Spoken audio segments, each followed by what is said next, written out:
we are grateful to have the opportunity to work and live in this territory. The City of London is committed to making every effort to provide alternate forums and communication supports for council standing and/or advisory committee meetings and information upon request. To make a request for any city service, please contact accessibility@london.ca or 519-661-2489, extension 2425, to make a request specific to this meeting. Please contact pec@london.ca. So moving on, I see we have all committee members present this evening. Moving on to any disclosures of pecuniary interest. I see none. Moving on to consent items. I'll go to committee. There are a number of consent items. There is the 2.1, which is the Rethink Zoning Update and Discussion Papers. There are 7 of those. We are receiving them for information. 2.2 is a lifting of a holding provision for 1284 and 1388 Sunningdale Road West. 2.3 is an update on the OLT decision and status of the London Plan.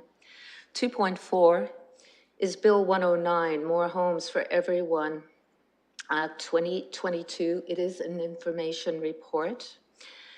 2.5 is the heritage designation of 6092 Park Road. 2.6 is a single source procurement planning application signs for 1 year. And 2.7 is the building report for April 2022. I'm looking for someone to move these items.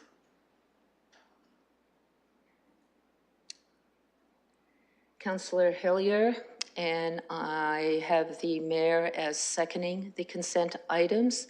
Any comments from committee members?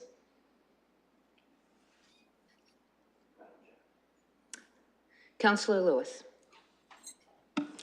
Thank you, Madam Chair. I'm wondering if we could perhaps have staff comment on 2.1, the Rethink Zoning Update and Discussion Papers, and provide us a bit of perhaps a snapshot of next steps in this process. This was, quite frankly, a difficult report to digest, 440 pages. We got it on Thursday.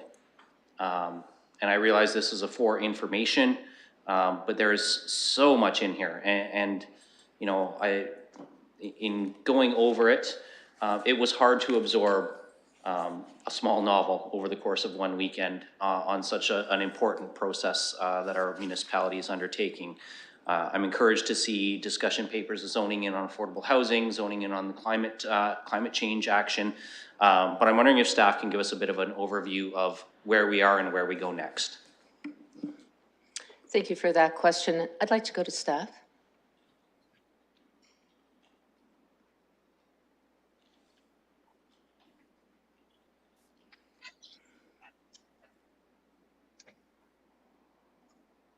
I wonder if someone could speak to just a quick overview on 2.1, which is the Rethink Zoning Update and Discussion Papers.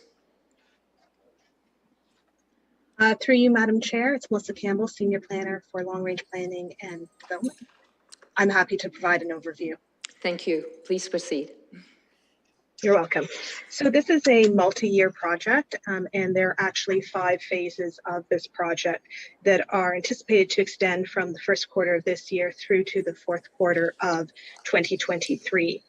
The discussion papers are the second stage in this 5-stage process. And the discussion papers are intended to provide a logical progression from policy into preliminary zoning approaches for place types, as well as key considerations that we may consider through the zoning bylaw for such matters such as climate change, housing affordability that can be indirectly impacted through zoning. As we move into the summer months, there will be opportunities for further review of these discussion papers and engagement opportunities for both community stakeholders, industry stakeholders, to receive feedback on these discussion papers that staff will then share with our planning consultants as we move forward into the creation of sample zones at the end of the summer. So the information we receive on the discussion papers will help to inform and shape those sample zones that we will be preparing over the summer months while we have this ongoing consultation. The first draft of the zoning bylaw is anticipated in the first quarter of 2023, and there will be, of course, additional public meetings around that first draft at Planning and Environment Committee. Then moving into the fourth stage of the project, which is a second draft of the zoning bylaw, that's anticipated in the third quarter of 2023. And then finally, the fourth quarter of 2023, we hope to bring forward the final zoning bylaw. So again, the discussion papers are the second stage of a 5-stage process and project, and will help to inform as we move forward into some sample zones at the end of the summer months. Thank you, Ms. Campbell. Councillor Lewis. Thank you, Madam Chair. Just through you, a follow-up from Ms. Campbell, if I could. When we're talking about, and I referenced already how difficult it was to digest 440 pages in just a few days. As we're doing the engagement with stakeholders in the community on these 7 discussion papers, do staff envision us engaging in all 7 sort of as a comprehensive process, or engaging with each one as a piece and then bringing those pieces together at the end for a more comprehensive report? Through you, Madam Chair, staff anticipate that should these papers be received for information, that they will be publicly posted on the Get Involved webpage. And with that will be a survey that would help to guide individuals looking to review these papers to formulate some feedback on what their interests are, and help to focus the conversation with our consultants as we move into the sample zones. Certainly, we are open to meeting with anyone who has interest in this on these papers, and some will have interest to some, and not all will be interested in all papers. So really, we're looking to craft the engagement around the interested parties so that they get the most out of that opportunity. Certainly, some of them are more technically oriented, like the last paper, which speaks to more the implementation, which is like the structure of the zoning bylaw. And some of the papers deal with kind of higher level concepts such as affordable housing and climate change that can indirectly be affected by zoning regulations. And so it really is dependent on the nature and interest of the participants or the stakeholders, and we're willing to kind of tailor that engagement around them. Because again, there's 7 papers. They vary from high level policy considerations right down to, how should the zones be structured. So there's a wide range there of information. Councillor Lewis. Thank you, and I think this will be my last one, Madam Chair, or at least I'll yield for others to ask some questions. But I did want to just follow up on that. Certainly, I appreciate the use of the Get Involved website, and I assume that communication staff will be using the city's social media channels and other methods to get that information out to the public at large. When we talk about stakeholders, I just want to ensure we'll be specifically engaging with organizations as well. So through you to Ms. Campbell, will groups like the Urban League, the Chamber of Commerce, the London Development Institute, and I see Mr. Wallace is sitting in the waiting room, those organizations will be included in some specific outreach? Ms. Campbell, and then I will go to Mr. Barrett.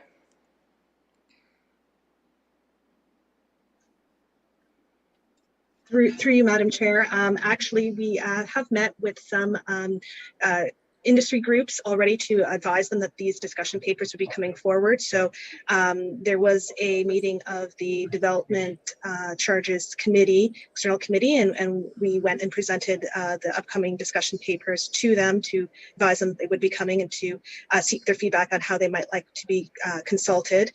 There will be also a invitation to participate letter that I'm actually preparing as we speak to capture Urban League and and different community groups to ask them to participate, if they like, in what we are calling the Stakeholder Working Group, which will, throughout the course of this project, provide inputs into it and review the materials.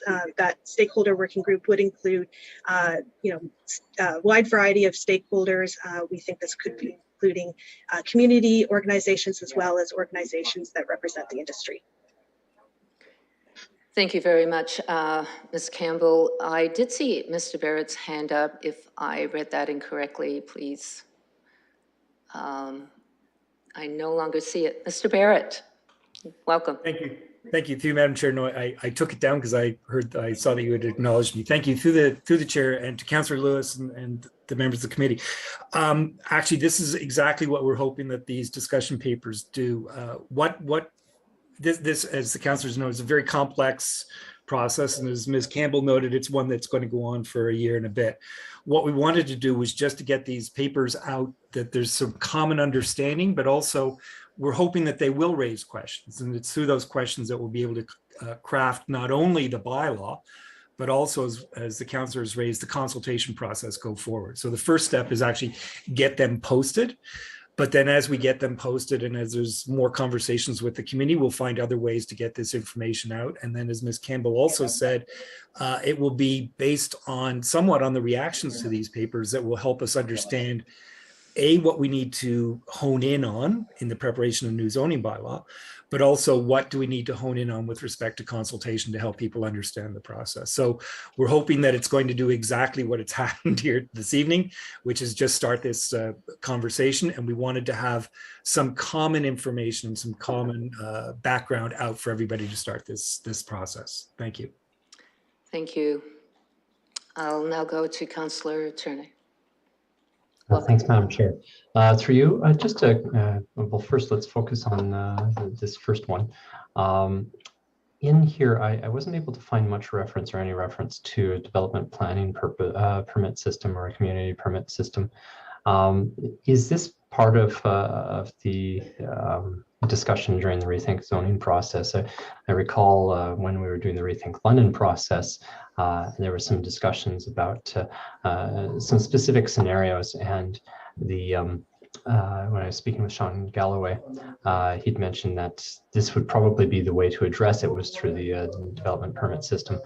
We also talked a little bit about development and identifying inclusionary zoning outside of primary major transit corridors, and that would be incumbent on using a development permit system as well. So could someone just talk a little bit about that system and its relationship to the Rethink Zoning process? In particular, the development permit process? The development permit or the community planning permit system, yes. I'd like to go to staff with that question. Thank you, and through the chair. So development permit system was part of the discussion earlier on. Certainly when the London plan was being prepared, it was considered an option to implement the policies of the plan. However, through earlier phases of the Rethink Zoning, prior to our current consultants being hired, we had brought a report describing some of those implications and differences between a traditional or kind of standard zoning bylaw versus a development permit system. And at that time, the direction was given to proceed with a standard zoning bylaw. So that's what the framing of our terms of reference was, and what's being prepared today. I would note that it's certainly on our radar that a development permit system could be implemented, whether on a citywide basis or for specific parts of the city in the future. And I don't think the bylaw we prepare as part of this process would preclude that, but it would be a separate review to add some of the discretionary uses and other opportunities that exist under a development permit system. So that would happen at a future date and not part of the current Rethink Zoning project. Councillor Turner. Through you, Madam Chair. Thank you, Mr. Adama. Okay, so I think specifically, if I were to drill down a little bit, my concern is certainly around our ability to develop inclusionary zoning policies outside of the primary major transit corridors. And it seemed like the development permit system was the only way that we could accomplish that unless there's some legislative change at the provincial level. Do we have eyes on tools that we might be able to use elsewhere or otherwise as we go through the zoning process to increase or broaden the areas in which we can do either inclusionary zoning or enhance affordable housing?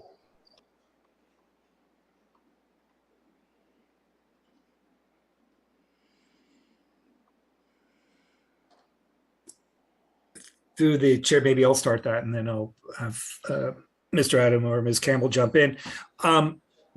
Certainly we're doing a separate IZ review process, and through that process, it may actually confirm that the DPS at that point, depending on where we finish up, may be the one implementation tool that we would have to recommend to bring forward.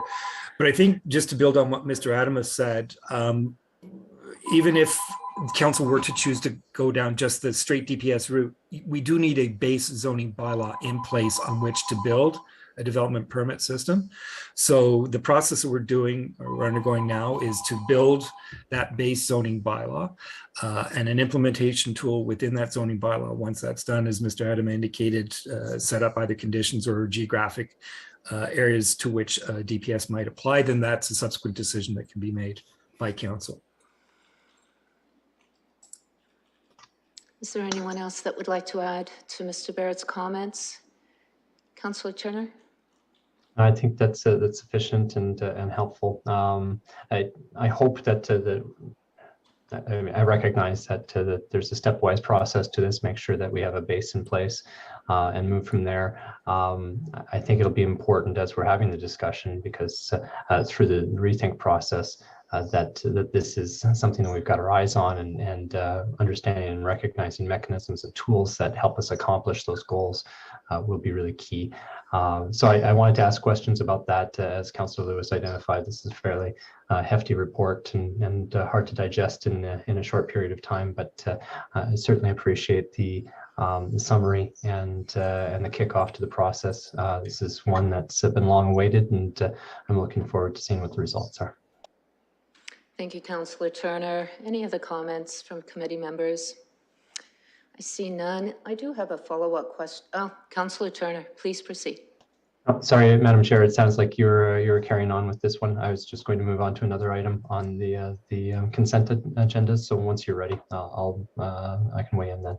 Okay, thank you. We'll just finish off then with the rethink zoning update, and like Councillor Turner said, there is quite a lot of work that's needs to be done, and it's quite an undertaking. I do have a follow-up question about the public, and we know there is that engagement, the surveys, the stakeholders, but the first draft, as it comes back to us later on in the year, will there be a further public participation process for the public? I'm not exactly sure what that's going to look like. I know there's a lot to digest. There'll be a lot of time to digest it, but how does the public bring forward their comments? Ms. Campbell? Through you, Madam Chair. So with the first draft, there would be an opportunity for a public meeting before Planning Environment Committee, where they could formally bring forward comments that would relate to the first draft. This wouldn't be the statutory public meeting, but just a public opportunity before Planning Environment Committee. The public statutory meetings would relate to the final draft in later stages. Of course, there would be an engagement plan that would go along with the release of the first draft, and opportunities for perhaps less formal opportunities to provide comments than before Planning Environment Committee, but there would be a formal engagement plan around that specific stage in the project. Thank you for that. And I think it's going to be really important as we go through the process, understanding how how we create that right balance. We're looking at receiving the London Plan decision here tonight, as well as Bill 109, and I think there's lots of parallels here with a number of these reports that we are going to be receiving. Any other comments from the Committee on Other Consent Items? Councillor Turner? Thanks, Madam Chair. With respect to the Bill 109 report, there's a lot of very interesting information in here. Certainly some strong discussion points, a lot of points that I certainly disagree with the provincial government on. It seems to place a lot of the responsibility and almost blame for the affordability of housing on municipalities and regulatory processes. I think there's other parts in here that recognize on the provincial level that try to aim to give more authority to municipalities to be able to process applications more quickly. One of the key ones in here that and I think staff explained it fairly well, was the refund of application fees, and trying to incentivize or disincentivize municipal delays in the planning process. But I think, as we've heard time and time again, the rationale for missing the application deadline, or processing deadline, is usually because staff are working on an extended basis with the applicants to try and make sure that the applications conform to the London Plan and the planning statutes, so that they have the greatest chance of passing and having a recommendation for approval. As noted here, if those have to come forward within that time period, the recommendation from staff is going to have to be for refusal. And I only see that as complicating and elongating and making a lot more challenging the process of working with the development community to try and bring things forward. The other thing I don't see in Bill 109 is holding the Ontario Land Tribunal to account to some degree, and having those same kind of some sort of penalty scheme or incentives or resources placed into the OLT to be able to help process appeals faster, because that's usually where instead of adding weeks and months, it adds months and years to the planning process. So I was wondering if one, just a bit of comment on these areas, and two, given that we'll be attending AMO in August, is there an opportunity? Are there points that would be important for us to raise with the ministers as we have a chance to sit down with them and talk about this? Thank you, Councillor Turner. If I could go to staff for some comments on Bill 109. Thank you. And through the chair, as part of our report, we attached a letter that staff prepared to submit to the province outlining some of our concerns. I would say they're very much in line with what Councillor Turner described. Our focus in the comments was on the mandatory refund of application fees, as well as sort of a more general trend that we're observing of more decision-making abilities being centralized with either the ministry or the tribunal. In our opinion, these are concerning and should be addressed. And so the letter has been submitted. Unfortunately, the comment deadline from the province ended up being after the bill received royal assent. So clearly the comments weren't able to be considered as part of the provincial process. However, hopefully we can continue working with the province and raise some of these concerns with them. Councillor Turner. Thank you. Through Madam Chair, Ms. Livingston. Yes, welcome. Yes, thank you. Through you, Madam Chair, I wanted to address the question specifically about AMO. We are in the process of requesting our delegations. This specific issue is part of those delegation requests, so I do anticipate, hopefully we will be granted one, and then we'll be positioning our concerns and commentary as part of that delegation. Thank you. Councillor Turner. Thank you, Madam Chair, and thanks, Ms. Livingston, for weighing in there. I think this is really important and certainly a huge discussion point that we need to raise. I think that the desire and the intent of the provincial policies is the same that we all share, is to try and make sure that the development approval process is as efficient as possible, that we're working with our stakeholders as closely as we can. But I think they missed the mark a little bit in recognizing what the implications are. They come up with solutions and without recognizing that they can actually exacerbate and make the situation worse. And I think it's incumbent on us to have those discussions with our provincial partners so that they recognize that that there's some policy decisions they've made that actually could frustrate the process further rather than help it. So I'm glad to hear that we're taking steps to arrange those meetings, and I hope we're granted one of those delegations. Thank you. Any other comments?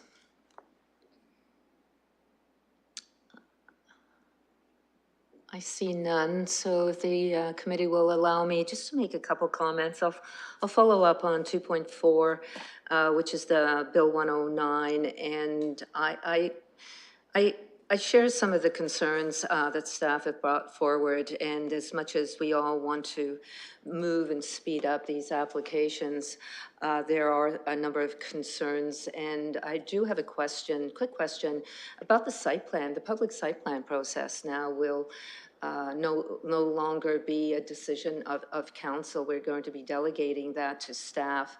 And I'm just kind of curious to know, once the zoning applications here are approved at planning, and there is a site plan process to go forward, lots of changes can be made. Do we know how or if, or is there an opportunity for the public to finally see the final version of the building that is going to be built in their communities? Are there any opportunities at all? Just a question to staff on that one.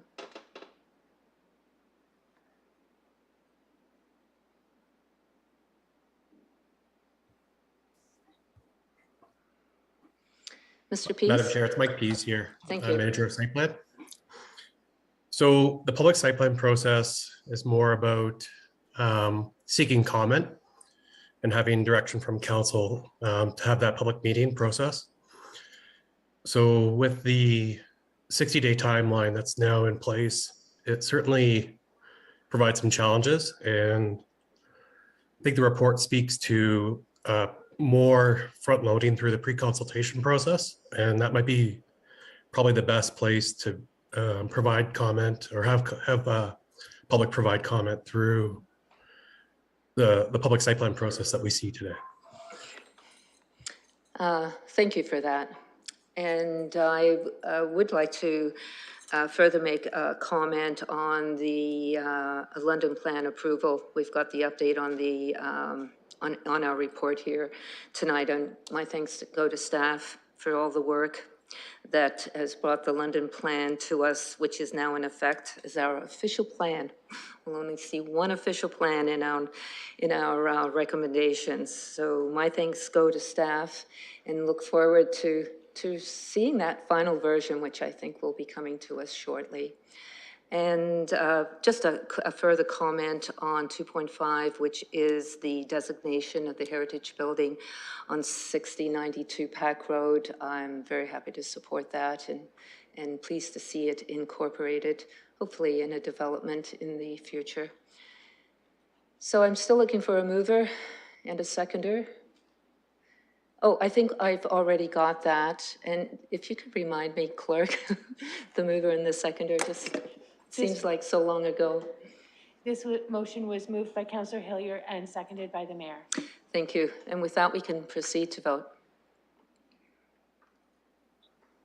Chair, I'll be voting yes. I forgot to log into eScribe. I'll do that right now.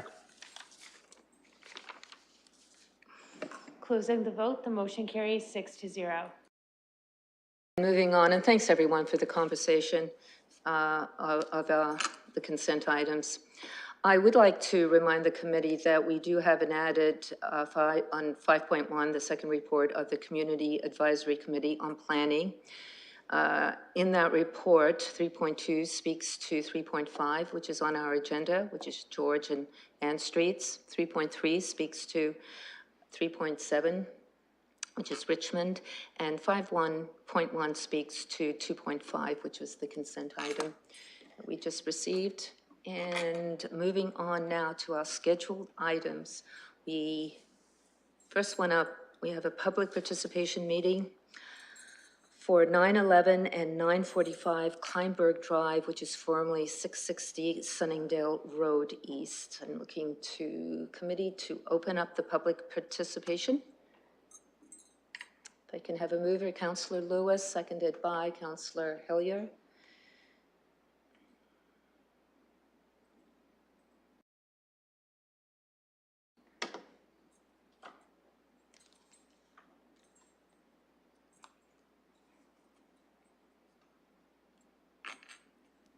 Chair will vote yes. Closing the vote, the motion carries 6-0. We do have a brief verbal. If I can go to staff, I don't know if it's Mr. McSula, the planner, that will be doing the brief verbal.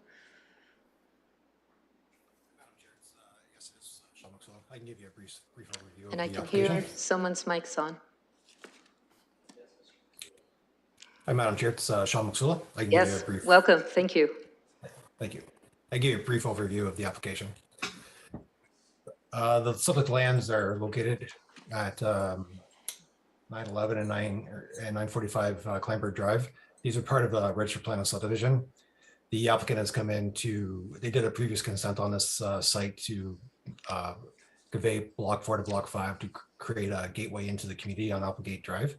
So in doing so, the applicant has come in to increase the height of the building from 18 meters to 23 meters, asked for increasing gross floor area from 10,000 square meters to 10,022 square meters, and asked for a special provision for reduction of parking from 274 to 260 for this area. Staff is in support of this application and I'd be happy to answer any questions. Thank you. Any technical questions of staff? I see none. I will now go to, is the applicant here? Yes, can you hear me? Yes, I can. Welcome to the Planning and Environment Committee. And if you can state your name, and you have up to 5 minutes. Thank you, Madam Chair. I just want to say that we agree to the revised bylaw. And we just want to thank the staff for the revised report and all the hard work on this this complicated file. Thank you. I'd like to move on to the public now. If there's anyone here that would like to speak to the zoning amendment, please come forward.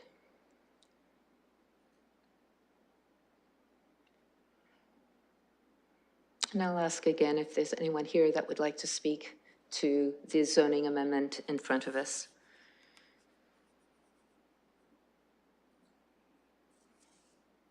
I see none. With that, I'll go to committee to close the public participation meeting. Looking for a mover, Councillor Turner, seconded by Councillor Hillier. If we can vote. I'll vote yes, Chair.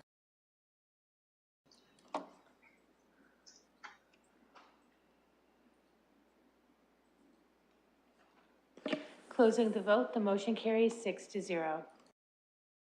And just a reminder to committee, we do have a revised bylaw on this. I'd like to go to committee. Any comments? Looking for a mover. Councillor Turner.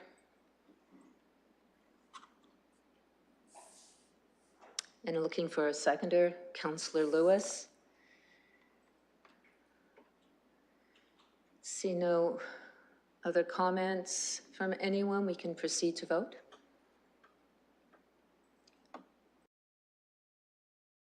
Support. Closing the vote, the motion carries 6-0. 3.2, which is a public participation meeting for housekeeping amendments to Southwest Area Secondary Plan. They can have a mover to open it up. Councillor Lewis, seconded by Councillor Lehman. I'll vote yes, Chair.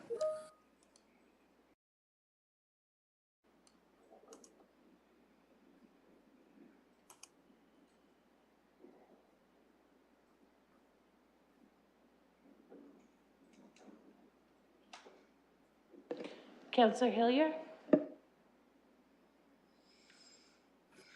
I voted yes. It didn't go through, I guess. closing the vote, the motion carries 6-0. Thank you. We do have just a brief verbal on this. I want to thank the planner, Joanne Lee, and I think I'll go to Mr. Adama to speak to this one. Thank you, Madam Chair. And I am presenting this report on behalf of Joanne Lee, who prepared the report that's on your agenda today. So this is a housekeeping amendment to the Southwest Area Secondary Plan to remove references to the 1989 official plan and add references to the London plan. A secondary plan forms part of the official plan and provides more detailed policies for a specific area of the city than the general policies of the official plan. The Southwest Area Secondary Plan was prepared and adopted prior to the London Plan when the 1989 official plan was in force. So as such, it contains references to policies and land use designations of that plan. The London Plan was approved by Council in 2016 and just recently fully came into force and effect on May 25, 2022. And with that decision of the Ontario Land Tribunal, the 1989 official plan has been repealed. So therefore, any references to the 1989 plan policies need to be updated as those policies no longer have any status. So draft housekeeping amendments to the Southwest Area Secondary Plan were presented to PEC in October of 2021. And following that meeting, Council directed staff to complete a more comprehensive review of the Southwest Area Secondary Plan. This housekeeping amendment is not that comprehensive review. Staff, we're still working on that and we'll be bringing that to a future planning committee meeting. However, given the change in status of the 1989 official plan and the London plan fully coming into force, we thought it necessary to bring forward this housekeeping amendment at this time ahead of that broader review. So just in summary, the changes to the secondary plan included in this amendment are to remove those 89 official plan references and replace them with references to the London plan, removing policy references to bonus zoning to align with the approved London plan policies for increasing height and density. It includes some minor corrections to errors and omissions, such as typographical, grammatical, and formatting errors that were identified in the secondary plan, as well as updating the numbering convention to align with the London plan as opposed to the 1989 official plan. So as I mentioned, we're still working on the more in-depth review, and we'll be bringing another report dealing with the Southwest Area Secondary Plan to a future meeting of the Planning and Environment Committee. Thank you. Any technical questions? I see none. Moving on to the public. If there's anyone here that would like to make comments to the Hello, housekeeping. Madam Chair. Yes, welcome. Hi, thank you, Madam Chair. May I? Yes, please proceed with your name and you have up to 5 minutes. Okay. Good afternoon, everybody. My name is Taylor Bridges. I'm a planning consultant with Salinka Priama Limited, and I'm here with Harry Frustios on behalf of the landowners of 4425 Wellington Road South. We have had a chance to complete a preliminary review of the proposed amendments to the Southwest Area Secondary Plan. I'm here today because the proposed amendments are doing two different things. Some of the changes are being proposed do in fact appear to be housekeeping amendments, where the policy substance is remaining unchanged and the old text or key elements from the 1989 official plan are simply being reworded to remove mention of the 1989 official plan. However, some of the changes being proposed are clearly more substantive policy changes in that they fundamentally change the policies of the 1989 official plan and replace them with those of the London Plan. It is our opinion that these changes are not housekeeping in nature. For example, Section 20.5.15 of the Southwest Area Secondary Plan outlines the permitted uses of the Wellington Road and Highway 401 neighborhood. These permitted uses currently include the primary permitted uses in the new format regional commercial node, auto-oriented commercial corridor, office area, regional facility, and light industrial designations of the 1989 official plan. The proposed permitted uses are, and I quote, permitted uses in the applicable London Plan place type, which in this instance is the shopping area place type. The proposal removes a wide range of uses and replaces it with a much narrower range. Notably, light industrial uses are removed altogether. Also within section 20.5.15, the urban design objectives of the 1989 official plan are proposed to be replaced with the city design, form, and intensity policies of the London Plan. These are fundamental policy changes that are not in keeping with the intent of this housekeeping amendment. As an aside, because this was advertised as a housekeeping amendment, property owners were not notified of the proposed policy changes. In areas where there are no substantial changes being proposed, that is appropriate. But in other instances, such as what I've described, property owners should be notified of these changes through a proper official plan amendment process. Additionally, as the London Plan was being adopted, the Southwest Area Secondary Plan and other secondary plans were adopted as taking precedence over the London Plan where a policy conflict arose. Now, in situations like what I've described, where a substantial policy change is proposed, this amendment is making the London Plan take precedence over what is currently established in the secondary plan. This is, in and of itself, a major change. We would ask that the committee refer this matter back to city staff to separate the instances where there is a substantive change proposed and to include those substantial changes as part of the formal comprehensive review that is to take place in the future to allow for meaningful participation. Alternatively, for the time being, we would ask that the committee direct city staff to revise this housekeeping amendment to carry forward the wording and substance of the existing applicable policies from the 1989 official plan to the Southwest Area Secondary Plan, which has been done in other instances throughout this amendment. Thank you. Thank you. And I'd like to move on to the public. If there's anyone else that would like to speak to these changes in the Southwest Area Secondary Plan, you can come forward.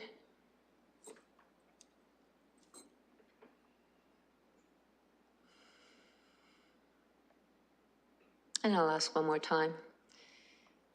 If you'd like to speak to these changes in the Southwest Area Secondary Plan, please come forward.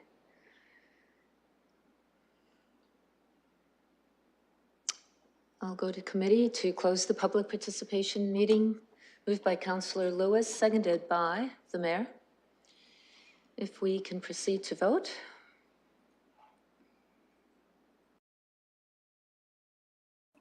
Chair will vote yes. Closing the vote, the motion carries 6-0. If I can go to committee with comments. Councillor Turner. Thanks, Madam Chair. Perhaps if I could go to staff just for a bit of comment to Ms. Bridges' submission. I was kind of curious a little bit about that too, specifically around the hierarchy of secondary plans to the official plan.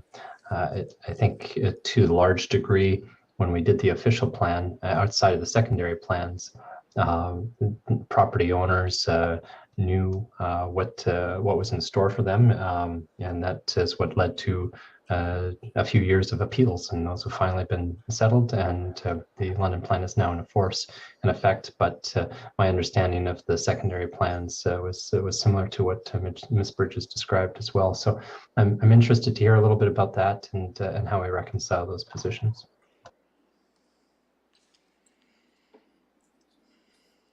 Please proceed. Thank you, Madam Chair. So I'd start by going back to my earlier comment about the purpose of the secondary plan. So we adopt secondary plans to provide more specific policy direction for limited geographic portions of the city. In this instance, the secondary plan for this location actually defers back to the official plan that's in force to provide that that policy direction, in this case on permitted uses.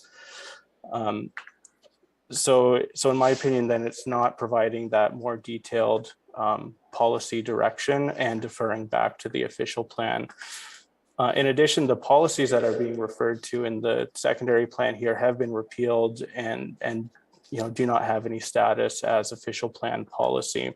So this amendment is in a housekeeping nature because it's just replacing the underlying official plan policies from one plan with another. But the intent of the secondary plan remains the same, which is not to provide additional policy direction, but to defer to the underlying policies of the official plan.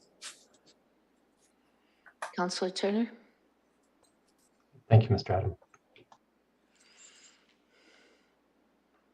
Any other questions from committee members? I see none. If I can speak from the chair, or Councillor Lewis.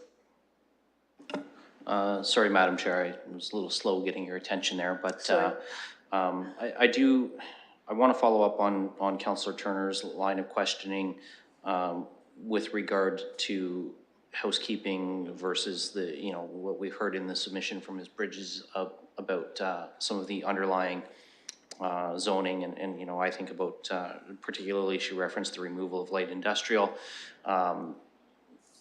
and I do recognize that the London plan is in force and effect now. However, the secondary plan was developed. Well, we had two plans in place, and my understanding is that as we've moved forward, and we've seen this at many planning applications here, is that when these plans are developed, they're to take into account both sort of, we've had some 1989 official policy plans that were in place, and we had some London plan policies that were in effect at the same time, and there was some overlap there. So I'd like a little more clarification from staff. When we're removing references to the 1989 official plan, I understand the logic behind that because that plan is no longer under force and effect. But I'm concerned about changing any of the underlying things that the 89 official plan allowed for when the swap was developed into things that are now not allowed with the London plan in force and effect. And so I'm looking for a little more clarity from staff here, because I will say I am a little uncomfortable that some of this does seem to be more than just housekeeping, because it is removing some zoning permissions from lands that were there when the swap was put in place. Mr. Adama? Thank you, and through the chair. So the specific policy in question is 20.5.15.3, which is permitted uses for the Wellington Road Highway 401 neighborhood. And that policy identifies that the primary permitted use in the new format regional, commercial node, auto-oriented commercial corridor, office area, regional facility, and light industrial designations of the official plan will be permitted. So it's important to note that if you look at the actual area, there's a variety of land use designations that apply within it, within that Wellington Road Highway 401 area identified in the secondary plan. And the listed designations within that policy are actually all of the designations that apply in the 1989 official plan. So the site that was referenced, I don't recall the specific address, but it was along Wellington Road, south of the 401. That policy is within a commercial designation. And so there would not be light industrial uses permitted there. And the transition from the existing commercial designation to the shopping area place type of the London plan would permit that range of commercial uses. Council, Mr. Adama, have you finished? Yes, thank you. Yes, thank you. Councillor Lewis? Thank you for that, Madam Chair. I'm going to wait and hear what you have to say next. Thank you for the questions, and I would like to just follow up given the concerns and making sure we are doing housekeeping changes. And I think the public, can, if we do make these changes, we are going to make further changes sometime later on this year to the Southwest Area Plan. And I'd like to know a little bit more about the public's information and notices that they receive to changes that we've heard here a concern, but how are we going to proceed as we make further changes? I understand we're dealing with the housekeeping rules now, but what is the public notice process look like going down the road? To Madam Chair, maybe I'll start that and then Jess can jump in. First of all, with respect to the public notice on this, as a housekeeping amendment, this was advertised on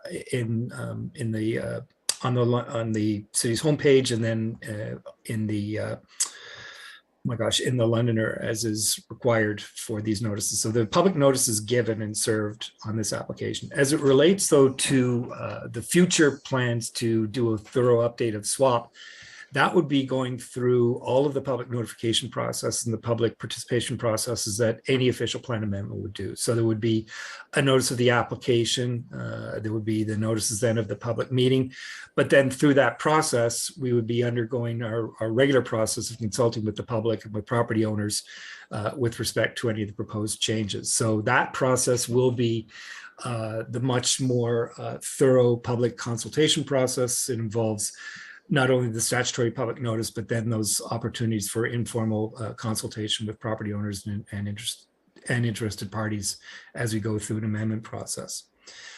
Just to build on some of the comments also that Mr. Adama made, and hopefully to give the committee a little bit more level of comfort,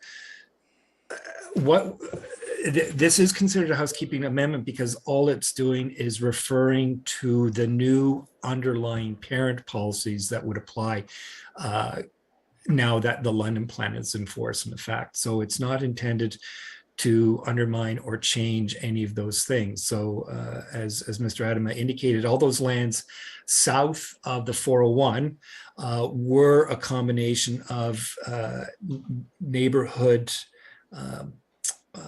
or the Nefurkin, the big commercial type place type that provided for a broad range of commercial uses, as well as some the auto-oriented commercial uses. That's been replaced by the shopping area, which is the broader place type as the underlying policies that would be permitted. There was also reference made to the urban design policies. Again, as was noted by Mr. Adama, the Southwest Area Plan referred to the urban design policies of the 89 plan. They don't exist. So this sends you to the urban design policies as they would be found in the London Plan. So it essentially gives you those same pointers back to the base policies that you would have to read in order to implement the non-specific SWAP policies. So where there were specific policies, it tells you what to do. Where there weren't specific policies, it refers you back to the parent plan. And that's what this housekeeping did. It made the changes to the parent plan references so that the plan could be read, given that there's no 1989 plan to refer to. Thank you for that information. Any other comments from committee?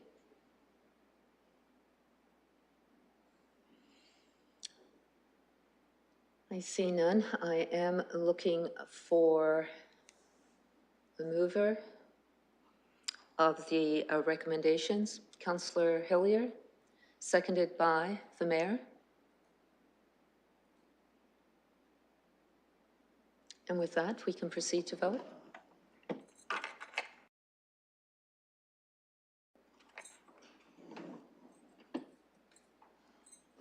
Closing the vote, the motion carries 6-0.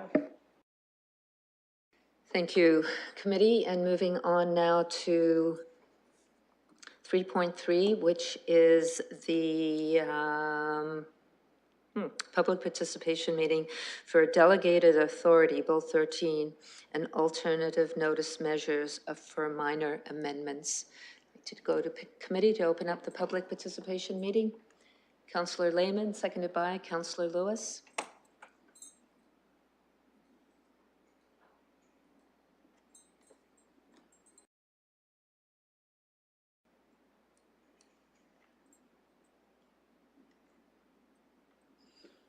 I'll vote yes, Chair. Closing the vote, the motion carries 6-0. Now go to staff. We do have a brief verbal on this. Mr. Adama will be here on behalf of Planner Joanne Lee. Mr. Adama? Thank you, Madam Chair. So yes, I am presenting this report on behalf of Ms. Lee as well. So this amendment is brought forward as a result of Bill 13, which is the Supporting People and Businesses Act. That bill received royal assent in December of 2021, and it includes amendments to various acts, including the Planning Act.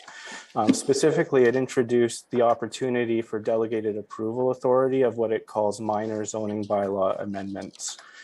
We presented an information report with some background as well as draft policies for consideration in April or on April 19 of this year. So the report and recommendation in front of you today incorporates feedback that we received at that meeting as well as other comments that have come in. So the recommended amendment introduces new policies to the London Plan that would allow delegated approval authority to staff for specific types of minor zoning bylaw amendments. So those amendments are defined in the policy and include the removal of holding provisions where the condition has been met, minor housekeeping amendments, and minor corrections of errors and omissions to the bylaw. Because Bill 13 does not change the notice requirements of the Planning Act, or notice or public meeting requirements, a separate policy is also recommended to be added that would establish new requirements that include no public meeting being required for minor zoning bylaw amendments as defined in the policy where no concerns had been identified through the process. The policy also recognizes the opportunity for minor housekeeping amendments to the London Plan to benefit from a more streamlined process where public participation meetings would not be required if no concerns are identified through the public notice and circulation of the amendment. Those amendments are not able to be delegated, so they would still go to Planning Committee and Council for approval, but would be able to be considered as consent items. One thing to note is that the draft policies that were presented in April also included extension of temporary zones as one type of minor zoning bylaw amendment that could be delegated. However, based on some of the comments we received and upon further review, we have found that many of these applications require a fair bit of judgment to be applied in order to reach the decision. And our sense is that in those cases, a better process would be to include the full public review and have a council decision on the matter.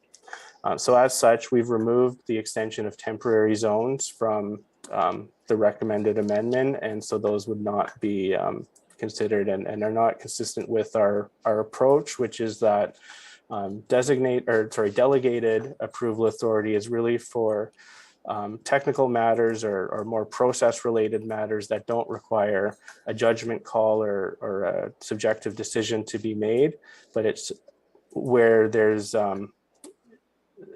specific requirements that have been met or not met. And in those instances, a more streamlined process would be appropriate, which is achieved through the delegation of approval authority to staff. Thank you. Any technical questions of staff? I see none. I do have a quick technical question as it relates to the agenda that we've got in front of us. And we had a consent item for holding provision to be removed for adequate water. With these changes that we're going to be making now, would we see this holding provision come through as a consent item?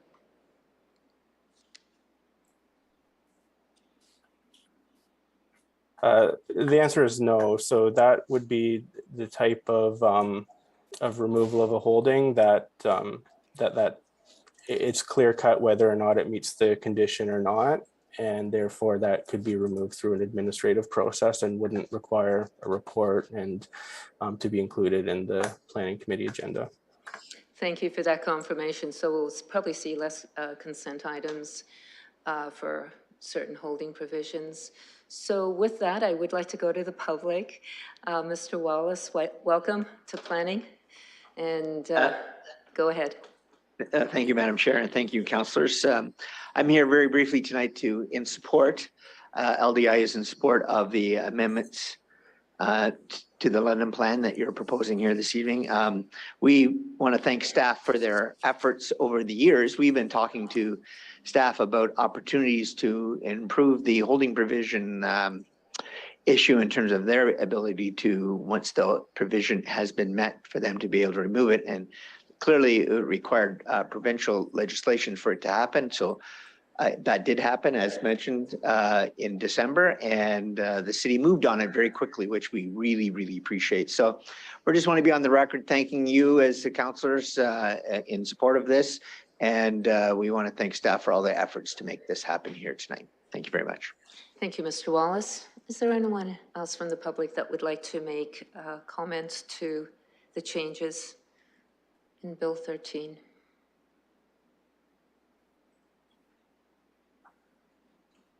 I see none. I'll ask one more time if there's anyone else that would like to make comments to these revisions. With that, I'd like to go to committee to close the public participation meeting, moved by Councillor Turner, seconded by Councillor Lewis. And we can proceed to vote. I'll vote yes.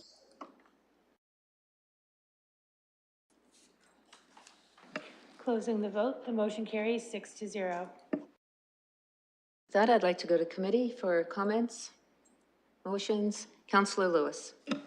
Thank you, Madam Chair. I'll be brief on this. I am very supportive of going ahead with this. Quite a number of things that appear on our consent agenda to remove holding provisions. While they may not take a lot of time to dispense with here in chambers, there are additional reports that staff have to prepare. There are additional reports that we have to read through and make a decision on, even though the recommendation on these always comes back to us as staff supported, because the staff aren't bringing these forward until the holding provisions have been met. So I think this saves some time and work on everyone's part. And I also think from the developer side of the perspective, if this can be done administratively by staff rather than having to wait for a cycle of planning committee and a cycle of council, at the end of the day, that could save 2 or 3 weeks, maybe even 4 weeks, depending on the committee rotation at the time. So it just makes sense that we move forward with some of these. So, I will echo Mr. Wallace's thanks to staff for bringing these forward quite quickly, and looking forward to shortening our consent agenda a little bit with the removal of some of these holding provisions, noting that, we're averaging over 30 of these a year that really don't need to be on the consent agenda. So that can speed things up and streamline processes for everyone. So thanks. I'm assuming you're moving it as well, and then looking for a seconder. The mayor, Councillor Turner, or I think I've got the mayor as seconder, and with that, we can proceed to vote. Sir Turner, but I will vote yes.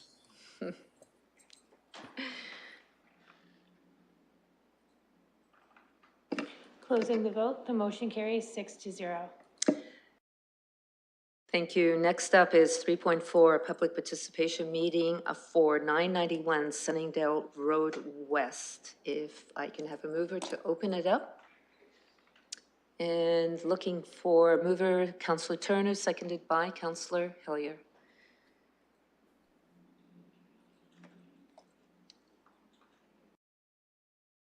And I'll vote yes, Chair.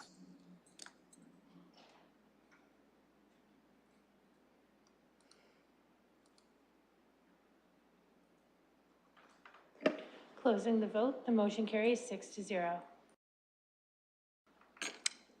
Thank you. There is no staff presentation on this one. This is a development for a single detached non-agricultural dwelling with a holding provision for an archaeological assessment.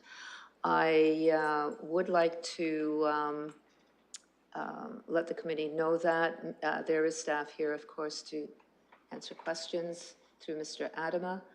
And moving on now then to the public, if there's anyone from the public, the applicant here to speak to this application, please come forward with your name, and you have up to 5 minutes.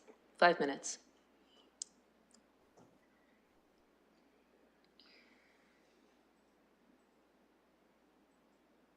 I'll ask one more time if there's anyone here from the public that would like to speak to this recommendation, please come forward.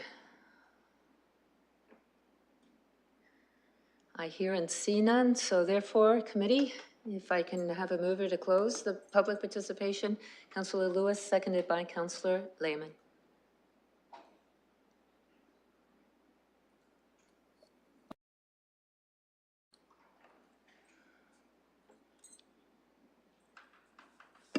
Closing the vote, the motion carries 6-0. For a motion or comments? Councillor Turner to move the recommendation or comments, please. Just speak to it really briefly.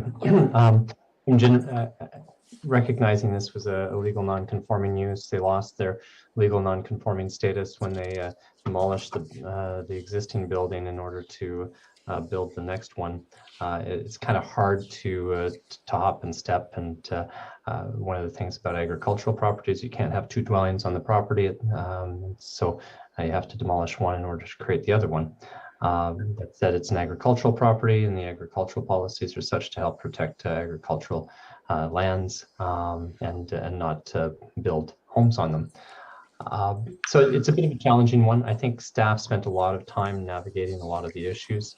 One of the other challenges is by having homes on agricultural lands, it sterilizes to some degree the ability of the agricultural uses to place certain aspects of the agricultural operations within those parcels, because now there's homes there, and they talk a little bit about the minimum distance separations in here as well. But again, I think it's been well explored. I think the recommendation is generally sound.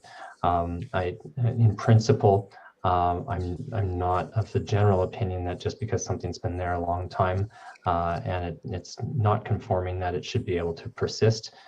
We talk a lot about that with temporary zones, where I have a lot of concerns about those, but this is a little bit different than that. So I'll support the recommendation here. I think it's reasonable given the examination of the alternatives. Thank you for those comments. And with that, I'm looking for a mover and a seconder. Councillor Lehman, seconded by Councillor Lewis. And if we can proceed to vote. Yes, Chair.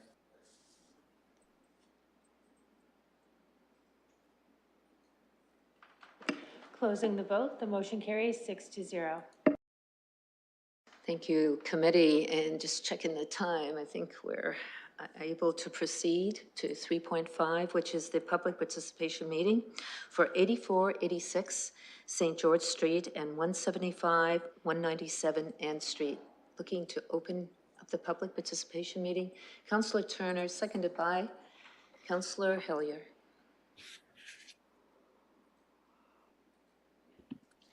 Hello, yes, Chair.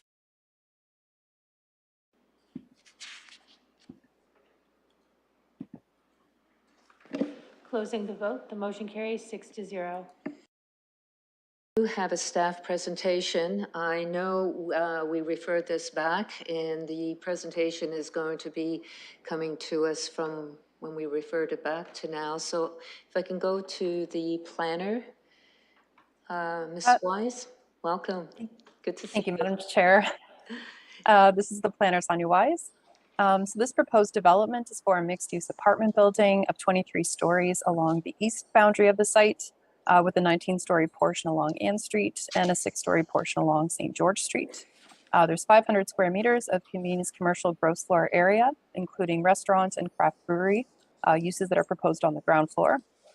There's a total of 216 residential units with 180 parking spaces and an overall density of 603 units per hectare. So some background for this file, as you noted, this application was previously brought forward to the April 25th Planning and Environment Committee meeting and then went to the Municipal Council meeting on May 3rd. At that meeting, Council referred the application back to staff with an aim to address potential concerns and resolve outstanding issues. They also directed staff to return on June 20th and report back with a bonus zone that provides for affordable housing. On figure 1 of page 829 of the agenda, the April and May versions of the design can be found. The current design is generally, consistent with the April version that was previously considered. There have been some minor changes, including the portion along St. George Street that was previously 9 stories was reduced to 6 stories. The high-rise tower along the east was previously 22 stories, increased to 23 stories, and there is an additional net gain of 2 residential units. So planning and design staff have met with the applicants, and while there have been some positive steps towards achieving a better design outcome, it is the opinion of staff that further refinement is required for the built form to achieve the intent of the policies and to be supported. Some issues raised, such as the impacts to groundwater and transportation, can be addressed through additional studies and or the standard review process of site plan. Some of the bigger issues around the commercial uses, the crash wall, heritage resources, and urban design are unresolved matters that require more refinement. One of the biggest issues remaining is related to the built form and design. The design policies of the London Plan are really there to ensure that high-rise buildings fit within their context, are compatible and relate to the character of the area, create a human scale environment at the street level, and minimize the massing and bulk of the overall building. So this is why there's a focus on slender towers with smaller floor plates that take the form of a point tower rather than a slab. The proposed development has a design that provides minimal to no setbacks at the ground level, has some sheer walls with the high-rise portions brought directly to the street, does not achieve the objective of a low-rise character along St. George Street through significant stepbacks, and includes long and wide slab styles, which emphasizes rather than minimizes the massing and related impacts. Related to the built form are the issues of rail safety and the treatment of heritage buildings that Municipal Council designated at the May 3rd meeting. So the buildings at 197 Ann Street and 183 Ann Street are going through the heritage designation process currently and are treated in the interim as designated properties. The built form proposed does not conserve these resources and would instead result in their demolition and reuse of some of the reclaimed materials in the new building. Further, the location of 197 Ann Street is along the northeast portion of the site, which is the closest to the rail corridor. So notwithstanding the structural engineering details of incorporating a crash wall into the building, there's also a conflict with the heritage resources and urban design. So at this time, planning staff feel that further changes to the built form are required in order to implement the policies of the London Plan and result in a built form that is more compatible and sensitive to the site context and surrounding neighborhood. The recommendation is for refusal as the proposal is not consistent with the provincial policy statement, does not conform to the policies of the London Plan or the former 1989 official plan. However, as per council direction, staff have prepared a bonus zone that provides for affordable housing. If council chooses to approve the application, an alternative bylaw has also been prepared as Appendix B that regulates the built form to better address the design matters. A graphic illustration of the potential massing can be found on page 832 of the agenda and would be achieved through regulations such as the use of building setbacks from the property boundaries, the use of building stepbacks that shifts the high-rise component away from the street edge, a maximum tower floor plate and maximum tower ratio to ensure the high-rise component is expressed as a slender point tower rather than a slab. And holding provisions would further address the conservation of heritage resources, the integration of a crash wall with attention to heritage and urban design matters, and to ensure a hydrogeological study can be reviewed by the city to determine any impacts on groundwater. So in a brief summary, the policy framework does contemplate high-rise forms on this site, and affordable housing is an appropriate approach for bonusing. Staff are recommending refusal of the application, however, as the built form, urban design, crash wall, commercial uses, and loss of heritage designated resources are matters that require further changes in order to be acceptable. Thank you, Madam Chair. I'd be happy to take any questions. Thank you. Any technical questions? Councillor Lewis. Thank you, Madam Chair. I want to focus specifically in on the comments we heard around the heritage component. As members will recall, we had a very significant debate around the designation of the two properties in question at this committee. And at that time, even then, the city heritage planner, Ms. Dent, indicated that the buildings, complete as they were, did not represent a heritage resource to be conserved, but that there were components of the building that could be perhaps salvaged or incorporated into a new building moving forward. So my question through you to our staff is, when I read this report and hear that the heritage components have not been recognized yet, and I went back on the weekend and I looked at the previous committee debate around this. It was indicated then by Mr. Barrett and Ms. Dent on the heritage designation that in fact the designation had to happen anyway because the applicant would have to apply for heritage alteration permit and a demolition permit to remove these buildings or portions thereof. So I'm looking to try and square this circle in terms of considering that it would be dealt with through a heritage alteration slash demolition permit application. Why staff is including the heritage component as a rationale for refusal at this time. Mr. Barrett? Thank you, Madam Chair. Maybe I'll start on this and then I can have Ms. Dent or Ms. Wise jump in if there's something I miss. The councillor actually pointed out really one of very difficult conundrums with this file. There are two processes at play here. There's the process under the Ontario Heritage Act, and then there's the planning application that's in front of you.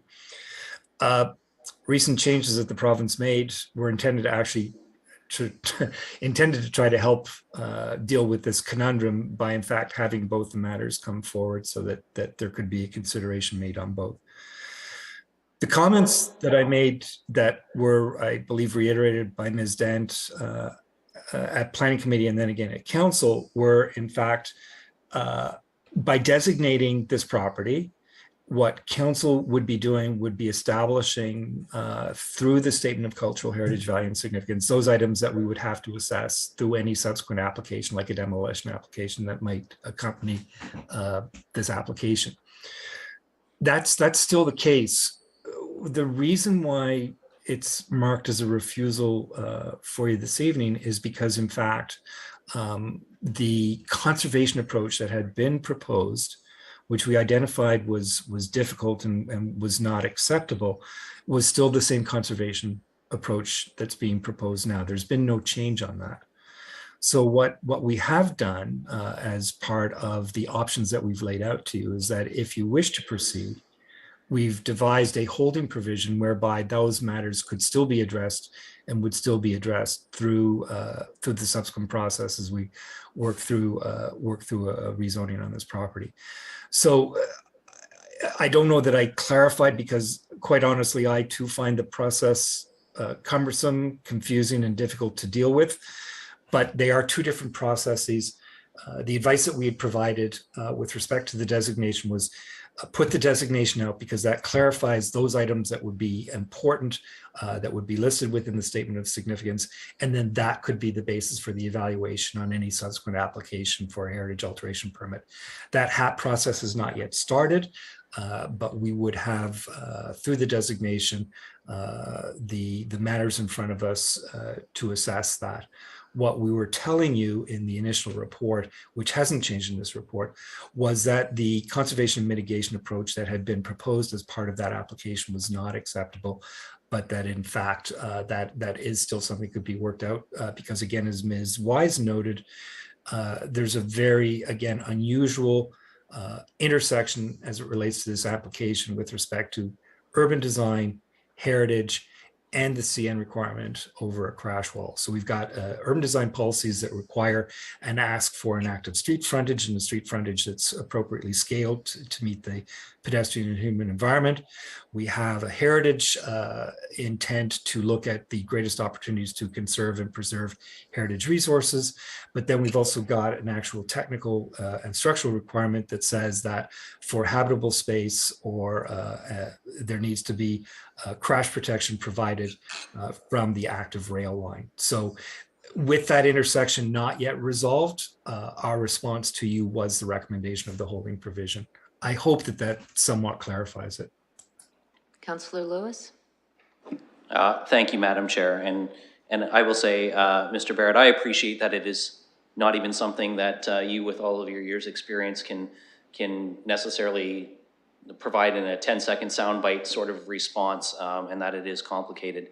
I wanted to ask that because I think for me, the fact that the designation that we've already approved will capture those components moving forward. And I understand now that this is a process because of the recommendation that you're bringing forward with these other considerations, but recognizing that the mitigation measure is a recommendation of a holding provision, and then the heritage details can be worked out from there, is appreciated. Any other technical questions from committee? I see Councillor Van Holst, visiting councillor, welcome. We are just on technical questions of staff.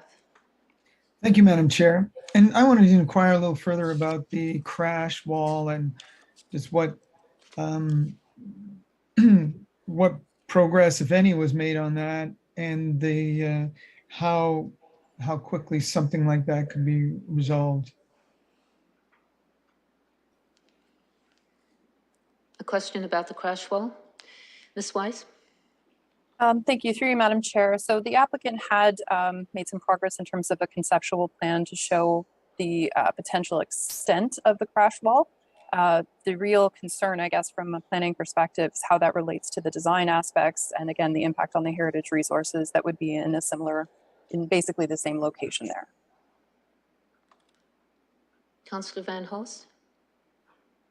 All right, thank you. And so are we in a position where there's simply too many constraints to create a workable solution?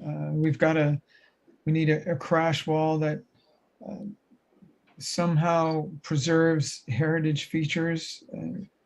Is that what's needed? Specifically to the crash wall is your question? Mm-hmm. Ms. Weiss?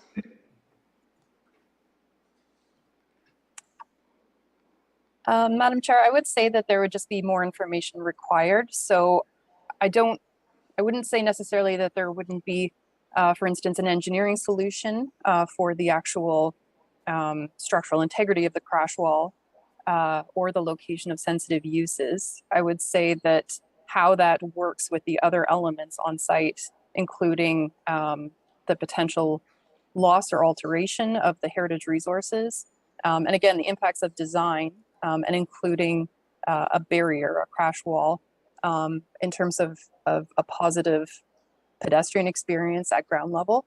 All of those components would need to be further described and resolved to provide an acceptable solution. Councillor Van Holst? Thank you. Are you satisfied? I guess I might ask if there's, I'm certainly interested in what that resolution could be. Are there examples of that somewhere else in the city or another city? Was this is a complete innovation required here? So we're on technical questions to this application as it relates to the wall, the crash wall. Are there any other sites in the city? Maybe I'll take a first cut at that. Mr. Barrett, thanks. Thank you. I'm not aware that I can point to you to a specific example. I believe that what it is that we're pointing out here is that It's because of the proposal that is in front of you this evening. We don't have the sufficient answers in order to bring that forward. There is another application that's going to be in front of you this evening that has a similar concern, but has a very different response. But it's a very, very different context. We can't draw parallels. So that's why I'm reluctant to point to it. In many other instances, we don't have the discussion around a crash wall because we're able to create the physical distance, the minimum physical distance that's required. So I can't explicitly point to an example because in this instance, as I said, we've got that very unusual and perhaps not in any other context where we've got the intersection of an active street frontage rather than the back wall, which is many developments that are adjacent to the rail line. So we've got an active frontage, we've got heritage considerations, and we've got the engineering and technical requirements around the crash wall. So can I give you an example of that? No. Can I give you an example of how crash walls have been incorporated at this point? No, I can't. Councillor Van Hulst, are you satisfied? I'm satisfied, Madam Chair. Thank you for the question. I'll go to Councillor Lehman. Technical questions only, please. Thank you. Is there currently a crash wall protecting the heritage site and the pedestrian traffic along the sidewalk on Ann Street?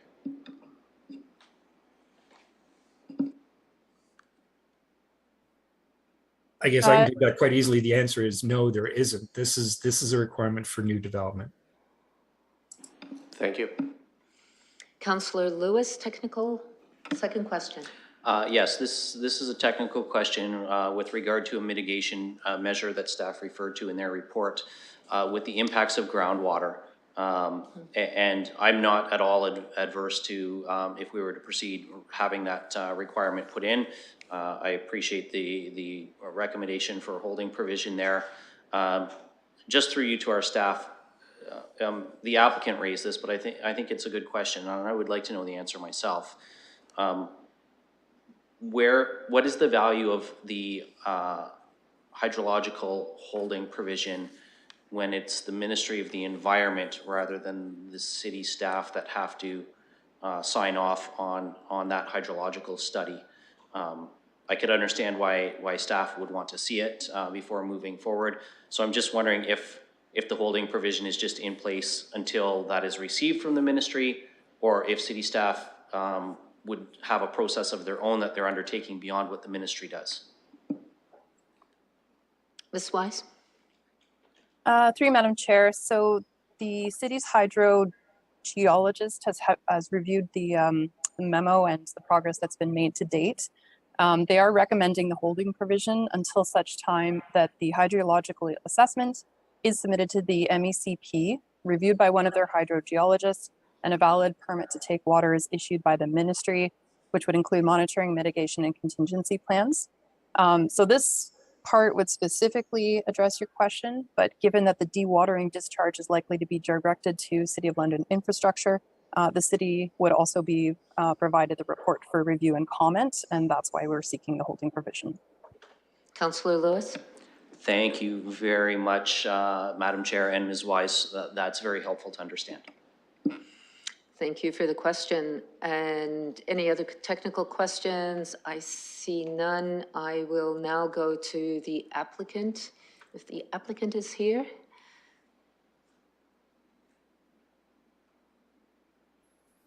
Yes, Madam Chair, I'm here. Thank you very much for... Thank you, Mr. Soufan, for joining us. Just as a reminder, you have up to 5 minutes, and welcome.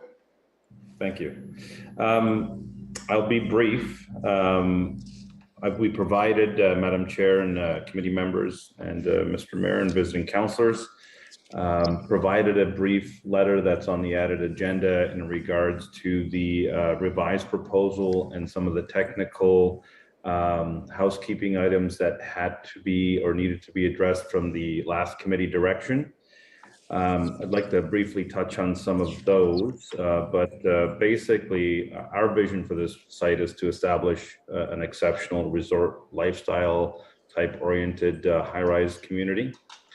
You know, we haven't deviated from providing first-class design and some of the elements that go into ultimately good function and flow when it comes to these types of modern developments. Along St. George, we've reduced the height from 9 stories to 6 stories, in keeping with the general format of some of the other newer developments within the immediate vicinity.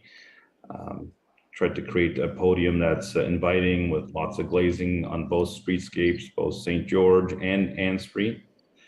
And again, from a heritage perspective, I think we were fairly clear in the first iteration. As committee previously heard, a key element of our project vision is the craft brewery at the corner of St. George and Ann. Several commemorative interpretive panels and installations would be placed within the brewery layout to commemorate and respect the historical value of the properties located on the site. Whether it's brick salvage or the existing elements, architectural or such, will be associated within the new Kent Brewery. I guess in conclusion, our proposal would support a different varied housing type within the downtown central London, which, as we know today, is in very high demand. The project would include types of amenities and facilities desired by all. And again, I think we've taken back some of the commentary from the last committee and council meeting. This is a building that's inclusive for all. So this isn't just a student-oriented building. It's not a student-oriented building. It'd be a building that would be inclusive and capture a greater clientele and market. And so we hope to be a welcome part of the overall community. Again, the project would be a benefit.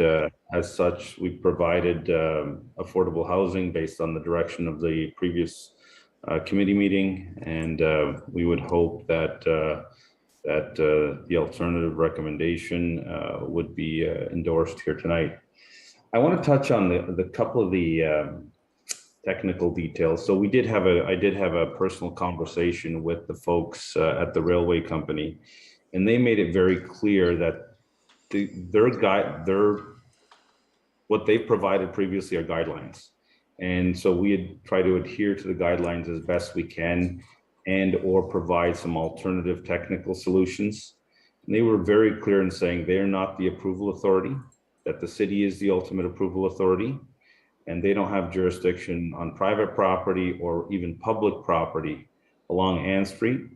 And in not so many words, they've said they've taken lots of requests in other municipalities for easements over their tracks. So buildings being built over their tracks, or crash walls that are at the 0 lot line that are actually built into the parking structures of the buildings. And we've seen them everywhere.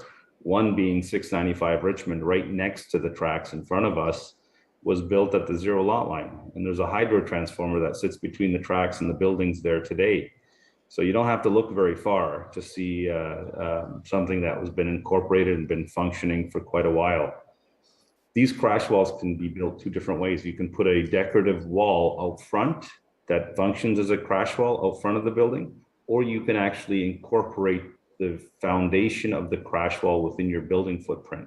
So there's many ways to achieve this, and there's examples of it all over the place. Not many in London, just because we're becoming more and more of an urban center here in regards to density and intensity along these railways and river corridors.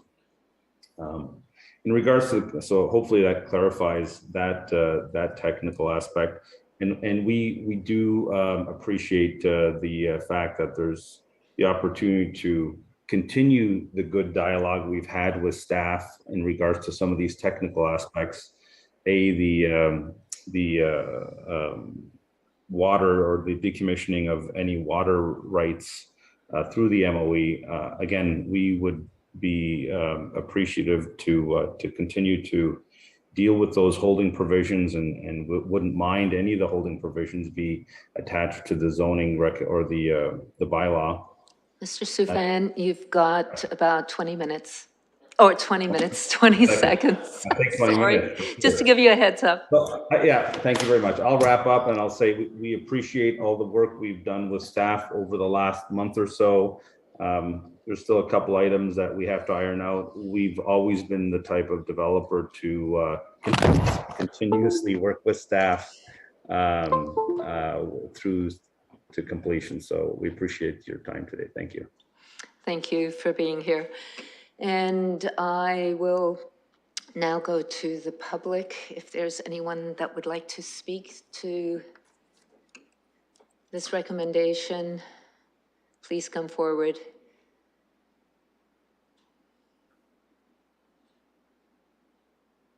And if you can state your name, address if you wish, and you have up to 5 minutes. Welcome. Yeah, I'm Edward Mitchell. I live at 695 Richmond Street. I've lived there for more than 25 years. And over that time, I've obviously seen a change in the mix in terms of adults and students relative to the building. I'm certainly not against students. I'm an MBA out of UWO as it is, so familiar with that. I'm concerned about a number of things. The first major concern I have is traffic. And with the addition of this building and the number of parking spaces they're talking and the number of cars that are going to be increased in terms of traffic, I point out that between Ann Street, St. George to Oxford, there's a railway crossing there. And right now, there are problems on that particular block. My concern is the students are getting younger. They're also getting maybe a little more aggressive. I think someone's going to die on those tracks. Traffic backs up there. There's only room for maybe 2 or 3 cars past Piccadilly when you get up there in terms of those tracks. And you have the same thing coming down. The other thing is you can't make a left turn. It's very difficult to make a left turn at Oxford off St. George. It's difficult to make a right turn. It's difficult to go straight through. It's only 2 lanes and it gets clogged all the time. There are difficulties on Richmond making left turns onto Mill Street. That's also very difficult to do. And even leaving on Mill Street to get onto Richmond, you're looking at great difficulty making a left turn. Even making right turns is difficult and it gets clogged. And that's going to become even more so. That's a first concern that I have has been in terms of the traffic. The other thing is, I think the area itself has become over-intensified with students. And as a result of that, there's a lot of noise, there's aggressive confrontations, a lot of carousing. People are killed on this street. Other concerns, water concerns. We have geothermal heating and cooling in terms of 695 Richmond. You start tapping into that, I have a belief that there's going to be some problems that will occur relative to that.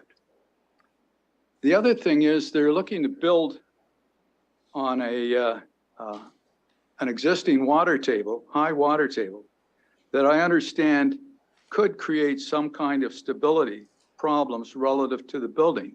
And I understand that this created a problem in terms of trying to do things relative to Richmond Street in terms of an underpass, that this was a problem and would not be able to occur. The crash wall concerns that could be academic, it could be an architectural problem more than anything else. Obviously, the railroad is concerned, otherwise they wouldn't raise it. So for all of these reasons, I'm totally against this development. And certainly 23 stories and 9 stories and 12 stories and 6 stories and the rest of it. And a brewery. I mean, we don't have enough on Richmond as it is. We're going to add more. So that's all I have to say. Thank you, Madam Chair. Thank you very much. If there's anyone in the committee room that would like to go forward, I'll start with the committee room. Please come forward with your name, address, and a reminder you have up to 5 minutes. Welcome. My name's Anna Maria Velasco. I'm here all the time. First of all, the heritage issue is not a problem. It's only a problem if you're looking to demolish those buildings. They're in the way. So then it becomes a problem. Another developer would embrace the challenge and do something fantastic. And there seems to be an issue where our councillor seems to think that people refuse all development on this site. That's not the issue. People just want good development, interesting architecture, and one that incorporates those heritage buildings. And then the heritage issue wouldn't be a problem. It's only a problem because you're making it a problem. The second thing is, if you have to ask whether there's a crash wall there now, please just take 5 minutes and go look at these sites that you're making decisions on.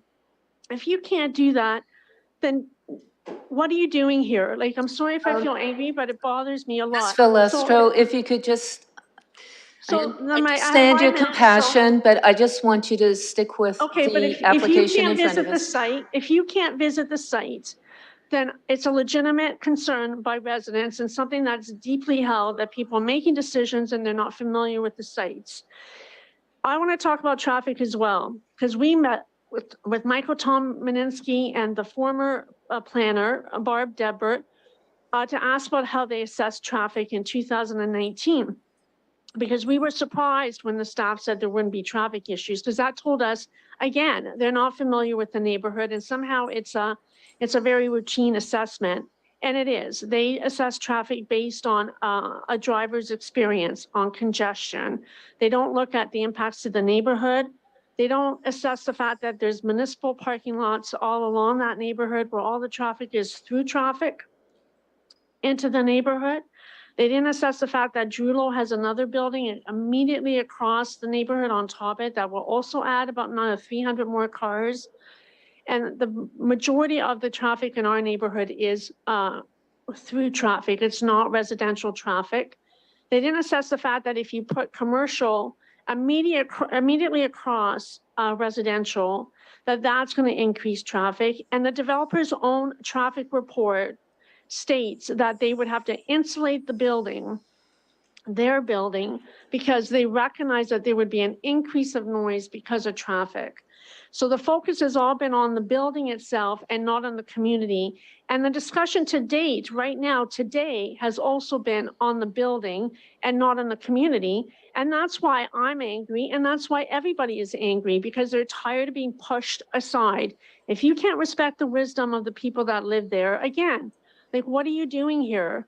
Like, people make cities, buildings don't make cities, people make cities. So there needs to be green space, there needs to be heritage recognition, it needs to be community, and the interior of that building is designed for 3-bedroom units.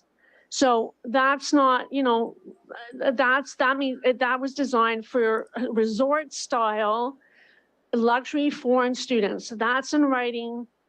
It's not enough to now all of a sudden switch it out because they think that that's what you want to hear. That's not how the building's been designed. Thank you. Thank you. Is there anyone else in committee room number 5 that would like to come up to the microphone and make their comments? I see none in committee number 5. If I can go to anyone here visiting on Zoom or on a phone call? Yeah. Yes, welcome to Planning Committee. If you can state your name and your address if you wish, and you have up to 5 minutes. We can hear you. Okay. You're referring to me, right? Yes. My name's Sorry? Yes, go ahead with your name, please. Okay, thank you. My name's Maggie Wally, and I live in North Centre Road. But I'm a member of the CACP, which used to be called LATCH, which was a lot easier to say, the Heritage Committee. And I think that I just want to say that we were just a little surprised to see this come through on our agenda, because we understood that this building was undergoing at that point the heritage designation process, which I understand it now has. So we just thought that I just want to be here to say we regard this building as very important in heritage terms. It's a great rarity in the city and one of the oldest brewery sites in Ontario still existing. And we used those principles in order to vote for a designation of this property. So I really just wanted, it was a bit confusing to us, as I understand that this is rather a confusing issue, but I just really wanted to be here to say that we just wanted to remind you that that is actually happening. And so how these two things can work concurrently, I'm not sure, but I'm sure you'll work it out. But just to reiterate that we regard this as an important heritage property. Thank you very much. Thank you, Ms. Wally. And is there anyone else on Zoom or on a phone that would like to speak, or in committee room 1 and 2?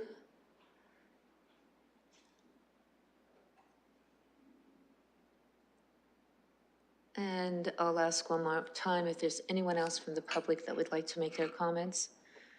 Please come forward.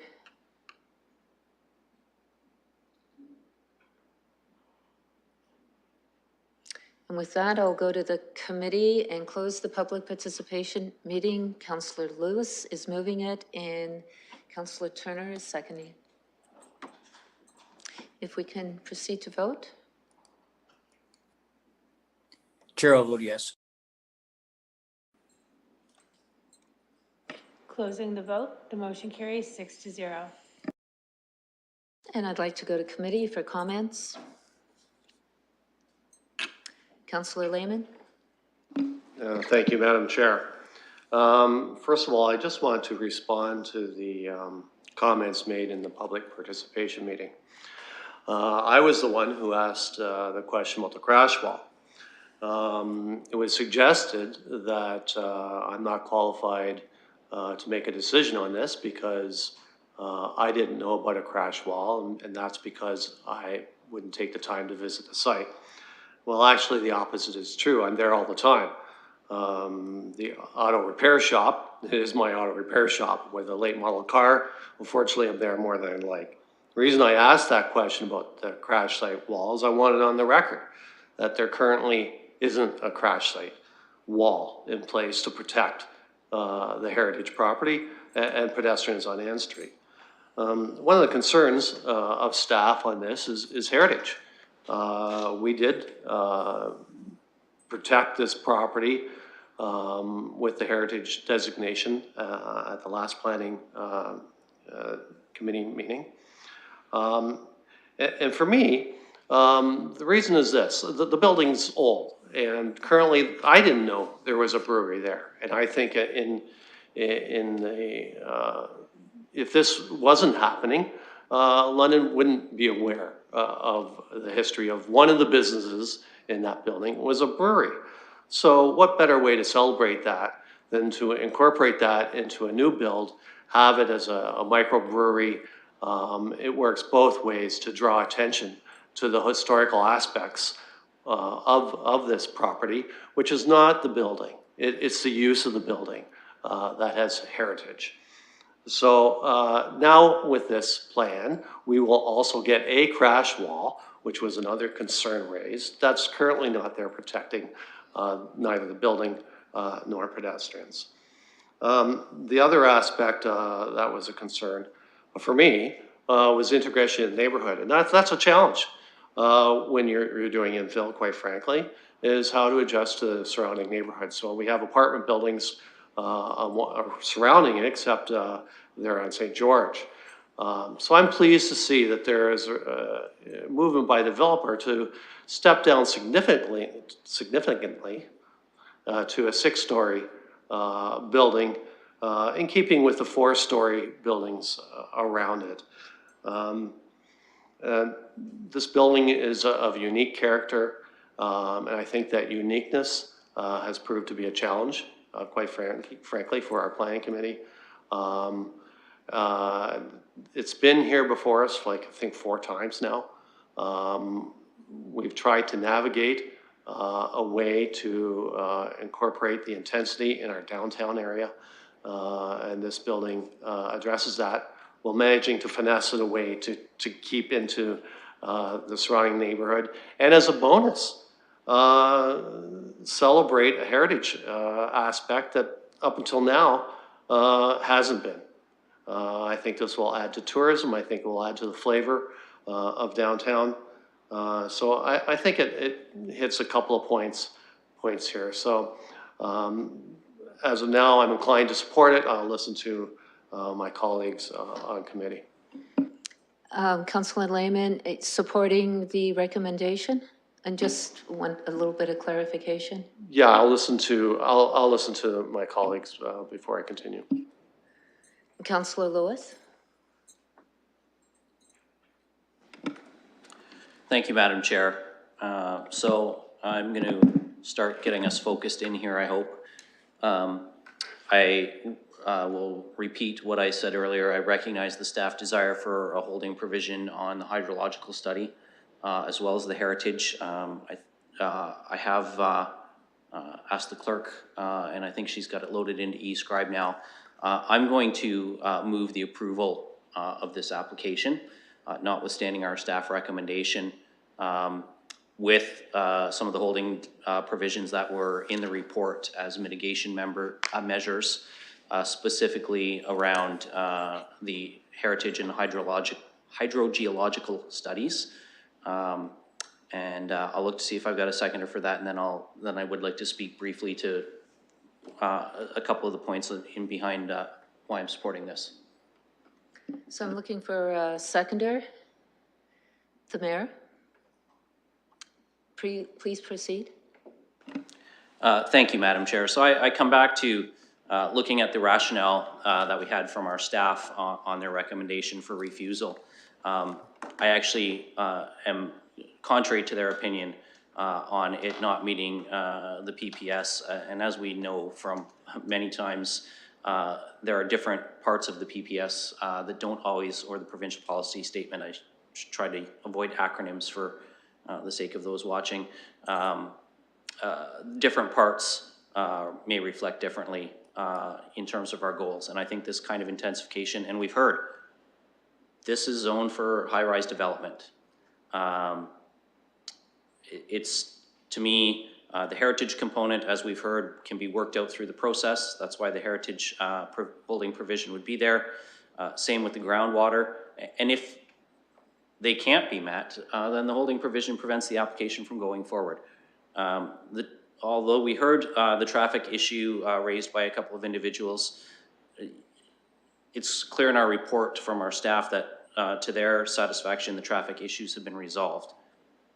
The rail mitigation and the crash wall, obviously, when we get into a detailed design phase, this would have to be done to meet site plan approval.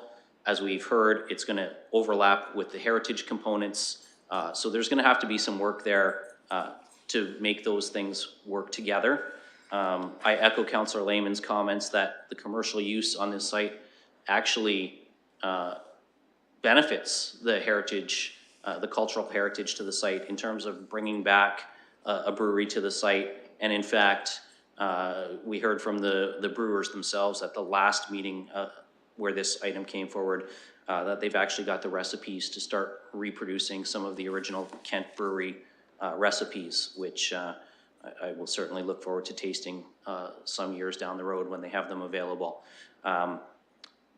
The other component behind this is we've got quite a bit and the reason I'm not supporting the staff recommendation on the built form is because I don't think that the cookie cutter approach to every tower in the downtown looking the same is actually a benefit to the downtown. I like the uniqueness of this building.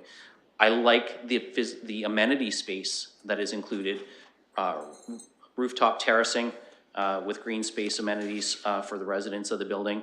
And I recognize that the developer has come to the table and has met what was prescribed in terms of affordable housing provisions. So we've got green space provisions in bonusing, we've got affordable housing in the bonusing here, and we've seen a move down, a significant move down on the St. George Street side from 9 stories to 6 stories. And it hasn't actually added much elsewhere in the building. The side closest to Richmond Street goes to 23. Excuse me, 23 stories from 22 stories. So we're not making up all of that floor space in 1 story. So I can be supportive of where this has gone. Again, this has been before us multiple times. I like what has come to the table in terms of the amenities for green space, for the bonusing, and I recognize that we now have that step down. And I know that there are those who want it to go as low as 4. I think 6 is a reasonable middle ground when we were starting at 9. So I can support this. I don't have the concerns with the built form. I think that what we have addressed is we still have to figure out how the heritage and the rail crash wall will be engineered, but that is a process to work through after the zoning is applied and we get into the detailed design phase for site plan approval. I'll go to Councillor Turner. Thanks, Madam Chair. So let's start from the beginning. I think Councillor Lewis is right. This is a site that is in the high density overlay. It is obviously identified for intensification and height. The questions at hand are numerous. I think probably the one that's probably the biggest red herring in this is the heritage component. I think it's quite recognized where council wants to go with this, and is somewhat consistent with what the applicant wishes to do. However, it's still an unresolved matter, and so the aspect of a holding provision is appropriate to it. The second question about the hydrogeological is another one that's quite easily addressed with a holding provision. The rail conflict is a bit more of an issue. It's Councillor Lehman asked if the existing building, especially the heritage site question, was protected by any rail mitigation. On 2 aspects, it doesn't really apply to the same degree. I think it's not within the distance separation requirement. I think it's outside of that. And 2, it's a question of scale. I mean, you've got a building with hundreds of residents about to be built directly adjacent to a rail line versus a very low use, low density building. It ends up being a question of scale of risk. And as an emergency responder, it's something that always piques my interest and raises my antenna a little bit when we start to build in areas that have potential conflict. That said, a fair amount of building and activity goes on along here. The rail corridor is relatively low speed, but it's not always. It creates some risk, and we have a fair amount of conflict that occurs between that rail line and pedestrians and traffic. And we have had derailments and along that line in the past as well. The risk is that such a derailment could occur in a way that either would release chemicals next to that building. If there was a breach of one of those tanks and you have hundreds of people, it becomes very difficult to evacuate them or very difficult to shelter them in place and protect them from the impact of that chemical release. The second is with enough momentum, the derailment could destabilize a corner of the building and result in a collapse. So that's why this is a really important issue. It's not just a trivial kind of thing that we're just kind of dancing around. This, we've dealt with enough tragedies in this city in this term. I'd hate to set us up for another one. And the question about CP in the discussion about not having the approval authority on this. That's right. It ends up landing in our court, but it also ends up landing us in court if we make the wrong decision on this. And so we're the ones that hold the liability because of those life safety risks. So we have to deal with that pretty carefully. And I think it's something that should be resolved before we say yes, rather than a holding provision. The last point in this is the question of our area-specific policies. And I think that's an important one as well. I think staff went through and did careful consideration of each of these items and made considerate recommendations to try and figure out how to accomplish what the applicant is trying to do. And the recommendation, not the recommendation, but the alternative bylaw in Appendix B, I prefer far more than what's on the table right now. And I would really like to see that come forward. And I don't know, I think part of my issue is that the motion on the floor right now is a little vague. It speaks to those two holding provisions, but really just allows for everything else to go in its form. Appendix B, the alternative bylaw, had spent some careful consideration to try and find compromise with the applicant. We sent this back to the applicant and I saw very little movement actually. We saw some change in the elevation on George Street and that was about it. Or St. George, sorry. I think that was an important piece. And instead, it just moved some of that massing to other parts of the building. And in fact, I think Ms. Wise said there was a net increase in the number of units in this building as a result of the decrease in that elevation on the east side. So I'd encourage you to defeat this. I am supportive, and I hope maybe my colleagues will consider this. I am supportive of the Appendix B alternative bylaw from Planning and Development because I think they really worked to try and strike the balance.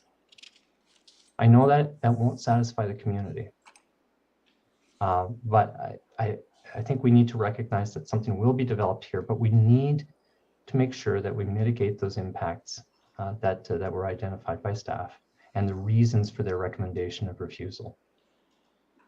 So please reject the proposal that's on the table right now, unless Councillor Lewis wishes to amend his recommendation or and move the Appendix B alternative bylaw, in which case I'm very happy to support that. And I think it really accomplishes what everybody's looking to do here. Thank you, Councillor Turner.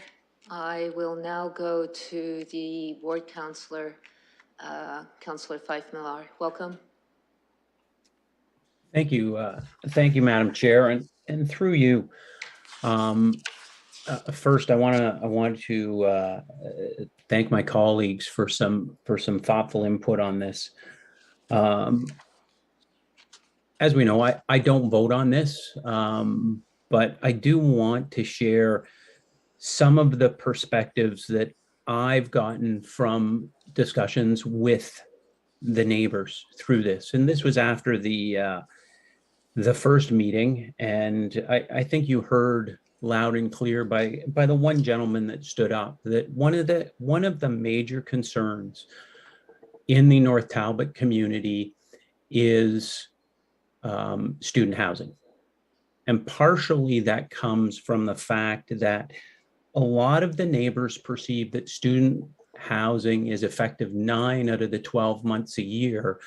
But the problem being is it doesn't create long-term residence. So it doesn't build into a neighborhood community type environment. And for a lot of the people there, that's what they're looking for. That's what they're wanting to get back to. They're wanting to get back to that community type feel that they feel that they've been missing for so long. So I think one of the things that from my perspective I did hear, and I think is very, very important, is that this is not being designed solely as student housing. This is being designed now as a very diverse community to add long-term residents into the North Talbot area. And I think that in itself is is a big step moving forward.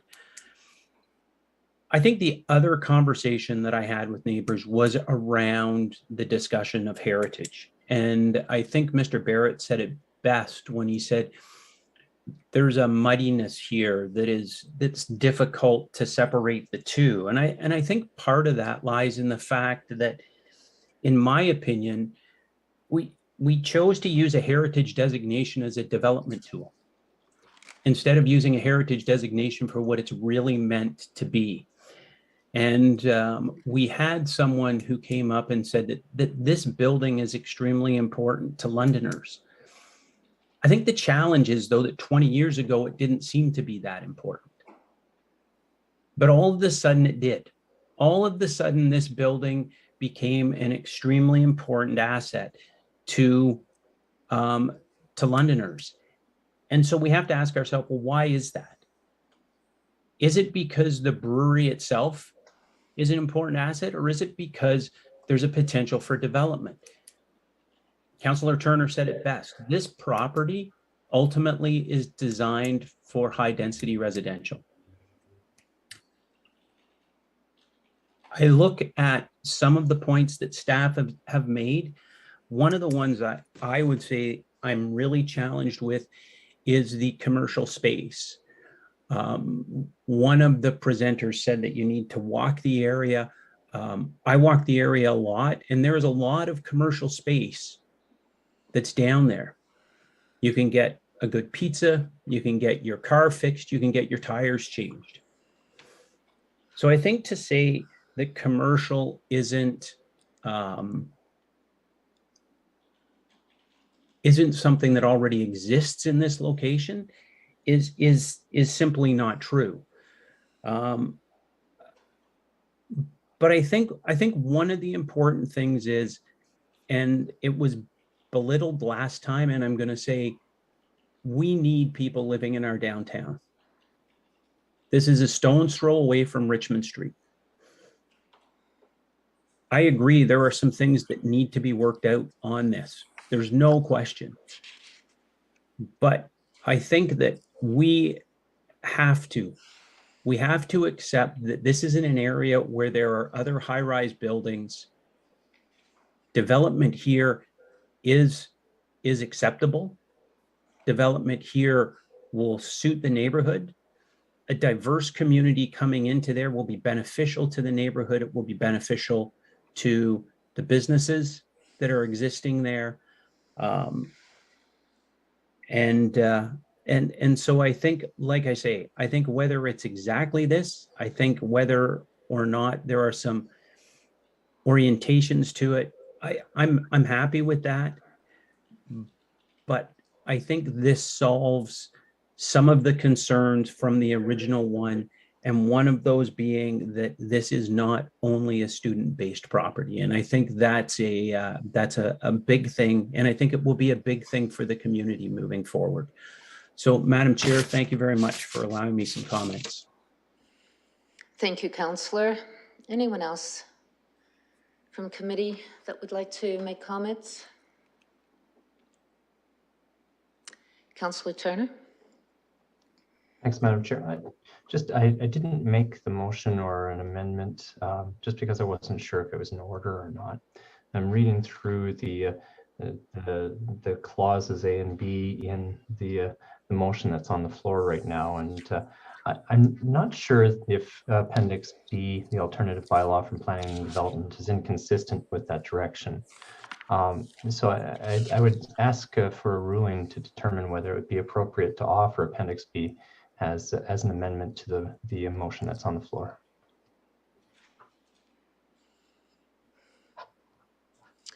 I think that may be a clerk's question. Maybe. Just before, I think it is a clerk's question, but I will, while we're waiting to see who is going to respond to Councillor Turner's question, I will go to Councillor Lewis. Thank you, Madam Chair.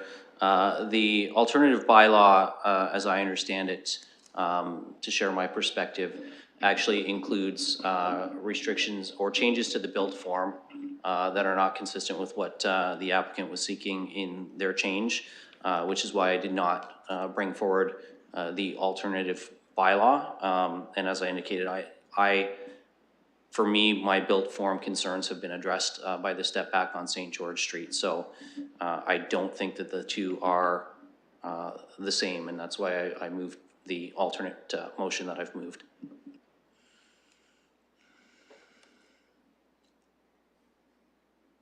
I wonder if I can have staff address the question.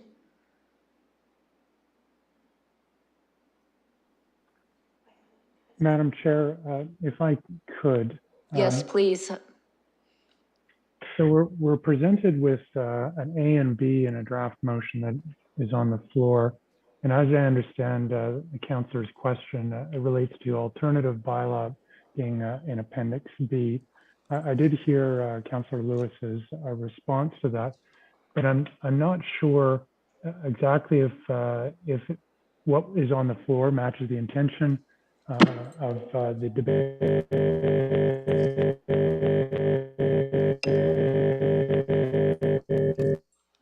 How's that? Mr. Schultes, could you, we missed part of the ending of what you were saying there as it related to Councillor Lewis's comments and the intent. Just wondering if we've lost Mr. Schultes. Sorry, my Bluetooth decided to die on me exactly as I was speaking. My apologies. It couldn't have been more perfect timing. I would quite agree. You're back, though. Welcome. Thank you. So as I was saying, I'm not exactly sure where I cut off. So what is on the floor is the A and B, where the A relates to amendment to the London plan to change the specific area policy in the neighborhood's place type applicable to subject lands. And B relates to changing the zoning of the subject property from residential R9 to a holding residential R10. I'm skipping some of that.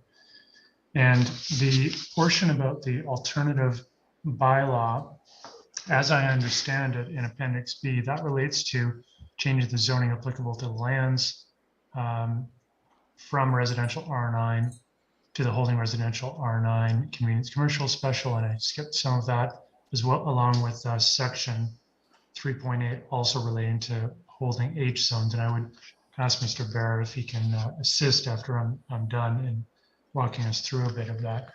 Now, if I'm understanding Councillor Turner's question, it relates to the appropriateness of the alternative bylaw. So essentially, the amendments, is it contrary, is it not contrary? If I'm understanding that correctly, and I think that is correct, Councillor Turner. If you want to just clarify. Yeah. If I may add clarification here, the motion on the floor states that a bylaw be introduced to change the specific area policies in the neighborhood place type to a applicable subject land standard to maximum building height of 23 stories and permit a maximum overall floor area of 500 square meters for retail service. That's exactly wording that exists in the Appendix B bylaw. And the bylaw to be introduced that has the holding provisions that specific for heritage and hydrogeological. Those are both in the Appendix B bylaw. So I'm not seeing them as inconsistent. I think the amendment brings more specificity. I understand Councillor Lewis's intent was to restrict the I guess the motion or the build to its alterations from what the staff had proposed and not have those amendments in there. I'm just seeking to amend what's on the floor, and I don't think it's inconsistent with what is actually on the floor right now. Mr. Schultes? If I could, through you, Madam Chair, if this is a question about germaneness, obviously I don't make the rulings, but I can provide some parliamentary input. I don't consider it contrary. It is germane.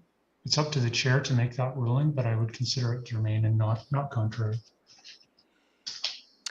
Thank you for that. And I would go to Mr. Barrett if he'd like to make a comment as well on the motion Thank that's you. in front of us. Yes. Thank you, Madam Chair. And not wanting to participate in the debate, so I'm going to try to be very careful.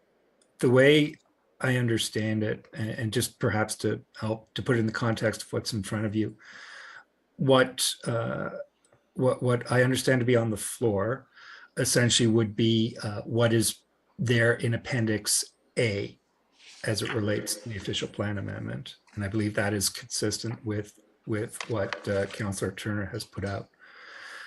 What I believe the intent of what's on the floor is essentially what's represented in clause or in Appendix C, with the addition of holding provisions and some of the language that is identified in Appendix B.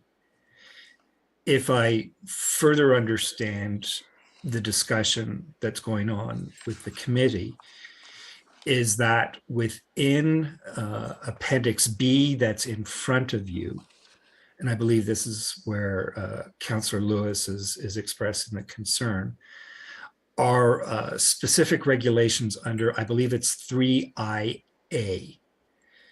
And those specific regulations speak to the alternative that was proposed in the staff recommendation. My understanding of what Councillor Lewis is attempting to do is to bring forward the staff recommendation as it relates to the holding provisions and the recognition of the convenience commercial use, but it's not all of the regulations that would be related to the design. So I believe that that's where the committee is with respect to trying to figure out where we are in this process.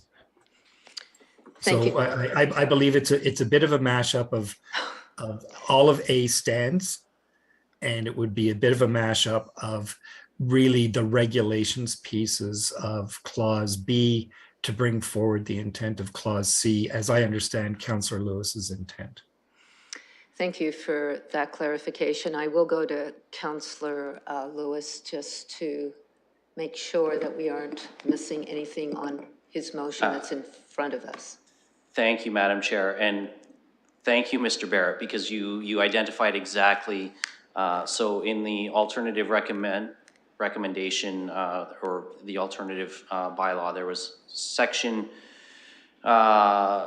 in 3IA. There were a number of regulations which would start to change the tower setback, the frontage, all of those.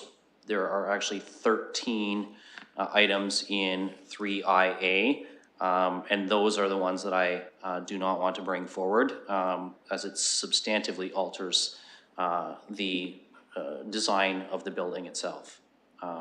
Everything else Mr. Barrett captured perfectly. It is essentially deleting that 3IA, 13 subsections regulating the building itself. Thank you for that. And I would suggest from the chair, from all these motions, as we have regard to Appendix A, Appendix B, and Appendix C, bringing them together, I do think it's not contrary. I'll go to Councillor Turner. If I'm missing something,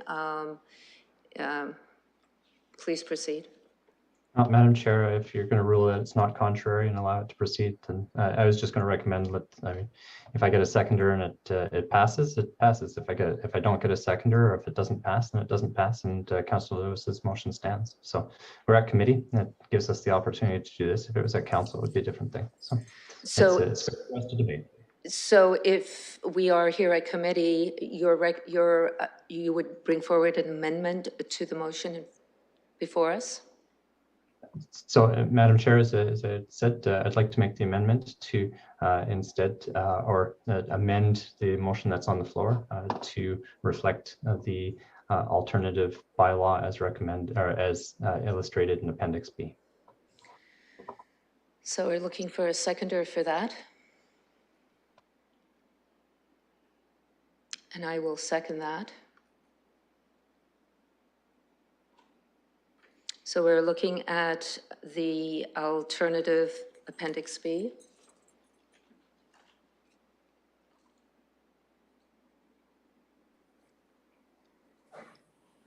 Madam Chair, I'll vote no.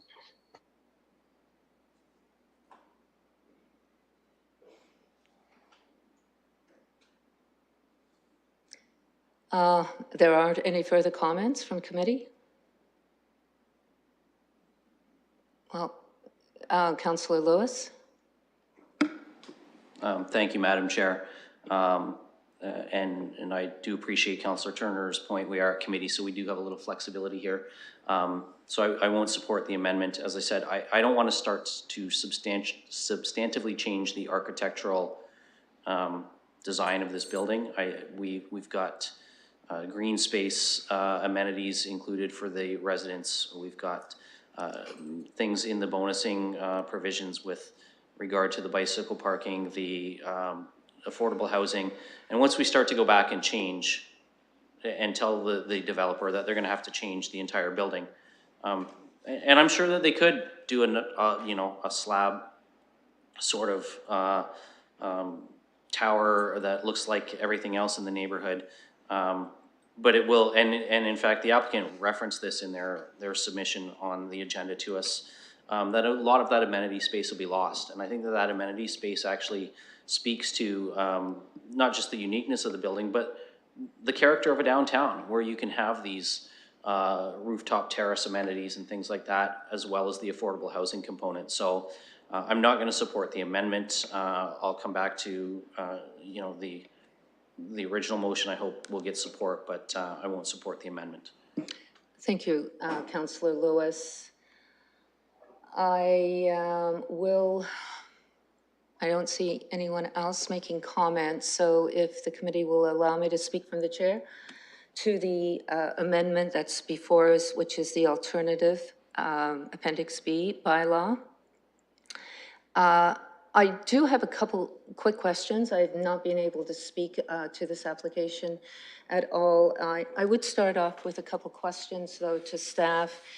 And it's based on the comments that I've heard from committee. And I want to make sure that we can, be as clear and as transparent as possible as a committee when it comes to what we understand. And my first question is around the building and the significance of the heritage of the building. I understood it is the building. It's not the fact that it is a brewery. I wonder if just staff can respond to that. Yes, through you, Madam Chair. The designation is around the heritage attributes that are identified in the cultural heritage statement, and these are physical attributes that are part of the notice of intent to designate. So it is physical attributes. Thank you, Ms. Dent. And I think it's really important that we understand that that building is of heritage significance. We're still going through that process. And in a way, I wish we didn't have this application right in front of us at this time until we really had a good understanding where we are with the designation. Secondly, my second question is around, it was mentioned that this is in the downtown area and as it relates to our policies, and I want to make sure I understand that it's not.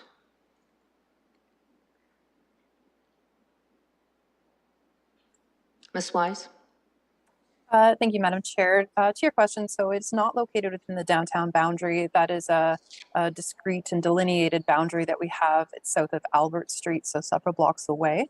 However, it is in a central part of the city, so it's in a core area, but not in the downtown. Thank you for that. And I just want to thank the community as well. Being here tonight, you have emphasized the importance of what this building will do to your community. And I think it's really important that we are aware of that as it relates to a number of issues that you spoke to.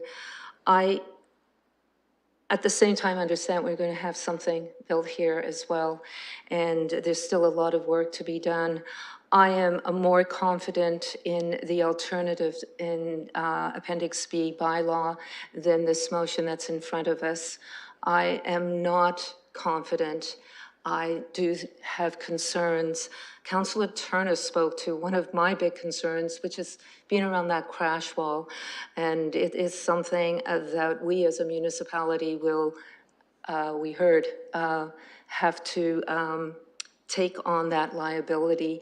And before we do that, I would like to know exactly what that looks like and how it's integrated. I know there's a number of holding provisions that are there with the hydrogeological, the heritage moving forward. I want to thank the developer. I have confidence in the developer to do good development, and it's something that I really appreciate, getting the comments from the developer ahead of time with some time to read and the responses to the recommendation. I am challenged sometimes when I get these letters with a minute to go to planning, and really when we get the information ahead of time, it's really appropriate. The other part why I'm not supporting this and why I would support the alternative bylaw coming from planners, which gives me more confidence. I know they've done their due diligence looking at their our area-specific policies, looking at mass and how and the magnitude and how it fits. I have more confidence that that alternative bylaw will have that result. I'm not confident at all that this is going to be what's best for the community, so I will not be supporting it. Oh, I will be supporting the amendment, sorry, not the motion. My apologies. So with that, we do have an amendment. If I can go to clerks.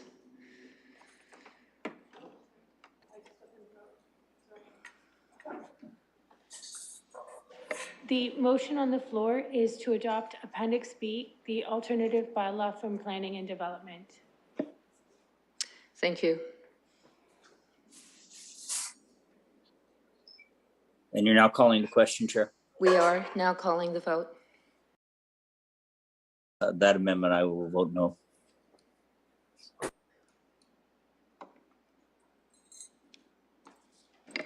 Closing the vote, the motion fails 2-4. And with that, I'll go to the motion that's in front of us. Any further comments? Councillor Turner. Councillor Lewis had stated that his intent was different, I don't know if maybe he wishes to amend his motion to be more specific to address the concerns that he has, because I think the motion as it stands here is still satisfied by Appendix B, if that's what staff were to come forward to. So I think if we're making motions like this, it's really important that the intent is clear. Otherwise, well, we'll still have to debate at council, but as in the intent of being assistive and not obstructive, I think it might be helpful. Thank you. Councillor Lewis. Thank you, Madam Chair, and I appreciate that Councillor Turner, his comments there. And as I indicated, my intent is to move the alternative bylaw, deleting 3IA 1 through 13 in the list. So if that is a more clear and specific motion for committee members, I'm happy to amend my motion that way if my seconder is amenable to that. But I see Mr. Barrett has turned on his camera too, so he might have some advice to help clarify. Thank you. Thank you. Through the chair, and I apologize because I might have sort of led you down a little bit of a mispath when I was speaking to different appendices, but I believe that that the intent is still the same. Might I suggest that, in fact, it might be cleaner and easier, because I believe that the intent, now that the first motion has failed, is to bring forward what has been requested by the applicant with the addition of the holding provisions. So in fact, it's probably a little cleaner to work with what is in front of you in Appendix C rather than B, but with the addition of the H41, H83, and the special H provision that was part of Appendix B. Then that way we're not deleting, we're not mixing and matching the regulations that are laid out in Appendix C. Bring forward and implement the design as is proposed by the applicant, and then the addition of those holding provisions from Appendix B bring forward the desire of the committee to ensure that those holding matters are addressed through the application. But that, my suggestion would be that if you go that way, you've got all the correct regulations as it's laid out in Appendix C. And then we are adding the holding provisions that were outlined for you in Appendix B. That I think is probably just a bit of a cleaner way to deal with it. Councillor Lewis. Thank you. And it's always, when we're working from different appendixes, tricky to get all the pieces of the right one. But hearing Mr. Barrett's advice, I'm satisfied with that. I think it does capture the intentions that we bring forward a motion to approve as laid out in Appendix C with the addition of the holding provisions. And I think the clerk actually captured the holding provisions for us in eScribe already, but it's on the far side, so I can't quite see all of them. But H41, H43, and a special provision, I think, were the ones that were referenced by Mr. Barrett. And while we're waiting for the clerk, Councillor Lewis, just for, I know the community is here listening and would like to know the difference between Appendix B and Appendix C with the added holding provisions, what we turn down and what is different with what you'll be introducing. I think it's important that they understand the difference. Certainly. So just to provide some clarification, and I'll try not to use any holding provision or symbols or anything like that. What we're going to do is approve the applicant's proposed design with conditions that will require the crash wall, the heritage provisions, and the hydrogeological study to all come forward before the work can actually begin there. Those things will all have to be addressed. So we're approving the concept of the building as proposed, but with some conditions to meet some of the items that our staff raised that were not yet resolved through their discussions with the applicant. Thank you for that. I will now take comments from committee. Councillor Turner.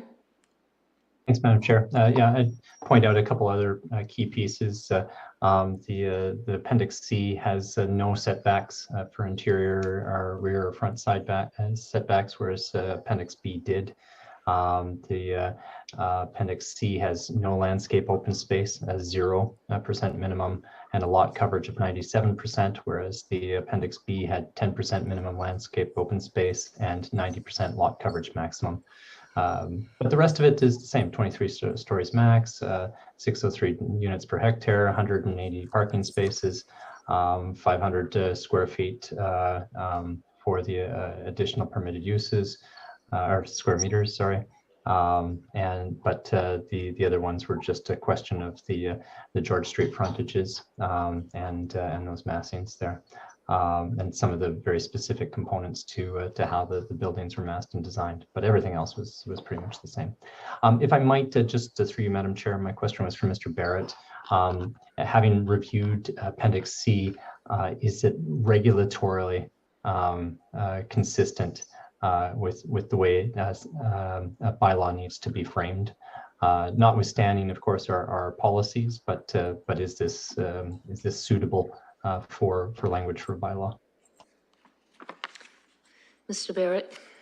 Thank you. Through the chair, that's what we're rapidly doing back and forth right now. But yes, we actually prepared the language in both B and C so that they would be consistent for you this evening. So I think we're pretty confident that we can capture the direction now. It's the addition of the H41, the H183, and the special and the unnumbered special provision added to Clause C. And I also want to remind you that Appendix A, which is the official plan amendment, which was consistent in both of them, you have to make sure that that's part of your resolution tonight as well. Thank you, Mr. Barrett. So I'd hope if between now and council you identify something that that is regulatorily inconsistent, you flag it for us at council. But that's helpful. Appreciate it. Thank you. And if I may just follow up with Mr. Barrett, with that, and just to assist with the clerks, we will be approving Appendix A as well tonight.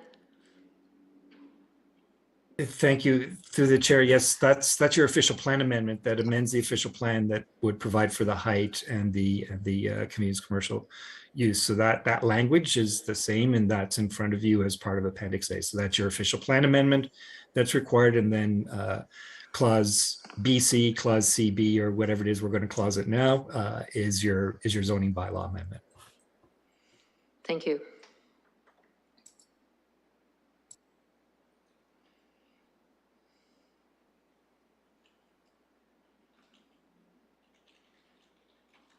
And we'll just wait a few moments here until the clerk is able to get the motion up.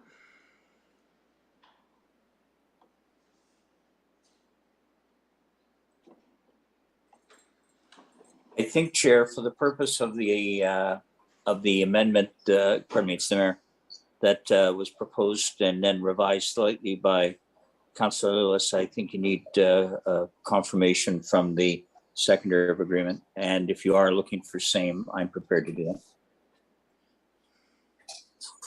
Just to keep the process as clean as it can be. On the motion. We're still waiting for the motion, though. Yeah, I'll just go to the clerk, sorry. So obviously this will be changed to be more official for the report.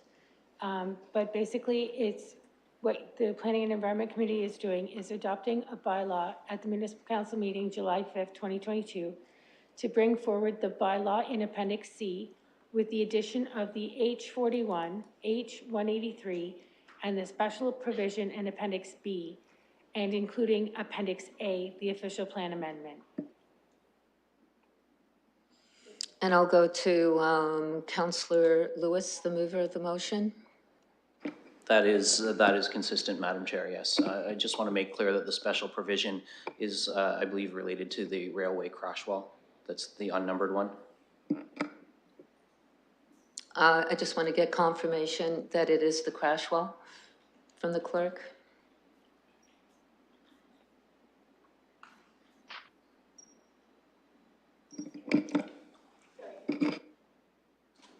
Yes, that is correct.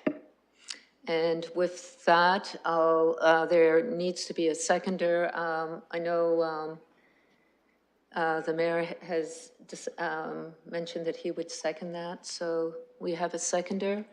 I'll go to comments from committee.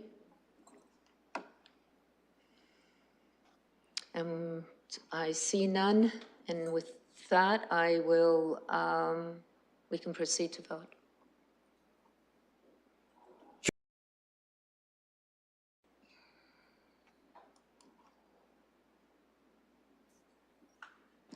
Closing the vote, the motion carries 4-2. And with that, we are going to maybe take a recess. I'll look at committee members if they would like to recess. It's about 6:45, if we can be back at 7, just looking for some nods. And so I will call for a recess. We can do a hand vote. We can be back at 7 to start. So hand vote. All in favor? And the motion carries. And we'll see you at 7.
Welcome back, everyone. I see all committee members here. We'll move on to our next public participation meeting, which is 3.6. This is a public participation meeting for 689 Oxford Street West. Looking to open the PPM. Councillor Lewis, seconded by Councillor Lehman.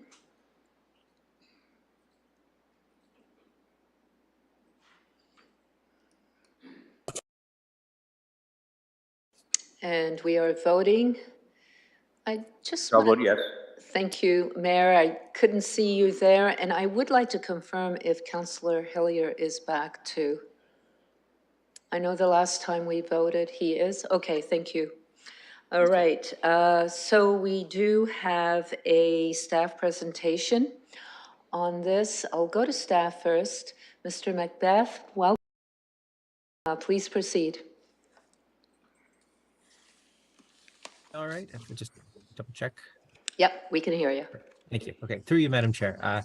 This item is an application for a zoning bylaw amendment and 1989 official plan amendment for the property at 689 Oxford Street West.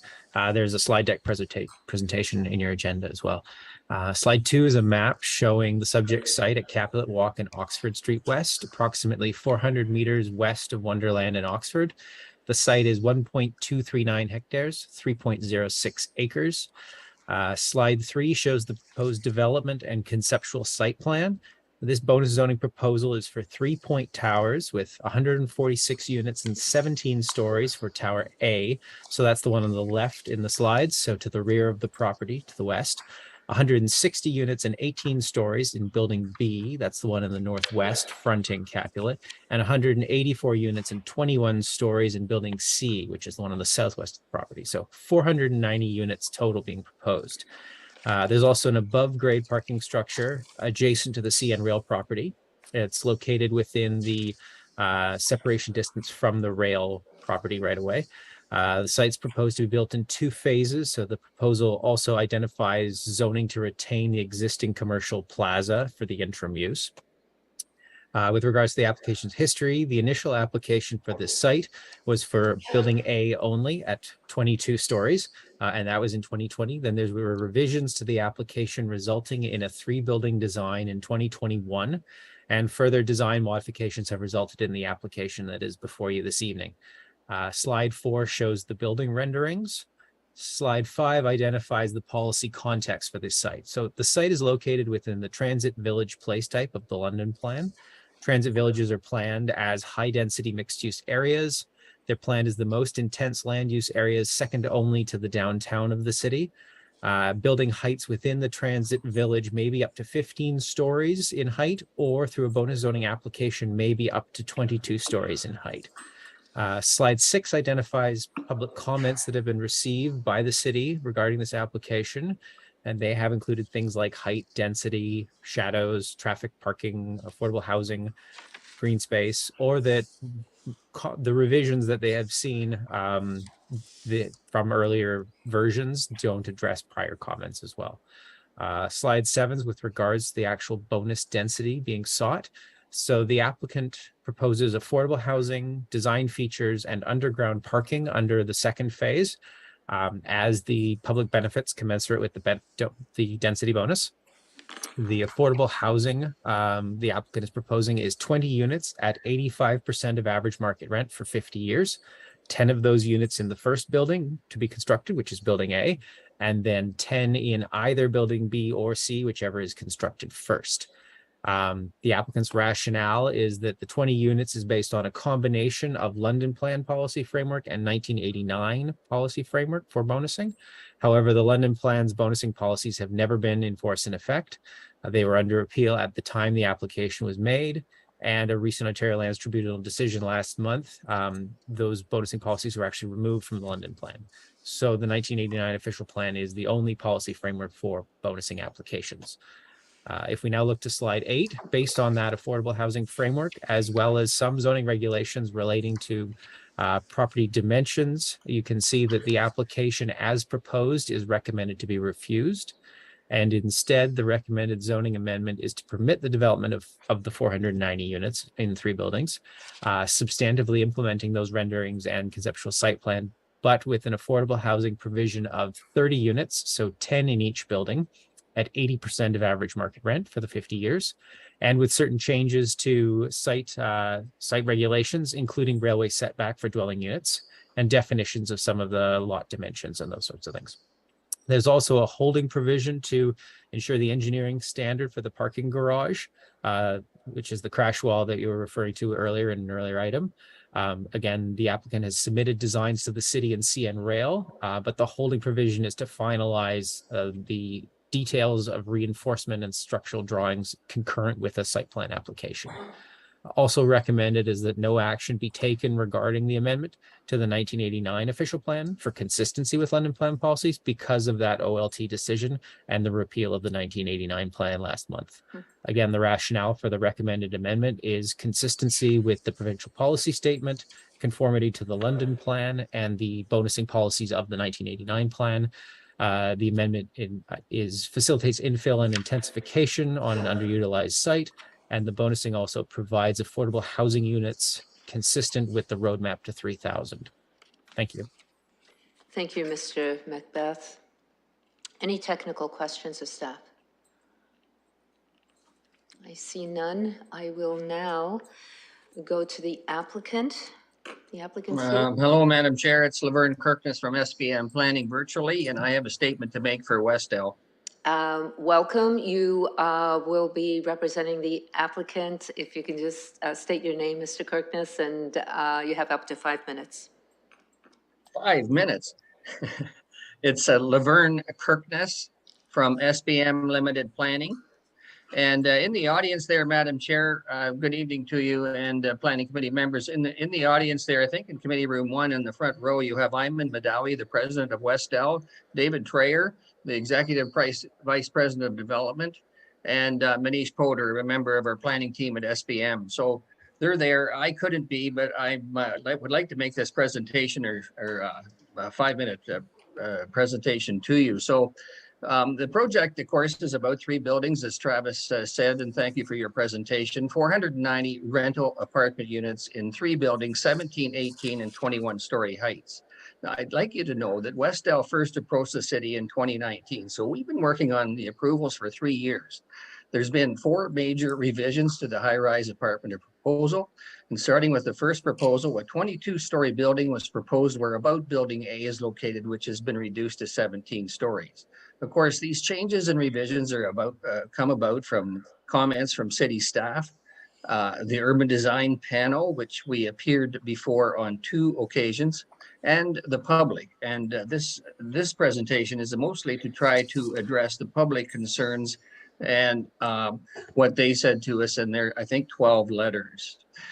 It's important to kind of point this out because we want you to know that there's been a lot of back and forth, and we believe that we are putting in front of you tonight an excellent example of urban intensification and infill within the Transit Valley context.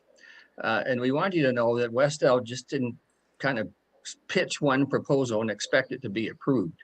So a lot of back and forth. While Westdale is excited to propose and contribute the first major piece towards realizing the vision in the London plan. This site is part of the West Transit Village place type. As you know, there's 4 transit villages in the London plan.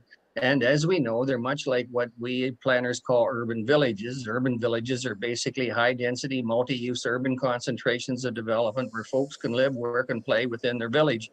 Because services and facilities are so close, folks can walk and bike rather than use their automobile all the time. If they want to go beyond, they can use public transit, which is offered at a high level of service because the intensity of development is so supportive. It all goes to this thing called sustainability. Well, the transit village here is quite extensive. It's centered around Oxford, the Oxford Wonderland intersection. It goes almost a kilometer north to Beaverbrook and almost a kilometer to Proudfoot Lane on the east, and then to the south to the CPR tracks. The Westdale site is kind of on the westerly limits of the transit village. So the transit village place type includes major uses already like Costco, Sobeys, liquor store. One of the largest concentrations of apartment buildings in the city started back in the 1980s by Drulo Construction, and these are just to the north and east of West L, 10 and 12 stories. These features are important to point out because when we were at the urban design panel, they were somewhat critical of us for not elaborating more about the geographical context of the high intensity development appropriateness that is being proposed. In the foreseeable future, we can probably see other proposals like this. For example, just to the east is the old Oxford Dodge site, which is closed and quite an underutilized land use at the present time. Porsche dealer is another one. So that is the land use planning context. And to address these 12 letters of objection, we wanted to kind of say at the outset that the public concerns arise from their perspective upon which they're evaluating the West Elk proposal. And like most low density, low profile residential communities, they would prefer development to be much the same as they have already in their neighborhood or community. And to be fair, probably some would say, yes, you can increase the density and height towards the edges along the busy arterial roads. But that's kind of the 1989 official plan approach, I suppose. In any case, we have a different lens for evaluating this proposal, and it's called the London Plan. It's called the Transit Village Place Type. The transit villages, as you know, are the second most dense and intense place types in the entire city next to downtown. In these place types, density is desired. 22 stories of height are permitted. Mixed use is almost always required. Parking is discouraged in order to be in favor of public transit. So it's all this upward, not outward approach to urbanization that the transit villages display. Mr. Kirkness, I just want to give you a reminder, you've got about 20 seconds. Madam Chair, we've got at least $200 million worth of investment here. This is a hugely important night to us. We need more than 5 minutes in order to explain to the public what our perspective is. Now I'm getting I need 2 or 3 more minutes, not 20 seconds, please. The first objection about scale, height, and just density. one moment, Mr. Kirkness. I'll go to Councillor Turner.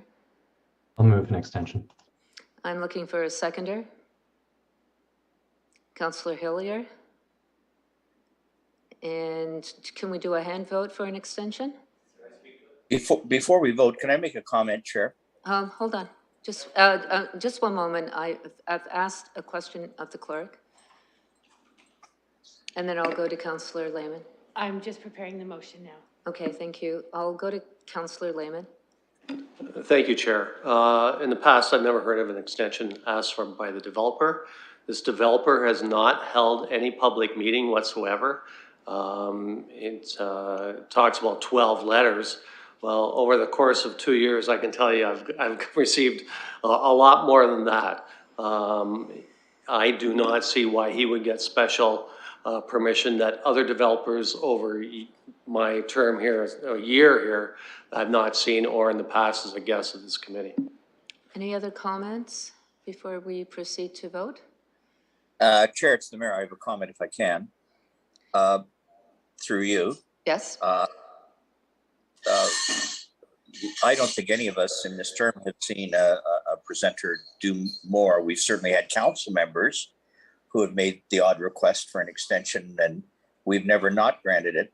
I'm not as hard on this, and I think we're taking a lot more time talking about it than just giving them the extra couple of minutes. You could do it in 2 minutes. I know it's exceptional and different, but what the heck? And I don't mean that inappropriately. Thank you for your comments, Mr. Mayor. I will go to the clerk for the motion to be read. The motion reads that to extend Mr. Kirkness's delegation beyond 5 minutes. I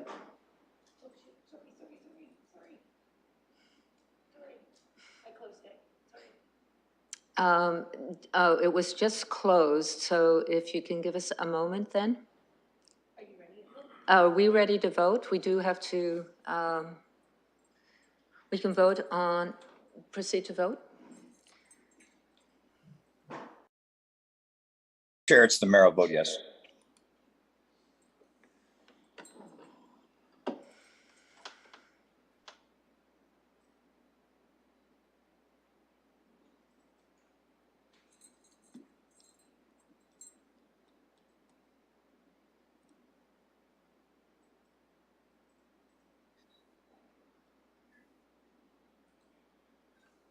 Closing the vote, the motion carries 5-1.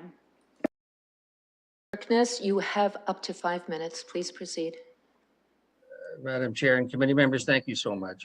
I just wanted to deal with a couple of the public issues. I know they were concerned about scale, height, and density, but in this mass transit context, it looks like those things are kind of welcome. Now, there are transition and compatibility policies too to protect the neighborhoods, and we think we've done that. The closest building has been reduced from 22 to 17 stories. And one should also understand that there is no low density, low profile housing actually abutting this site. There's an open storage yard along the north side, which is 100 feet wide, and a nursing home beyond that. Then a townhouse development at 43 Cabinet Lane, which is there for about 300 feet or 100 meters away. If you look to the northwest, before one gets to the existing single detached housing along Silversmith Street, a stormwater management facility separates them from us for about 700 feet. So as a result, these buildings are separated from low density residential profile and not 22 stories. They've already been reduced. The second issue that the public was concerned about was traffic. We did a traffic study, and we're not sure that it was shared with the public. R.C. Spencer and Associates did it. The accesses to this site are off of Capulet Walk. There are 2 of them proposed. If traffic was going westbound, it's a simple right turn out of the site and a simple right turn on Oxford Street. If you're going north, yes, there would be some traffic going to Masonville or the university. But the major traffic demand is to the east and south, which means traffic would exit left out of our site, go to Capulet Lane, then south to a signalized intersection. And the traffic engineer was very emphatic about the need for an improvement at that intersection where an eastbound left turn approach would be established through line work on the pavement as well as signalized. It would also remove illegal left turns at Capulet Walk and Oxford Street, so you'd kind of get 2 things improved at once. The third and last one I'm going to deal with is, or second last, is the green space and trees. And there was concern that these were insufficient. Well, Westdale commits to planting trees along all of its private roads and around the perimeter of the site and throughout its open space areas as well. They'll do this at the site plan approval stage. The open space areas on our site plan have been actually assigned for specific purposes such as pet areas and active areas and passive areas. Of course, there'll be indoor recreation, fitness, and social engagement facilities as well. And lastly, the city has asked for a public pedestrian throughway from the northwest corner of her site, the stormwater management area in Silversmith, down to Oxford and Capulet Walk, which is kind of like cutting through the site as the railway, parallel to the railway. And we're prepared to provide that at the site plan approval stage as well. I was going to speak to groundwater and shadowing, but they've been addressed pretty properly in the staff report. The last thing really was about affordable housing. And simply Westdale is prepared to provide the 30 units of affordable housing. Although we know in the past, the London plan, if it was used as a basis, being the height differential between what is permitted basically, which would be 16 stories, our 17th and 1 story, 2 stories, and 5 stories would be the bonusable stories. We would be required to offer up 10 units. But based on the 1989 plan, they work on density, which means it's 30 units. Westdale agrees they're okay with the 30 units of the 490 total units. They're just asking for a slight adjustment to the distribution. In other words, you have 1 minute left. Okay, the 10, 10, and 10, the 10, 10, 10 unit distribution, we're asking to be 6, 11, and 13 for each of the 3 buildings respectively. And it's, again, no issue with the 30 units. It's just simply a lighter front end type of distribution that kind of helps with some of the startup costs, like the parking structure and the crash wall and all of that. That would mean one slight change to the planning report. Other than that, Westdale agrees with staff's report and recommendation and would ask PEC to approve it and recommend it to council. In this way, Westdale hopes to complete the project over the next 6 years for all 3 buildings. In this way, the city will see the implementation of its London Plan vision for the West Transit Village at Oxford and Wonderland with 3 new buildings and 490 You're coming to housing 5 minutes. for rent. Thank you very much, Madam Chair and committee members. Thank you, Mr. Kirkness, and thank you to the applicant for attending here at committee rooms 1 and 2. I will now go to the public. I do have quite a list here, and I'll try going to committee room 5. I think committee room 5, and start with in-person. I have Mr. Rick Coates on the list. Mr. Coates, if you can state your name, address if you wish, and you have up to 5 minutes.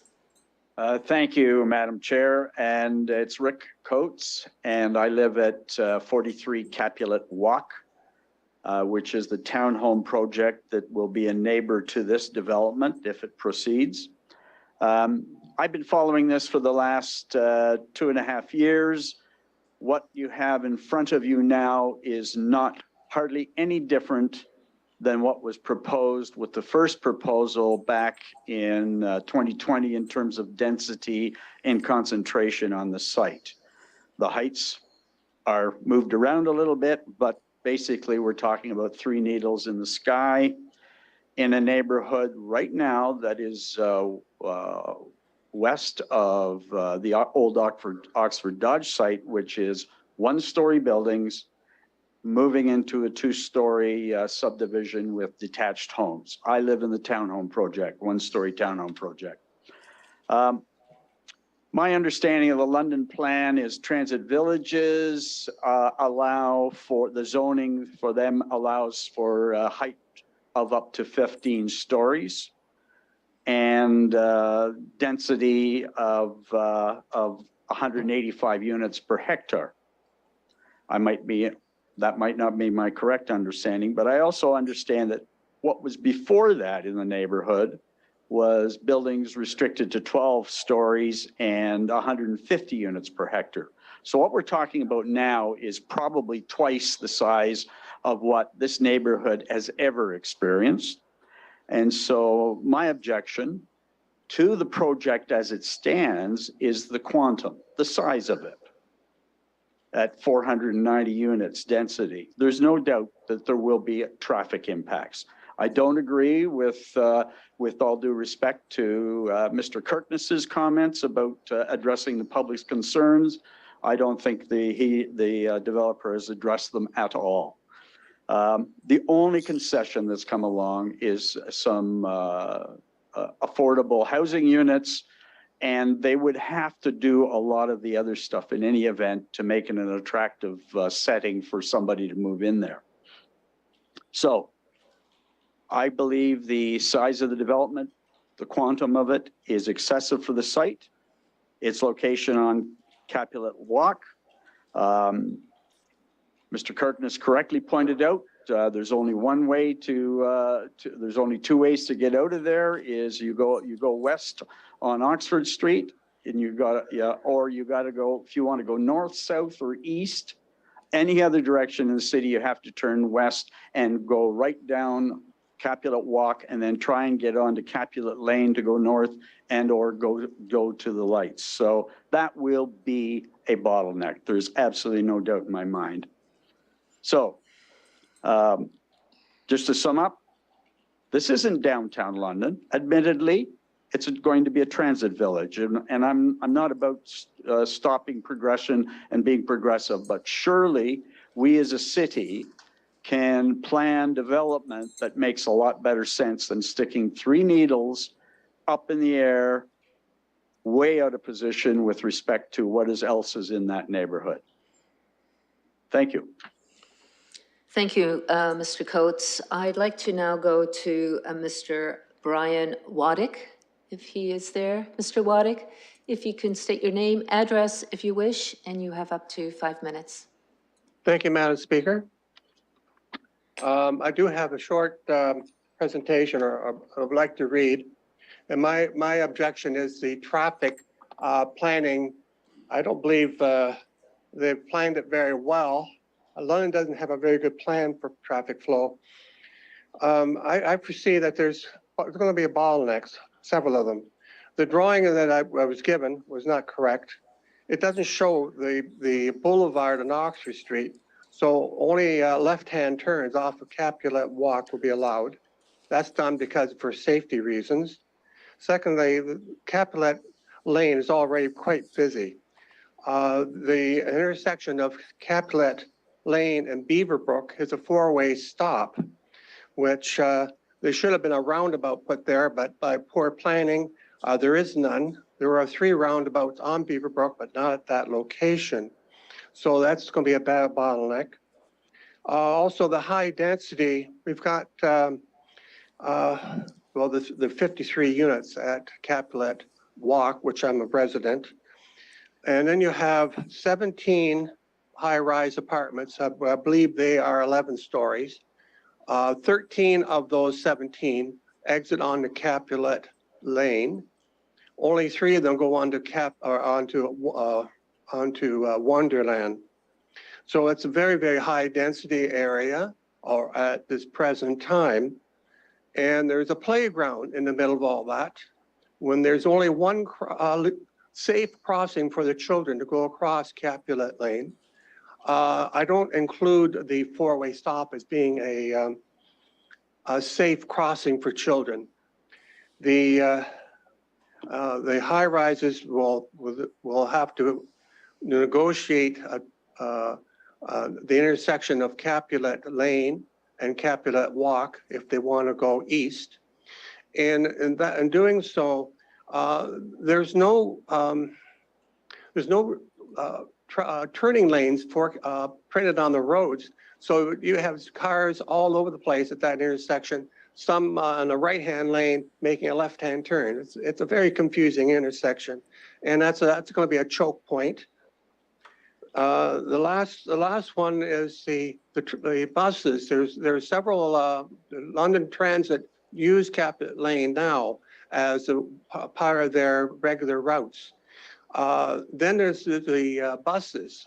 Because it's high density right now, there are a lot of children to be picked up. I don't know how many buses, but there's at least 3 or 4 that come in there. And when they make their stop, all lanes, both directions on Capulet Lane are blocked up from Oxford Street all the way through to Beaverbrook, both sides. So you got choke points and everything else.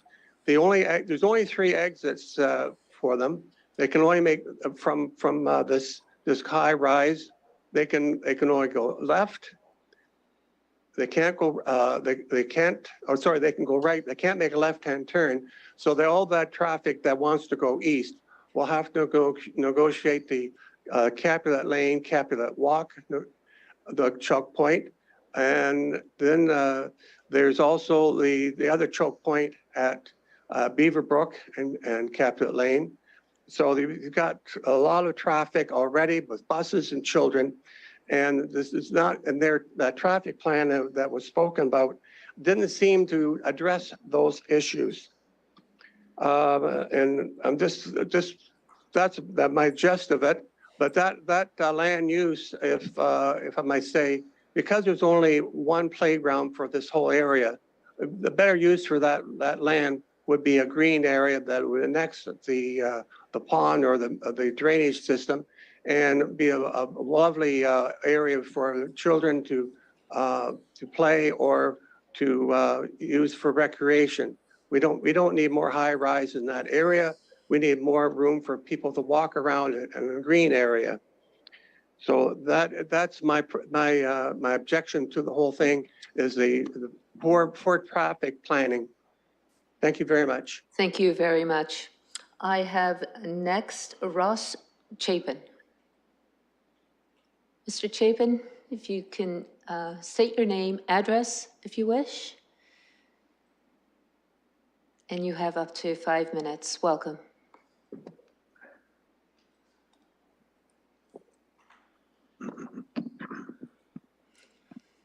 Thank you, Madam Chair. Thank you for the opportunity to speak today.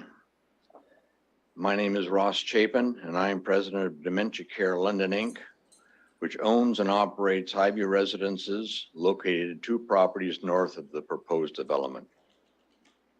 Highview Residences is a specialized care home for those living with memory loss. It consists of 2 homes.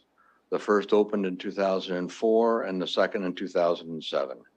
25 residents live in each home. The presence of direct sunlight is an important factor in the physical and emotional health and safety of our residents. This site was chosen 19 years ago because of its zoning. The zoning permitted this use of the land, and it ensured that our home would not be surrounded by high-rise buildings which would cut off the direct sunlight. Our residents live with us because of a disease that takes away their ability to function and act independently. Part of our responsibility is to provide them with a healthy environment. That is why each cottage in the residence has its own private, secure therapeutic garden available to the residents whenever they'd like to go outside. The proposed development will change that environment. It will block the expected pattern of direct sunlight from the home and gardens for several hours every day. Our bodies are tuned to the cycle of the sun. All of our major body organ systems are affected by this daily rhythm. When our bodies experience patterns of light exposure different from the expected cycle, physiological processes get disrupted, leading to a variety of negative health consequences. Mistimed light exposures disrupt hormone production and is a major contributor to sundowning. This is a term used to describe restlessness, agitation, irritability, and/or confused sleep-wake cycles. This confusion leads to anxiety and behaviors such as pacing, wandering, and yelling. Like you and I, our residents receive the benefits from direct sunlight, benefits like vitamin D, which is involved in our bone health and our functioning of our immune system. Vitamin D also increases the release of the hormone called serotonin, which boosts a person's mood and helps them feel calm and focused.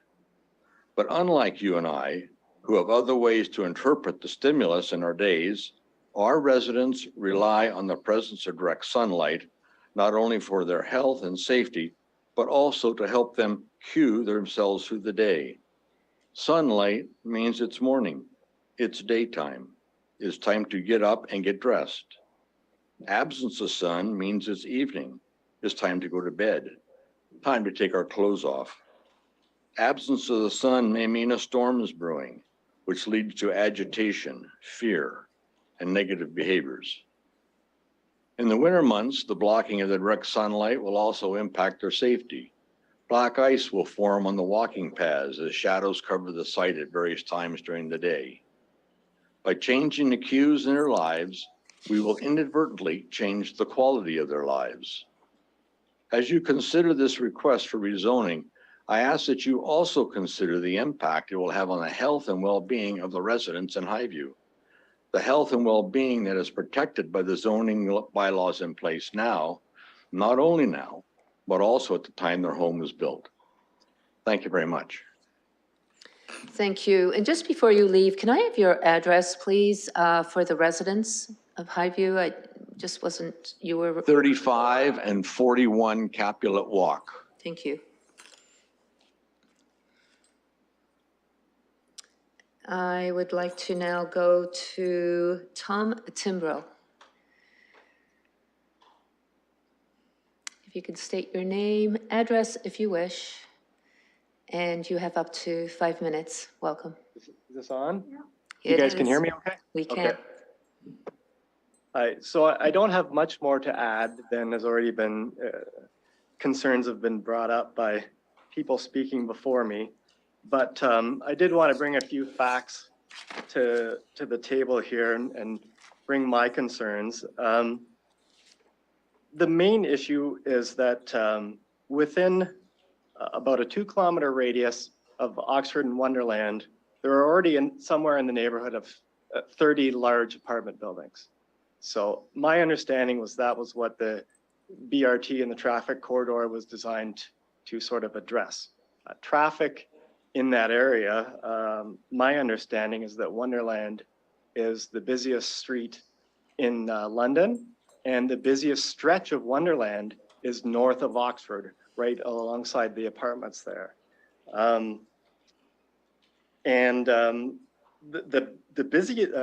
biggest issue, I think, in that specific area is people wanting to go north.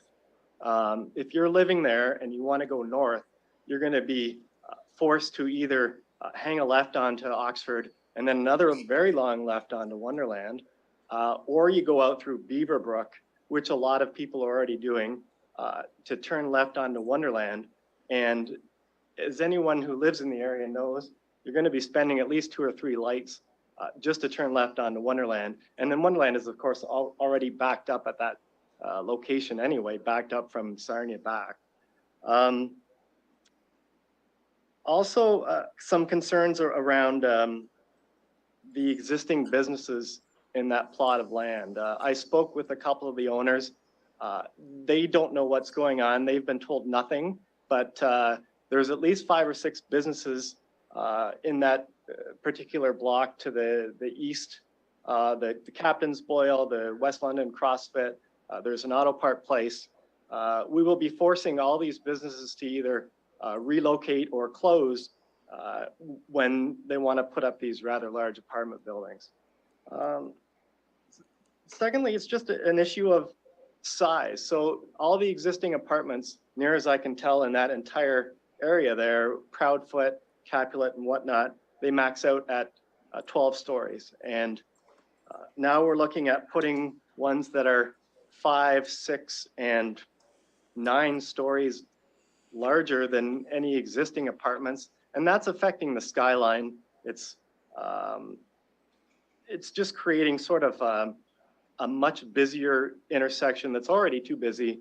And it's taking away more or less the sky for a lot of people who live in that area. That's really about all I had to say that hasn't already been covered. So I thank everyone for your time. But, oh, I should mention, my name's Tom Timbrell. I live on Inverness Ave. I've lived there for approximately 20 years with my wife. And yeah, that's all. Thank you. I have next in person, Gail Stark. Gail's here. Or on Zoom. Gail? Yes, welcome. If you can state your name, address if you wish, and you have up to 5 minutes. Sure. I'm Gail Stark. I live at 837 Silversmith Street. I really wasn't planning on speaking, but I certainly support everything that has been said so far. Me living on Silversmith Street is one way for traffic to detour around the 4-way stop at Beaverbrook and Capulet. They duck through Silversmith Street and get out onto Beaverbrook, head up left and go up through the roundabouts, okay? Conversely, when they come back, they do the same thing. They go through the roundabouts, they go over one speed bump and come through our subdivision, which has 2 90-degree curves in it, as well as parked cars on each side of Silversmith. So it's very dangerous. I certainly don't want my grandchildren or my animals to accidentally get out onto that road, because that would be game over for them. So I don't like that. Beaverbrook has 3 speed bumps on it. Okay, so like I say, when they cut through Silversmith, they're skipping 2 of them and that 4-way stop. So to me, traffic is one reason to nix this development in the bud. Okay, everybody else has talked about definitely the density, the height, the groundwater, traffic, everything has been said. It's just got to be a no to this application. Thank you. Thank you. I'd like to now go to Zoom, and I have Julia Egress. Julia, are you here?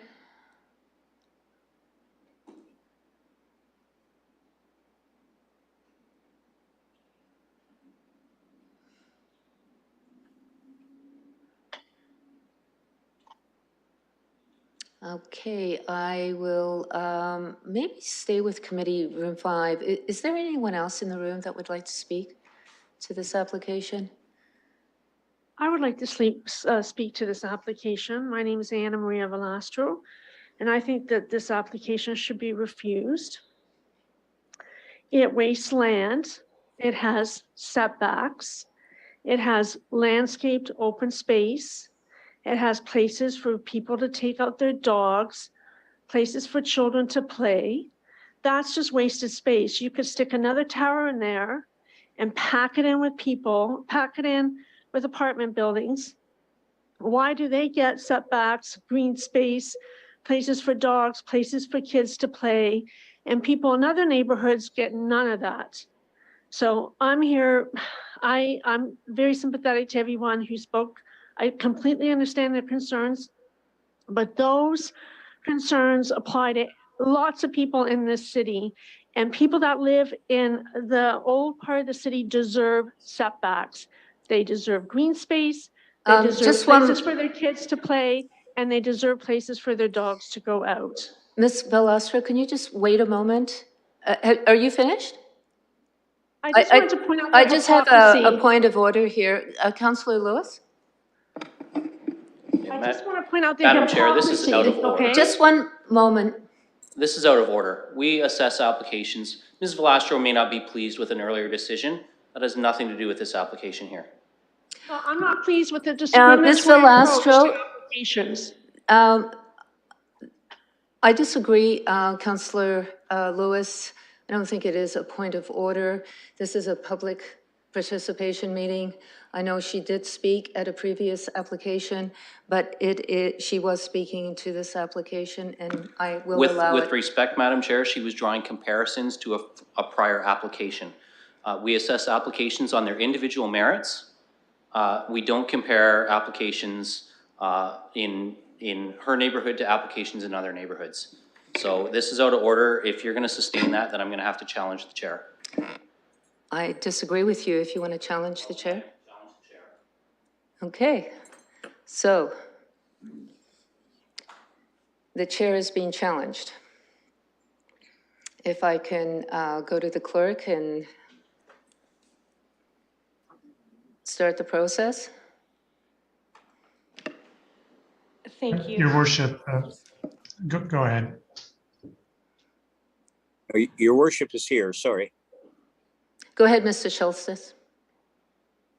Sorry, Madam Chair, the wording that the clerk is looking for is whether that the ruling of the chair be sustained.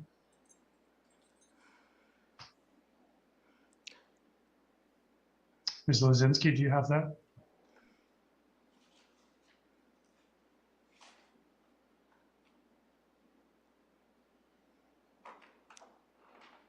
Sorry, I'm just looking up the council procedure bylaw right now. If we can just have a moment.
Through you, Madam Chair, Ms. Lozinski, it's 32.5.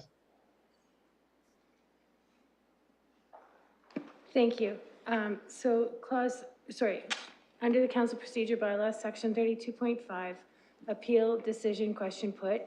If the decision of the chair is appealed to the standing committee, Then the question, shall the ruling of the chair be sustained, shall be put immediately without debate, and its result shall be final. So I would put, so the ruling of the chair is that I do not find it a point of order, and I would allow the Ms. Velastro to speak. So now we have to vote on it. Is that correct? Madam Chair, that is. Mr. Schultes? Yes, Madam Chair, that is correct. Thank you.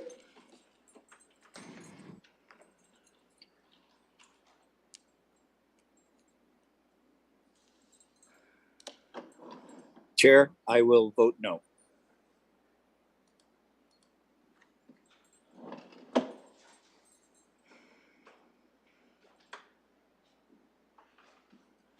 Closing the vote, the motion fails 2-4. So with that, I'll move on to the next. So that was, Ms. Velastro cannot speak then. It failed, so I will move on to the, yes, Mr. Schultes? Madam Chair, the question is, shall the ruling of the chair be sustained? So, so it is sustained, so Ms. Velastro can speak then. I'm just a little confused here with the bylaw or the motion.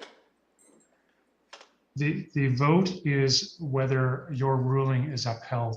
And it has not been So upheld. shall your ruling be sustained? And the vote did not carry. Thank you for that clarification. So I will move on to the next participant, and I will go to Zoom, which would be Samantha J. Thank you. I live very close to the proposed site. If you can just state your name and address. Oh, yes, I'm sorry. If you wish. Samantha Johnstone. And I live on Silversmith.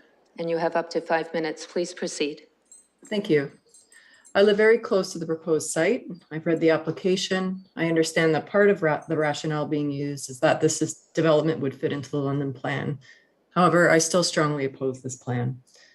Since I purchased my home in 2006, our neighborhood has absorbed 10 new apartment buildings. It's now being proposed that we absorb another 3, which are larger than all of the previous ones, bringing at least 500 additional people to a small area.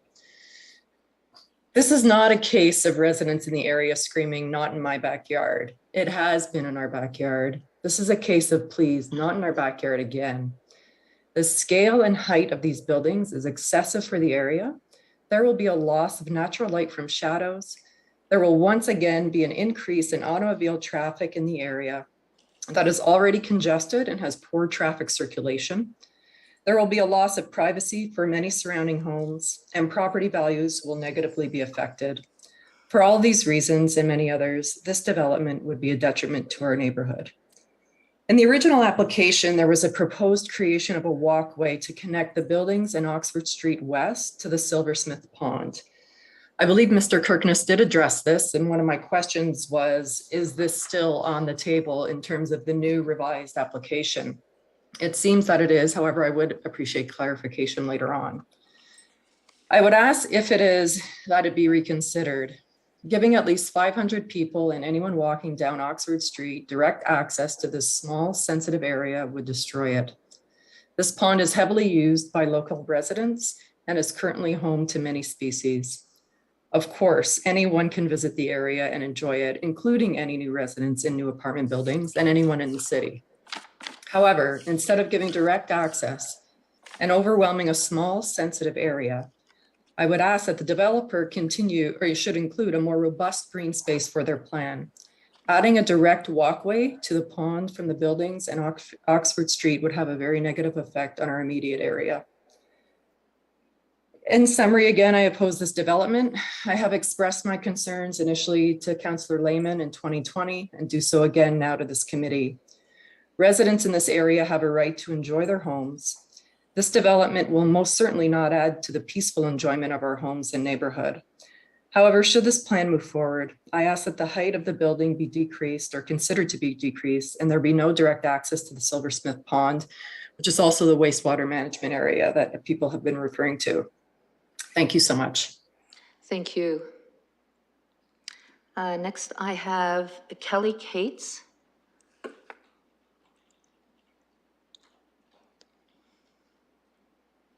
If you could state your name and address if you wish, and you have up to 5 minutes. I can't hear you. Chair, can you hear me now? Yes, Oh, it's I can. muted. No, you're good. Oh, thank you. Yep. My name is Kelly Cates. I live at 30 Laurel Street. I live on the development on the other side of the tracks, and this has not been addressed. These massive apartment buildings will be in my backyard. So I'm opposing the height. I agree with everything everyone else has said. The neighborhood does not have anything of this height density. And if it does go forward, I would appreciate it being scaled back. I also agree with all the comments about traffic.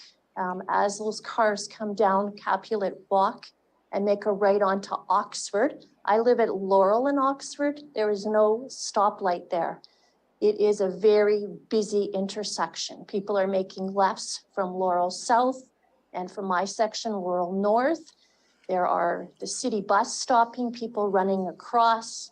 And I frequently observe people come along Oxford and make a U-turn once they come off Capulet Walk in the middle of Oxford Street. And I think this is a recipe for disaster.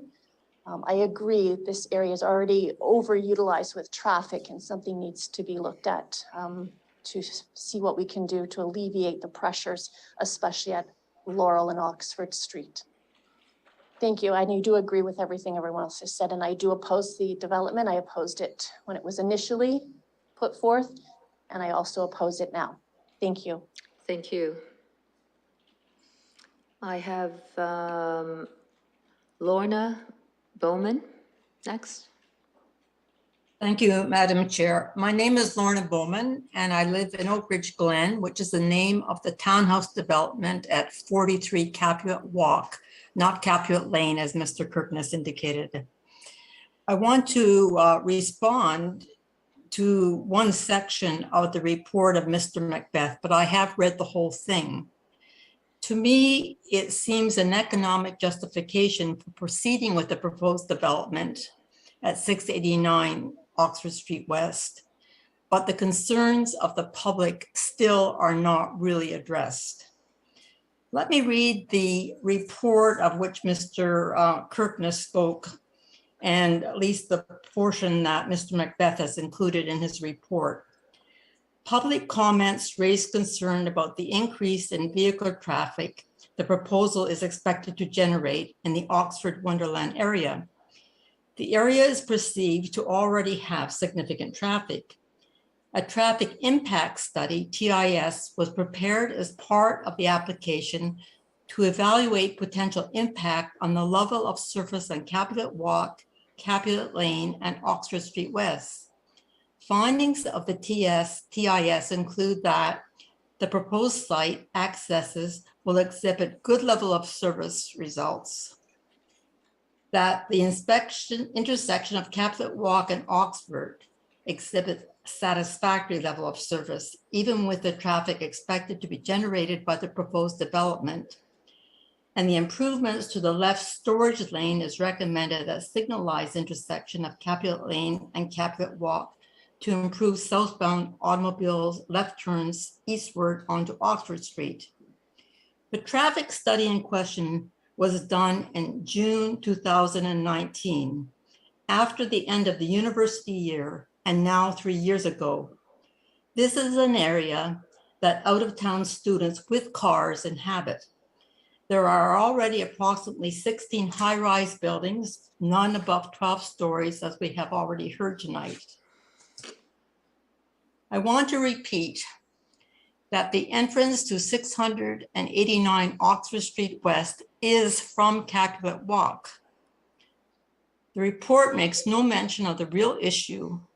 In addition to the expected vehicular increase, it is not possible to turn left at Capulet Walk onto Oxford Street. We've heard this repeatedly. To go east from the proposed development, it will be necessary to first go north on Capulet Walk and then turn south onto Capulet Lane. Simply improving the left lane at Capulet Lane will solve nothing. Oak Ridge Glen, a condominium townhouse development, is located at the intersection of Capulet Walk and Capulet Lane. We're right there on the west of Capulet Walk. Since the creation of Capulet Walk in the mid-2000s as an artery to Capulet Lane to go more directly south, present traffic patterns already make it difficult for us to exit the complex. Capulet Walk has become a shortcut for traffic from Wonderland North to go west via Beaverbrook and then Capulet Lane to Capulet Walk to Oxford Street West. Albeit Oak Ridge Glen is only 53 single-family homes, I believe it is worthy of the city's respect, protection, and reconsideration. I really didn't find that in Mr. Kirkness's comments tonight. This committee is also responsible for environmental planning. How is the proposed intensification of both traffic and building density a response to the climate emergency declared by the city on April the 23rd, 2019? Recent studies have demonstrated the harm of motor exhaust fumes to physical well-being, not to mention the climate. In this light, increased traffic from 490 additional rental units plus commercial stores at 689 Oxford Street West, already on a busy roadway of Capulet Walk, seems counterproductive. Have the planners visited the area? Surely the London plan needs to be more than moving greater numbers of people into smaller geographic areas, as seems to be advocated in this proposal. Those who live nearby the proposed development will be detrimentally affected by excessive noise from buses and other vehicles, exhaust fumes, and the shadowing of the proposed structures. You have 20 seconds left. Thank you. Thank you. I don't ever believe that we were intended to be a highway service commercial zone. Thank you very much, Madam Chair. Thank you. Next up is Lori Smythe. Welcome. If you can state your name and address, unmute, and you have up to 5 minutes. My name is Lori Smythe, and I apologize for the condition of my voice, but I'm battling laryngitis tonight. We can hear you well. Okay, I've lived on Silversmith Street for the past 10 years, and I've noticed, as Gail spoke to, the volume of traffic that uses our street as a cut through on their way to the many homes that have been built up around this area. The traffic is insane already. With, I don't know how many apartment buildings the gentleman disclosed that are in that area, but if you get stuck behind one of those school buses in the morning or in the afternoon, you may as well shut off your car for 20 minutes because you're going to be stuck there while they load and unload the children that live in the apartment buildings that exist there now. It's going to be insane if you add 3 more buildings full of more children, and the traffic is already intensely overpopulated, attempting to turn anywhere onto Oxford Street, off Beaverbrook, onto Wonderland Road. It's just, it doesn't flow at all. And it's becoming increasingly frustrating for the residents who live on Silversmith Street to put up with this intense traffic. And I can tell you for sure, if this plan goes ahead as proposed, I definitely will be selling my home on the street because I just can't put up with the extra traffic and the extra gridlock that this is going to cause. I cannot imagine trying to make a right-hand turn onto Capulet in an attempt to head east on Oxford Street. There's just too many cars there now. You can sometimes have 25 cars ahead of you trying to make a left-hand turn. And if there's no other exit to get out of that development, I just foresee it being gridlock. And it will not be favorable living on this street or in this subdivision any longer. They definitely need a light at Beaverbrook and Capulet Lane. They opposed the idea of a roundabout. So I think it's busy enough now. You can sometimes wait at that intersection of the 4-way stop for 8 to 10 minutes to get your way through that during peak traffic times in the morning and the afternoon.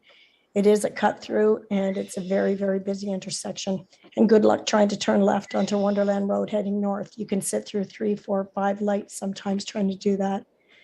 So that's all my voice can speak to now. I certainly support all of the comments that everyone else has made tonight.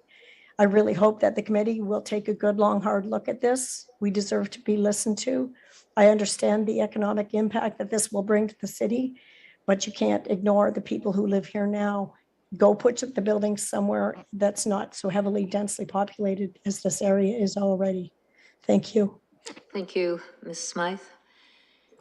And next up is Christina Slavinsky.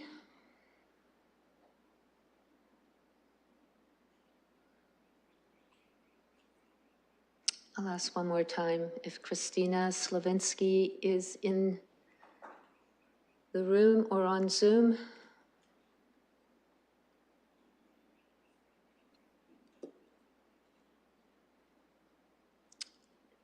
That exhausts my list. I'll ask if there's anyone else that I have missed, if they can come forward, please.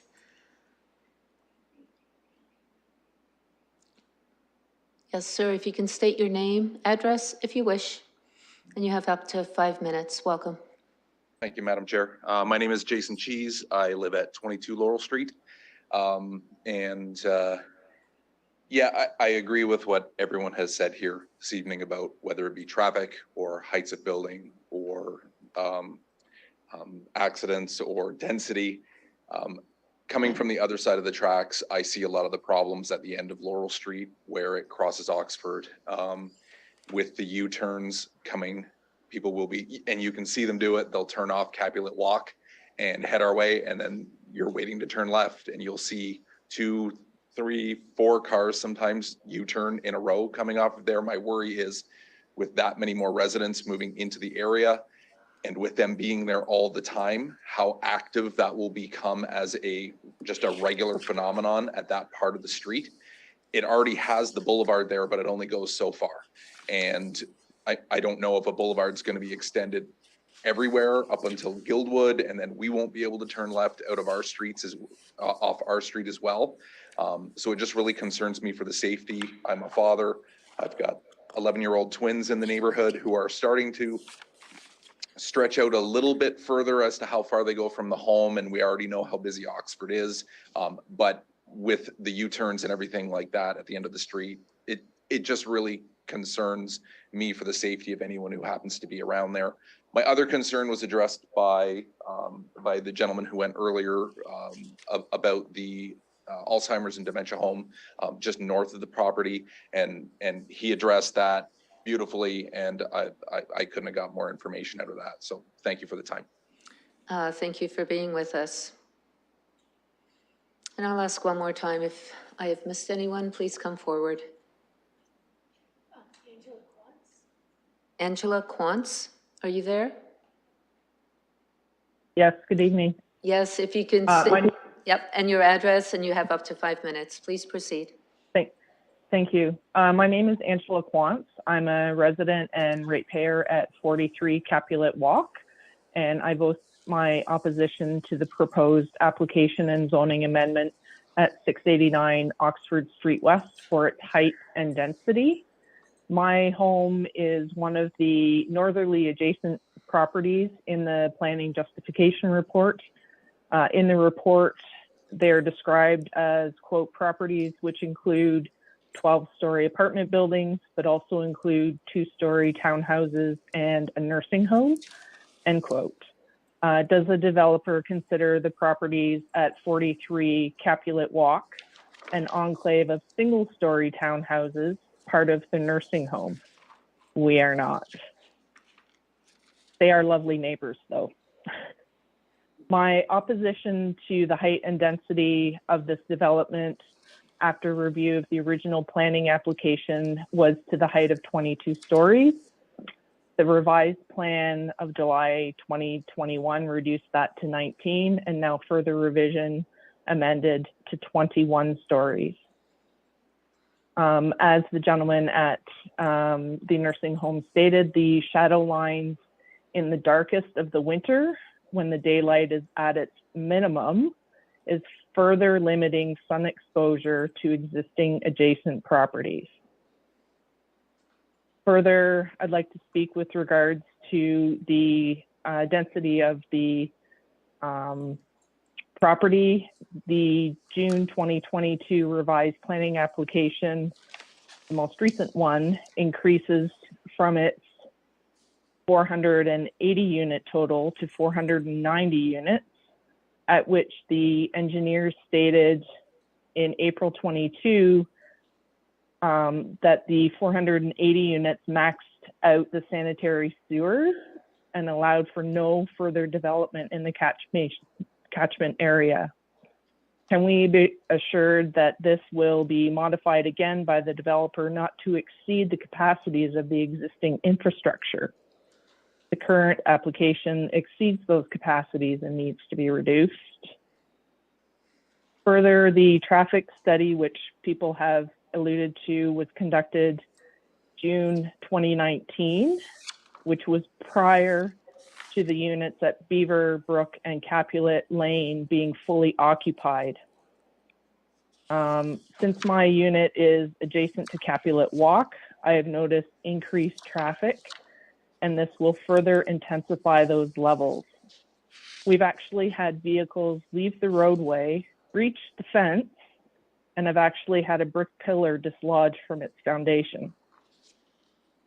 With development of this property in phases, I also see challenges in traffic flow, emergency services, and environmental services access to the site, only having a single driveway in and out of the building in phase one without a turnaround route. In conclusion, my opposition is to the height and density of this development and its current plan. Thank you. Thank you. I'd like to ask if there's anyone in the committee rooms or on Zoom, if they'd like to make comments to this application, please come forward.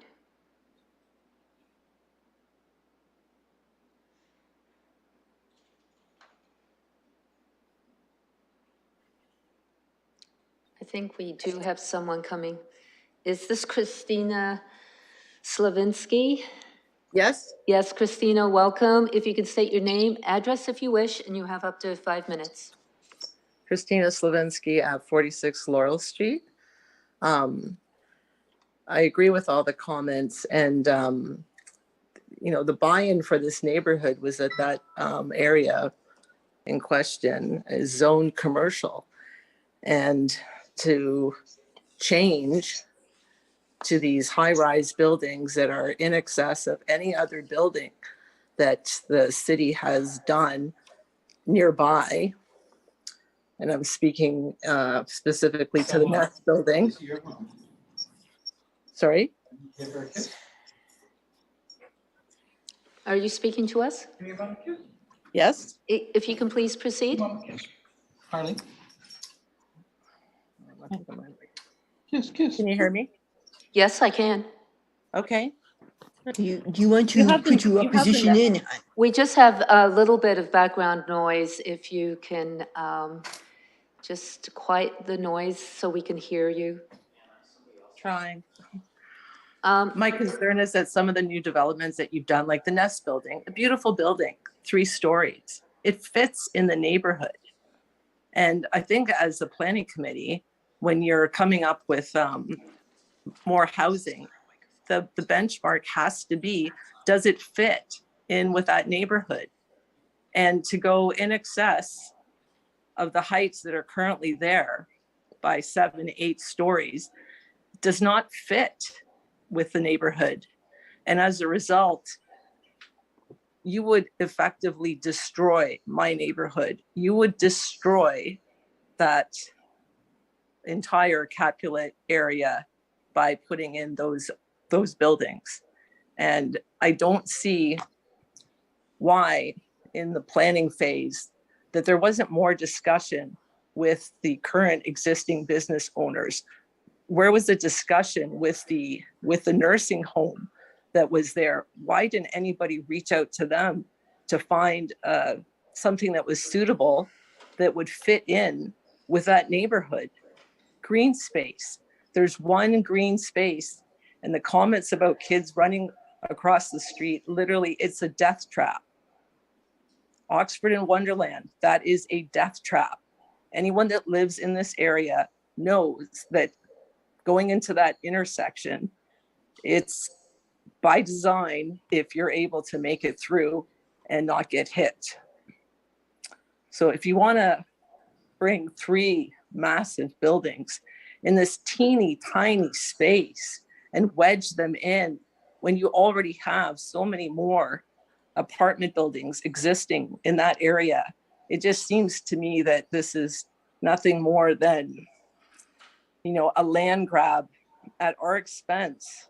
And this will destroy our enjoyment, our quality of life. And I honestly believe that as a city,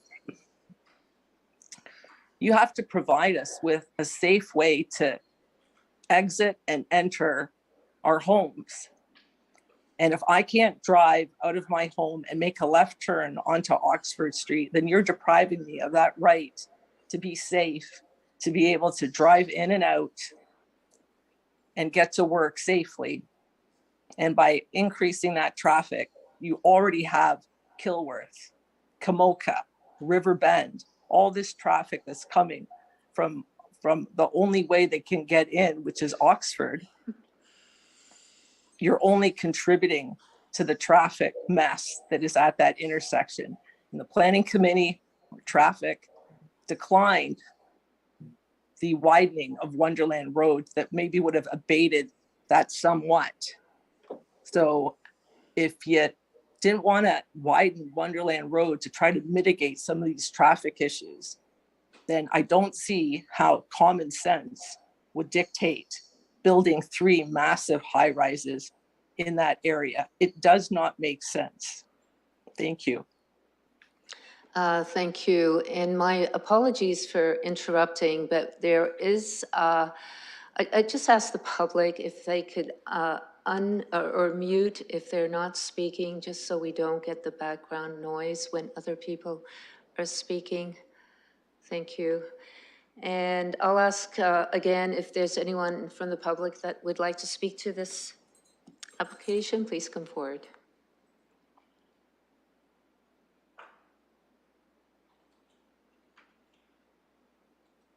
And I'll ask one more time.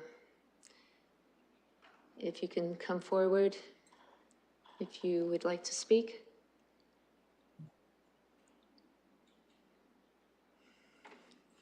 I see no other comments from the public, so I will go to committee to close the public participation meeting. Councillor Turner, seconded by Councillor Lewis. Chair, I'll vote yes. Thank you. Thank you.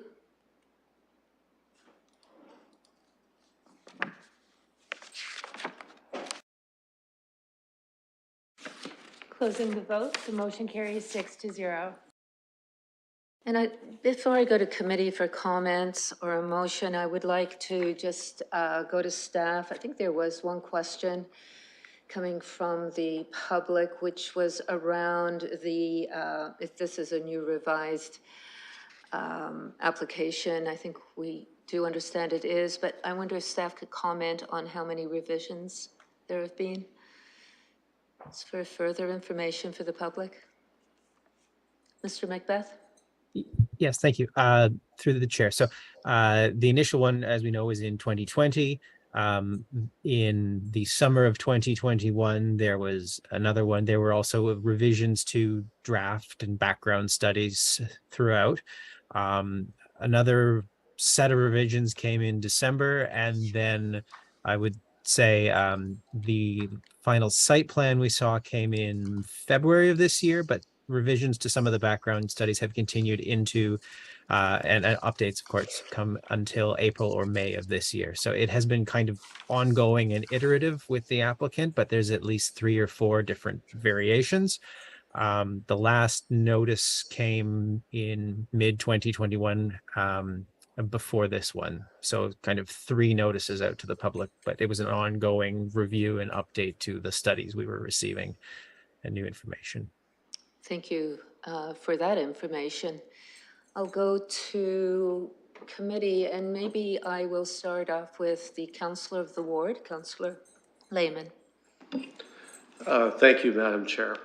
I want to thank those that came to address the committee here today. If you're not used to speaking publicly or to a government body, it requires some nerve, and thank you for that. Colleagues, what I'm doing today is representing the many folks that I have been speaking with over the past number of years about this development. This is a 17-story, 18-story, 21-story development with 490 units, directly abutting single-family, low-density neighborhoods. I have to admit, with every revision, I'd hope to see movement, both on the density and the height. So I was severely disappointed with the one that finally made it to committee. Staff approval rests solely on the fact that this is in a transit village. The transit village, the western edge of it, ends with Capulet.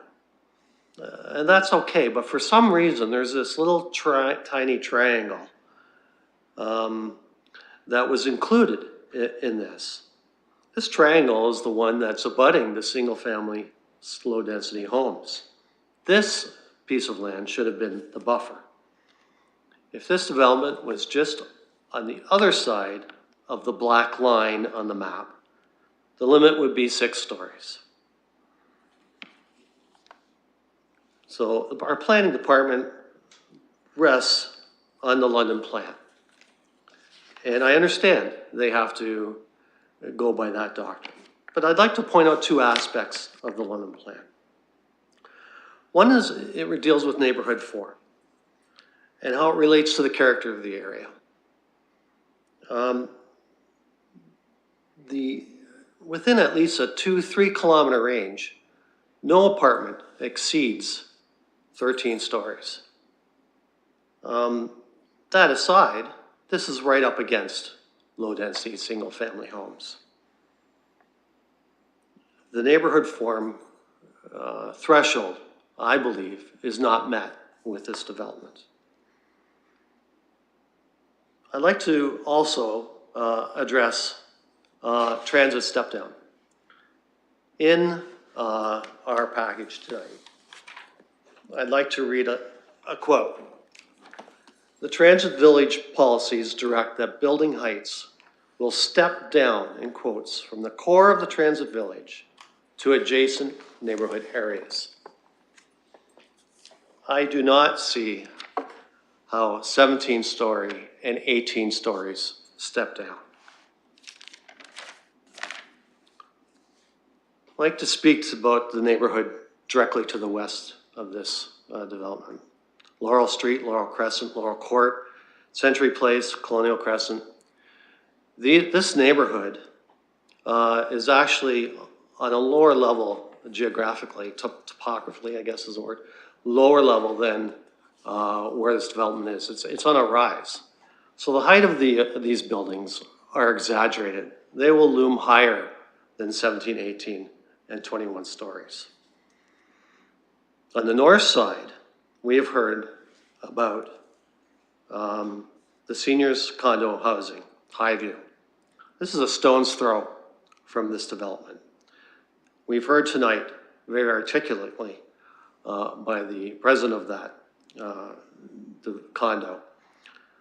This is for seniors suffering from Alzheimer's. That will be severely impacted by a blocking out of the sun and the sky on their south end. North of that is Oak Ridge Glen, more single-story condos. This brings me to a serious condition of this development. And that's the shadow study. Highview, Oak Ridge Glen condominiums, 1 story. But also Silversmith and Blacksmith, which are single family homes north of that, will also be in a morning shadow during the winter months. More concerning is that the seniors condo that we heard about will be in a shadow most of the day, half the year in the wintertime. The other serious issue that we've heard about tonight is traffic. We've heard about traffic on Capulet, on Oxford. Wonderland Oxford is the busiest intersection in London. But as councillor, I have to take in consideration not only this neighborhood, but other neighborhoods in the area. There is only one exit onto Wonderland from all the neighborhoods south of Sarnia. And that's Beaverbrook and Wonderland. You've heard me speak about this corner in the past and the concerns I have.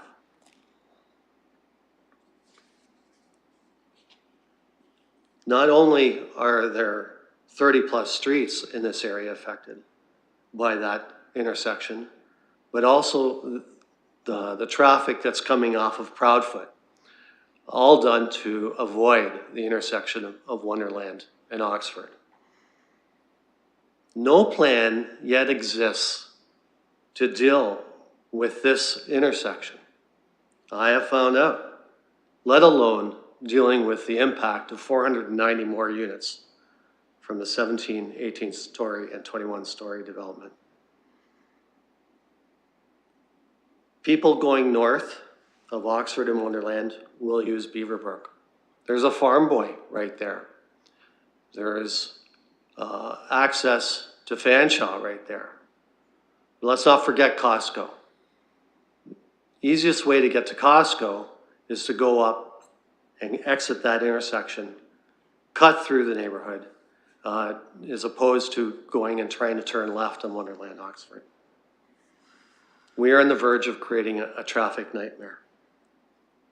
I understand housing needs, but this is the very edge of zoning on this boundary limit, which half a block over would be 6 stories. Residents, I think, understand that development will happen here. But what they're asking for is some reasonability. Often we debate 6 stories going to 8 stories. For example, on Fanshawe, just east of Richmond, which is a very similar location to this. Now we have 17, 18, and 21 stories. What I'm asking from the committee is for a little consideration of the hundreds of people that live in the shadow of this development, plus the thousands of those in the neighborhoods that are affected by traffic trying to go through these bottlenecks. So what I'm asking today from my colleagues is a referral. I want a referral that I've given to the clerk, and it'll be before you today. And I will read it to you. I want a referral back to staff to work with the developer to address a better transition from high-density towers to low-density residential neighborhoods, with specific attention addressing shadowing and traffic management at Wonderland and Beaverbrook. And thank you for your time. Thank you, Councillor Lehman. Yes? I would like to make a motion to put that referral on the floor, please. Okay, so we will speak to the referral. Councillor Lewis? Thank you, Madam Chair. I'll speak to the referral here first rather than the main application. And through you, I do have... Just one moment, Councillor Lewis. Sorry, Councillor Turner, I didn't hear you. Yeah, my apologies. Point of order, it requires a seconder to start the debate on the referral.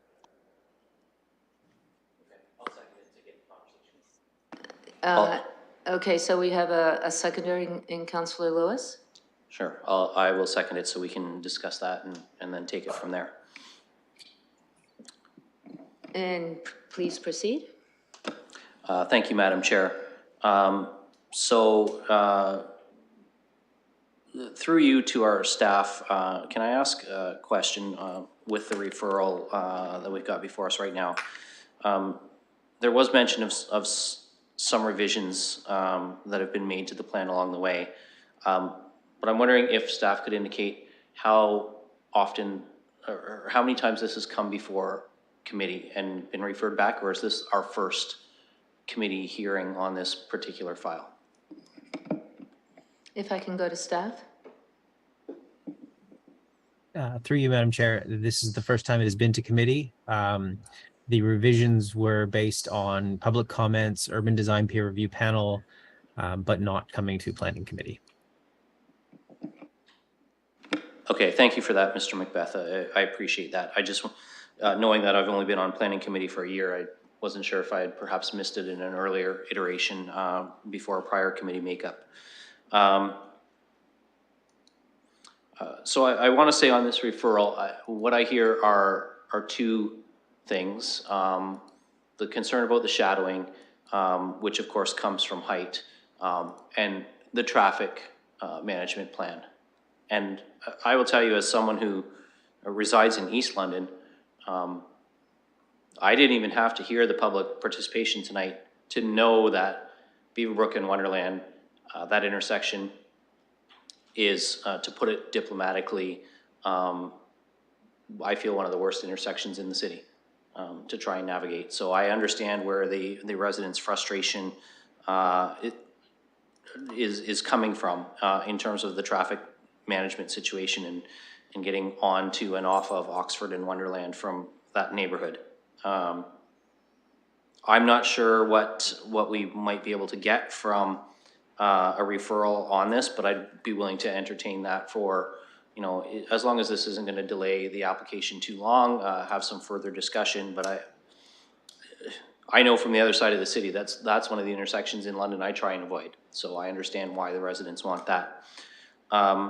On the shadow study piece, I understand why the councillor is asking for this for the neighborhood. And this step back or step down has been an issue that's come before us before. I recall an application on Oxford Street.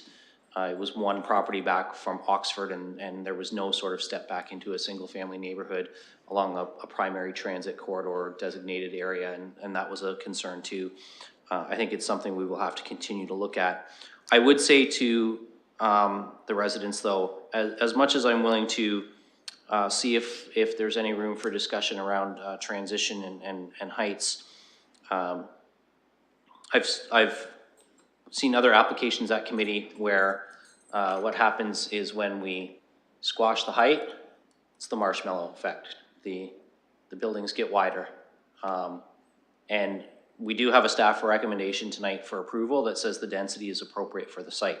I know folks may not agree that this piece of land should be in the transit village designation, but it is according to the London Plan maps. So the density, I don't think we're gonna see a dramatic change on, but I think having a discussion about how that density is achieved is something that I'm willing to give you know, one referral back to see if there's any movement. There may not be, but I don't see the density itself as something that from a planning perspective we can refuse. But I've heard the concerns, so I'm willing to support a referral. You know, we've referred applications back with direction before. I think this is a fair one. We'll see what comes back.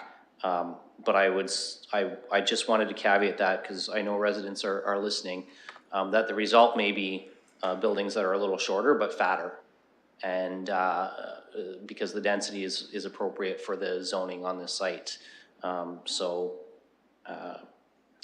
We'll proceed with some caution, but certainly I'm willing to entertain a discussion between our staff and the developer on how they can manage those two concerns. I'd like to go to other committee members on the referral back. Councillor Turner. Thanks, Madam Chair. I can understand the desire of Councillor Lehman to represent the concerns voiced by some of his constituents. I'm not supportive of the referral. I think I find it a bit of a paradox sometimes that we have buildings that are conforming with the policies, and there's a reluctance to approve them, and then there's buildings that don't conform with the policies and there's a rush to approve them. So I think it's important. I think what's come forward here is reflective of what the intent of the London Plan policies were with respect to transit villages. And I think the applicant, I was actually impressed to hear Mr. Kirkness say that the applicant was favorable to accept the staff recommendation that there's 30 affordable housing units within the development, up from the 20. So that seems to be a fairly significant move as well. My napkin math says that's about a $3 million contribution to this project, which is fairly significant. Yeah, anyway, so I'm not supportive of the referral. I think the applicant and staff have worked quite well to try and address the concerns and to try and make sure that it's consistent with our policies, and it seems to be. So yeah, anyway, I'll stop there, and if the referral fails, then I will speak more. Thank you for that. Is there anyone else that would like to speak to the referral back committee? I see none. So if, I guess if the committee will allow me to speak, or I won't be supporting this, so maybe I'll go to Councillor Turner then, just to speak on the referral. If you could take over the chair. Madam Chair, I will take the chair. And yeah, if it's okay with committee members, since Vice Chair is and Councillor Lehman and Councillor Lewis are both presenting the motion, it would be only fair to go to another committee member as opposed to the Vice Chair to chair the meeting. Councillor Turner? If you wish, yes, Madam Chair, I recognize you. Thank you. And maybe before I speak to the referral back, if I could just ask staff with this referral back, what exactly are we asking? I've read the recommendation. I understand the shadowing and understand the concerns from the public. They are addressed in the recommendation. I'm not exactly sure if they're going to do another study with this referral back, but we do have the information about the shadowing impacts, which there's intermittent shadowing during the mornings with no shadowing on the Nervally properties by noon and mid-afternoon, depending upon the season. Obviously, December, there's more shadowing, but then again, we all know that in December, there's not as much sun. So I'm not sure what we're going to be asking of staff when it comes to shadowing and traffic. I think each and every one of us, especially out in the West End, if you are representing a ward, you know movement in our neighborhoods and the challenges with development are there. And how do we address the traffic? Just wondering to staff, what are we asking with this referral when we address traffic? To staff, is there sufficient clarity in the referral back to address these questions, and is there enough to work with to report back to council?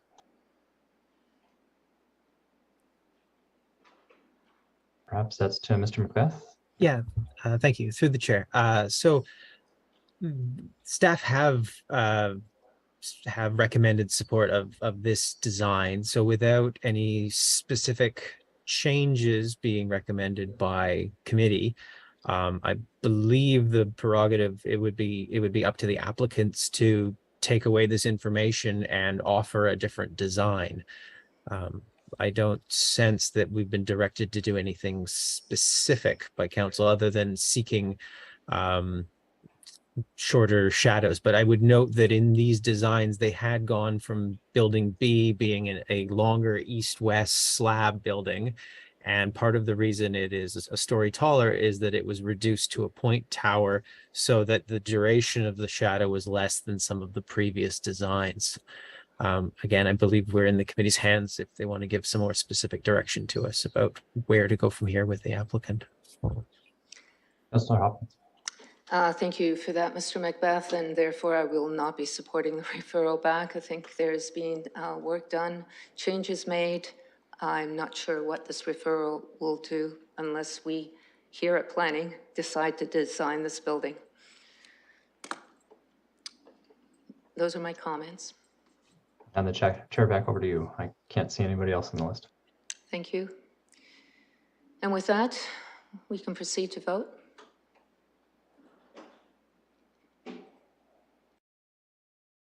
Chair, I'll vote yes.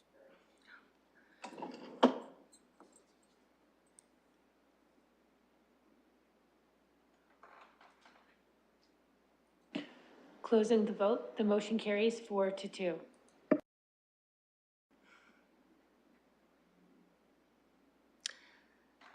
Oh, so that's a referral back. That takes precedence to the motion that is before us then. I'm just looking to the clerk I'm just a little in shock here, but if you can help me out. So the referral does take precedence. The staff recommendation was not moved or seconded. So we have a referral back. This will then go to council for further debate. Mr. Barrett? Thank you, through the chair. We will, based on this, and hopefully the applicant has listened to the discussion, we will attempt to bring something back. I would also like to advise the committee and also the applicant that this application does also rest on a bonus. So we have to get this back in front of you by the August meeting at the latest, because after that, there will be no opportunity for council to consider applications that have bonusing, as those provisions will disappear as of September. So we're under a bit of a time crunch on this. So I just wanted everybody to have that on the record, that any movement on this is going to have to be done very, very quickly in order to get this back to you. Thank you for that information, Mr. Barrett, and I know the public is listening. So this referral has been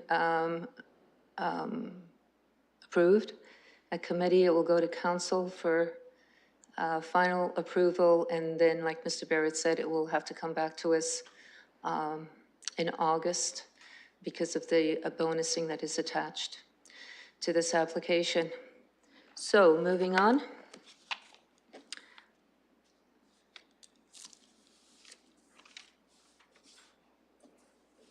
To our next item, which is 3.7, which is a public participation meeting on a zoning application for 599-601 Richmond Street. I am looking to open up the public participation meeting. Councillor Lewis, seconded by Councillor Hillier.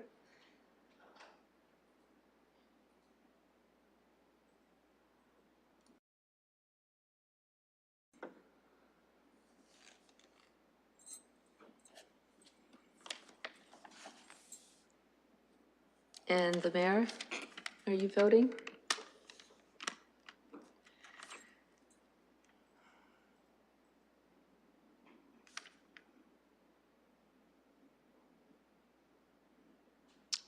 Just one moment. Is the mayor with us?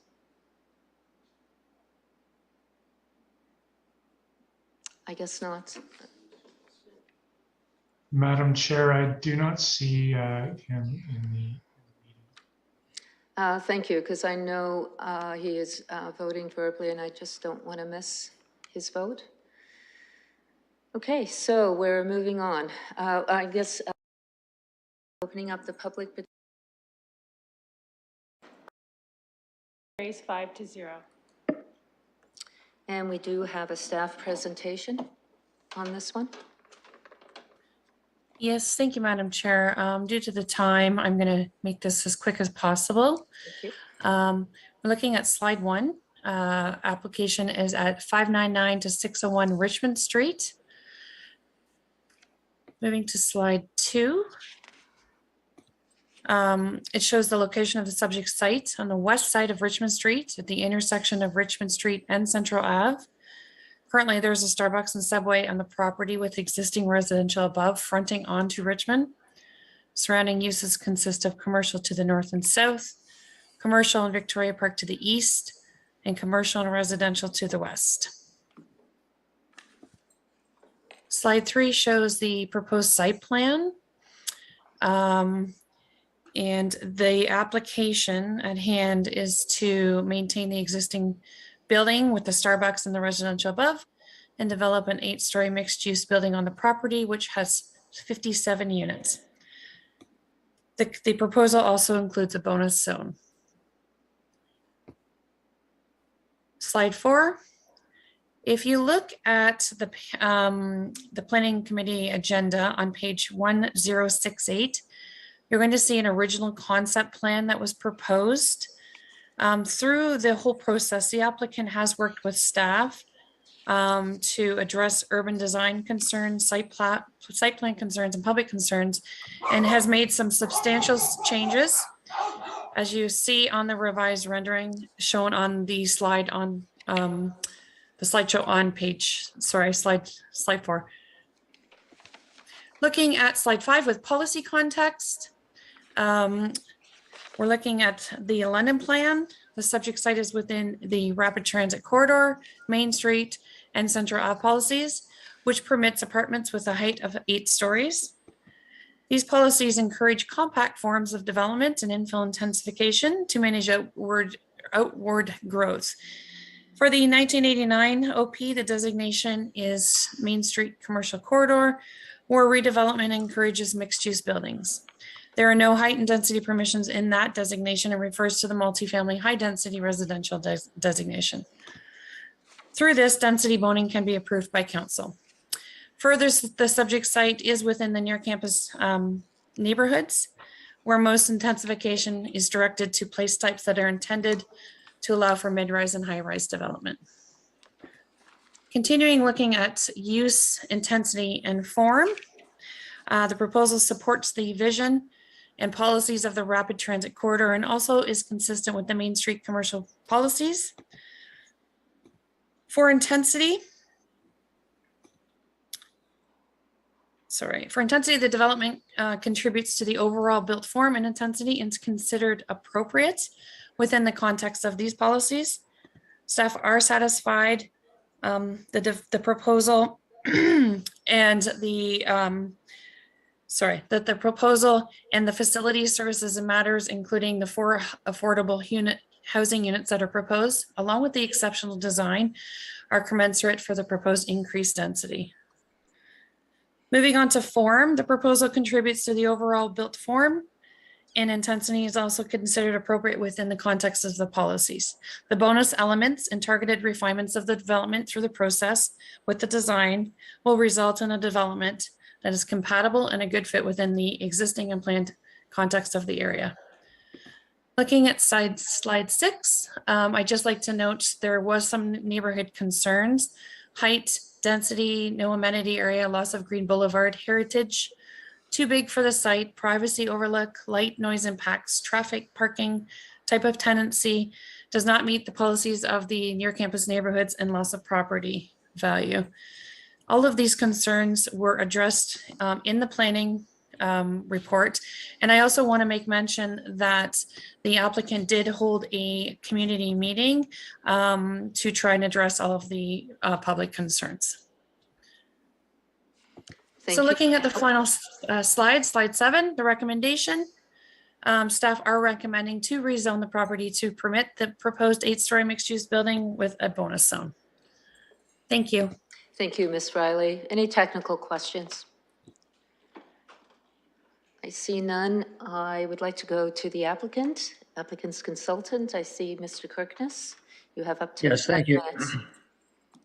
Thank you, Madam Chair and committee members. And again, Alpha-S is a company owned by Westel Development Corporation, and the same principles are present there in Committee Room 1 with Ayman Madawi, Dave Traer, and Manish Podar, as far as I know. In any case, I have a short presentation here. I hope I can meet it within the 5 minutes and not create a problem. But basically, as you know, it's a 57 unit rental apartment building of 8 stories, 6 indoor ground level parking spaces, basically 1 and 2 bedroom units. The fronting building on Richmond Street that contains the Starbucks and 2 apartments over it would be retained.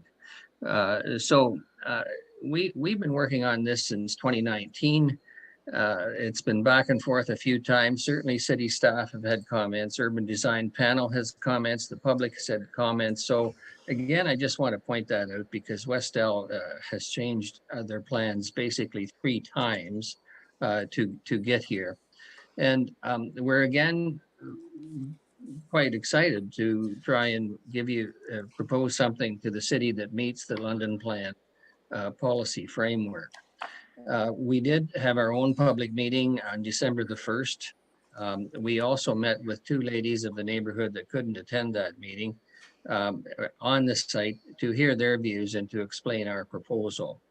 So interestingly enough, some of the letters were supportive. For example, one liked the idea of the reduced parking to encourage public transit. But again, a lot of the letters are reflective of kind of the low profile, low density that exists along Central. But that being said, the Talbot neighborhood is also known to have a lot of mid-rise apartment buildings. So just to deal with some of those things, I mean, the policy framework is that basically density is desirable in this rapid transit corridor, of which our site is within. 12 stories are permitted. We're proposing 8.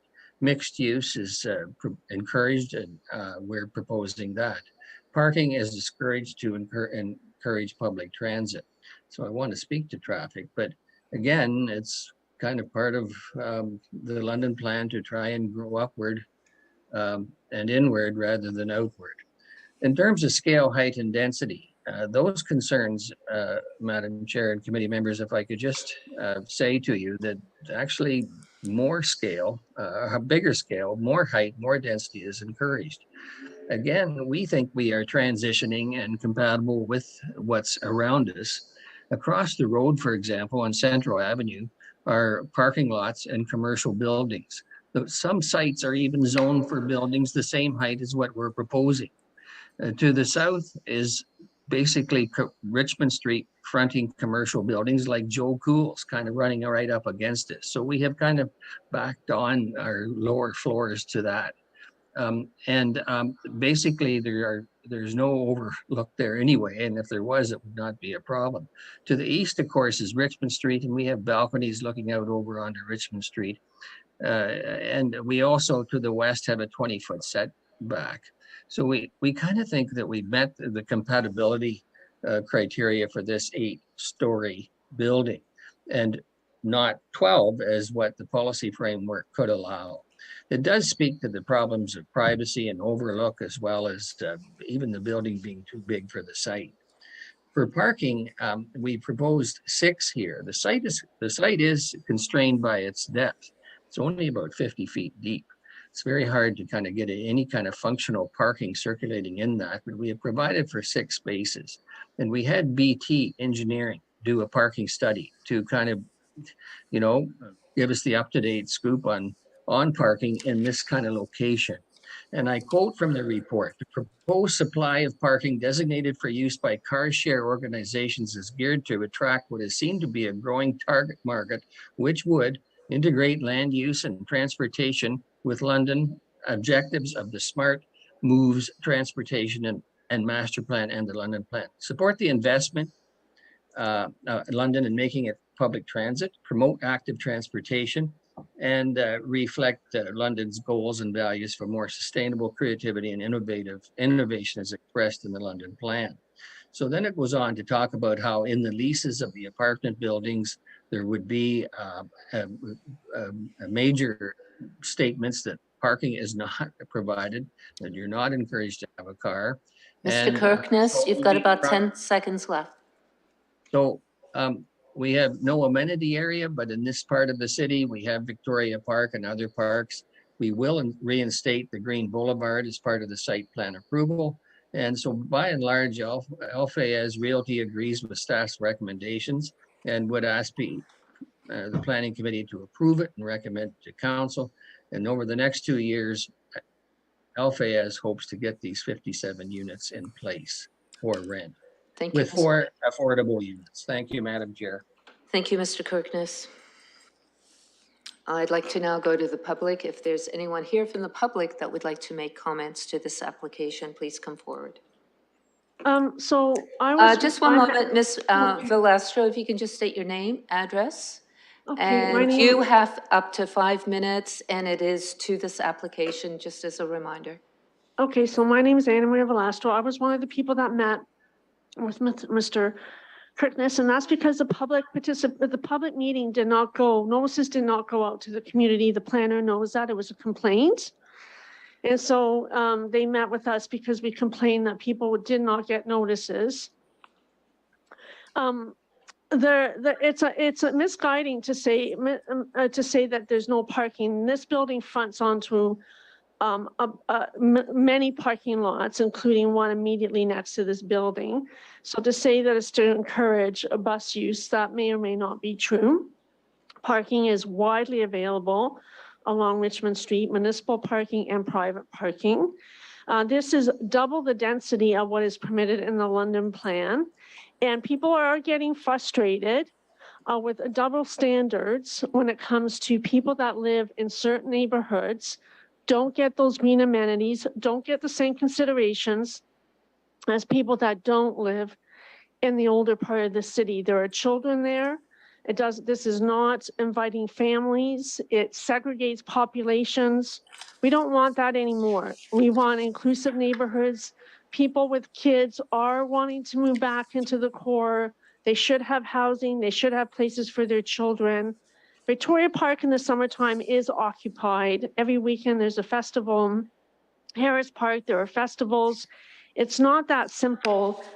And if you're a mother with kids, you may not necessarily always be able to get ready and go and take your kid to Harris Park or Victoria Park. Other people have amenities right where they live.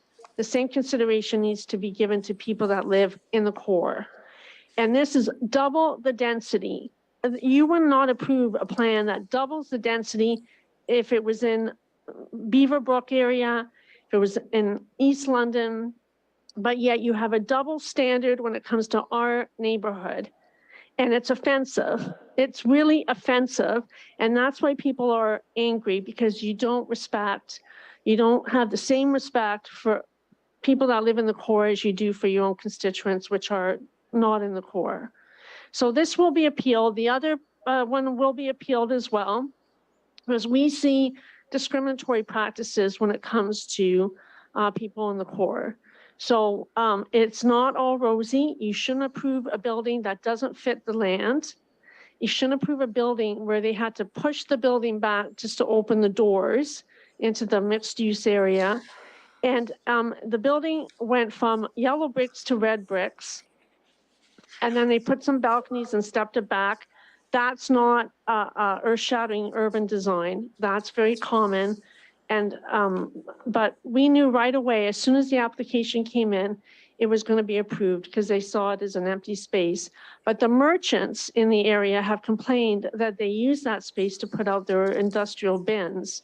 And now there's no place for them to put them except on Richmond Street. So you need to understand that there is a function problem by having a site that's this dense in such a small parcel of land. Thank you. Is there anyone else from the public that would like to make comments to this application?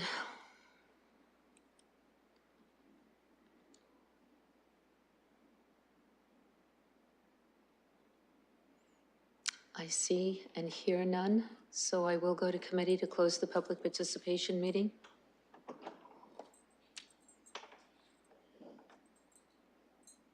Looking for a mover. Oh, Councillor Hilliard, Councillor Lehman, thank you.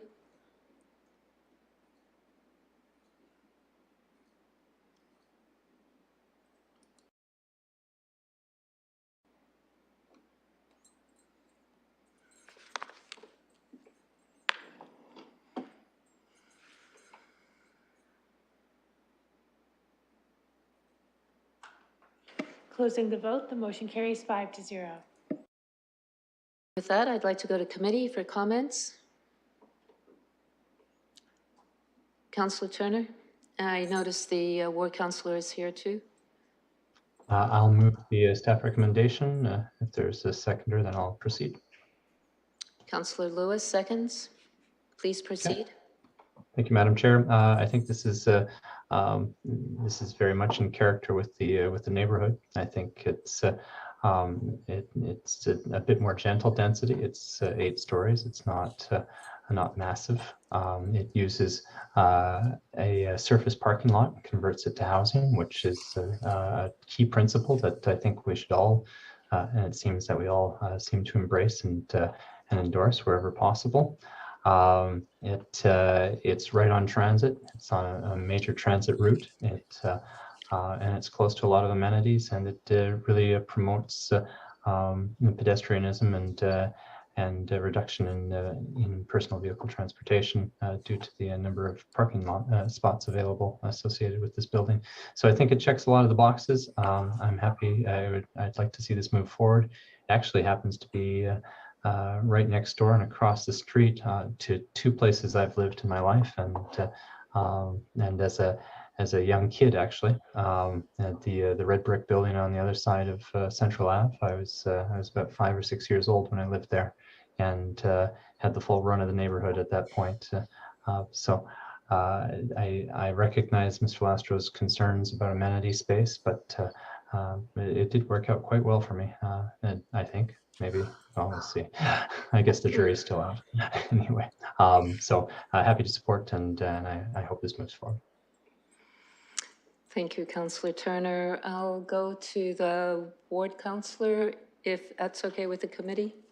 Councillor Fife-Millar. Thank you, Madam Chair. And through you, I'm going to echo Councillor Turner's comments. I think this building is very well suited for the location. Councillor Turner makes a really good point. This is taking an old surface level parking lot that really, in a lot of intents and purposes, has become disheveled, and is creating a space that's going to be livable for communities.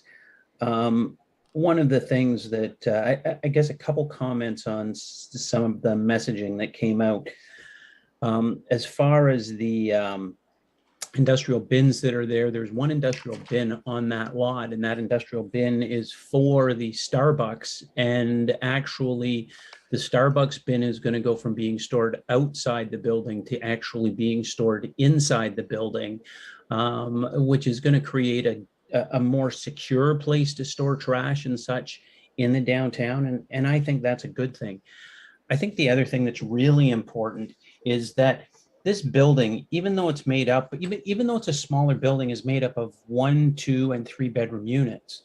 And when we talk about the ability to bring families and such into the downtown core, let's be perfectly honest, a 3-bedroom unit does that. A 3-bedroom unit, even a 2-bedroom unit, gives families the opportunity to settle into the downtown, work there, and have a walkable lifestyle where they don't need to have a vehicle. This is what we're aiming for. This is what we want to see in our downtown. It's creating a lifestyle. And when you talk to the businesses down there, the businesses are not seeing this as a negative. The businesses are looking. When I talked to the Neptune restaurant that opened around the corner, he is excited about having a building there with patrons who can walk around the corner and come into his establishment.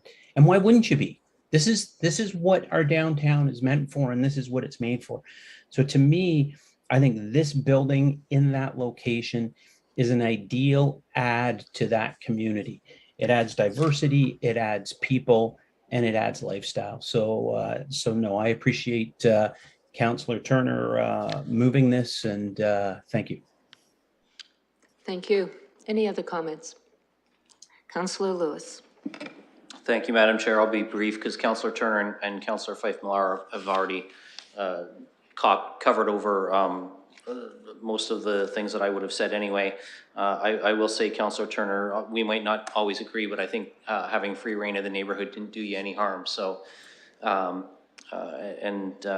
we could probably do with young people today having sort of a little bit more of that free range too, to explore their neighborhoods and visit different things in the neighborhood, whether that's parks or other amenity spaces. I will say that I've talked to, and not nearly as many as Councillor Fife-Millar, I'm sure, but I've talked to a couple of business owners along Richmond Road too, who are quite supportive of this kind of infill. And it was pointed out, this could be 12 stories, it's 8. The provision of affordable housing is appropriate for this building as well. And I think this is an all-around win for the neighborhood, for Richmond Row, and for the people who call this home. So I think this is a very well-designed building. And thank Mr. Kirkness and the developer for the work they've put into this, and our staff. And I think this is one that hopefully committee will support unanimously. Thank you, Councillor Lewis. Any other comments from committee members before I make a brief comment? Very much supportive of this application. The density, 519 units, I don't see that as being intense. I think this is quite appropriate. Great to see this space occupied with residential development. That's what we want in the downtown area. Filling up these spaces, and want to thank the applicant and Mr. Kirkness for hanging in there at our meeting this evening. Thank you. And we'll proceed to vote.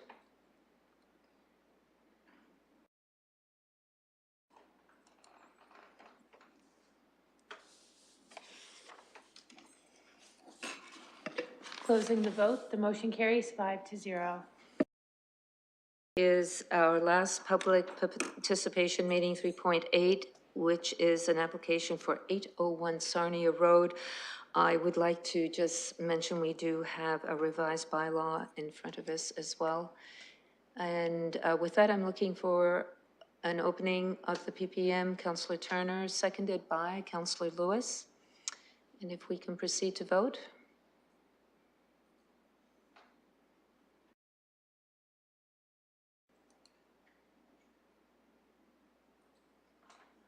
Closing the vote, the motion carries 5-0. A quick brief verbal from staff. Good evening, through you, Chair Hopkins. This is Allison Curtis on behalf of Planning and Development for item 3.8, which can be found on page 1085 of the agenda package. An update amendment schedule was provided to the committee this afternoon. And I would like to note to anyone referring to the revised schedule on the added agenda that item 7 of section 2 design principles of the bonus zone has been removed. This application is for a zoning bylaw amendment for 801 Sarnia Road, which is located north of Sarnia Road and east of Hyde Park Road. The subject lands were previously rezoned from Urban Reserve UR1 to a holding residential R8 bonus zone in 2016, and the holding provisions were subsequently removed in 2017. The zoning permitted the development of a 5-story apartment building with a height of 16 meters and containing 72 units.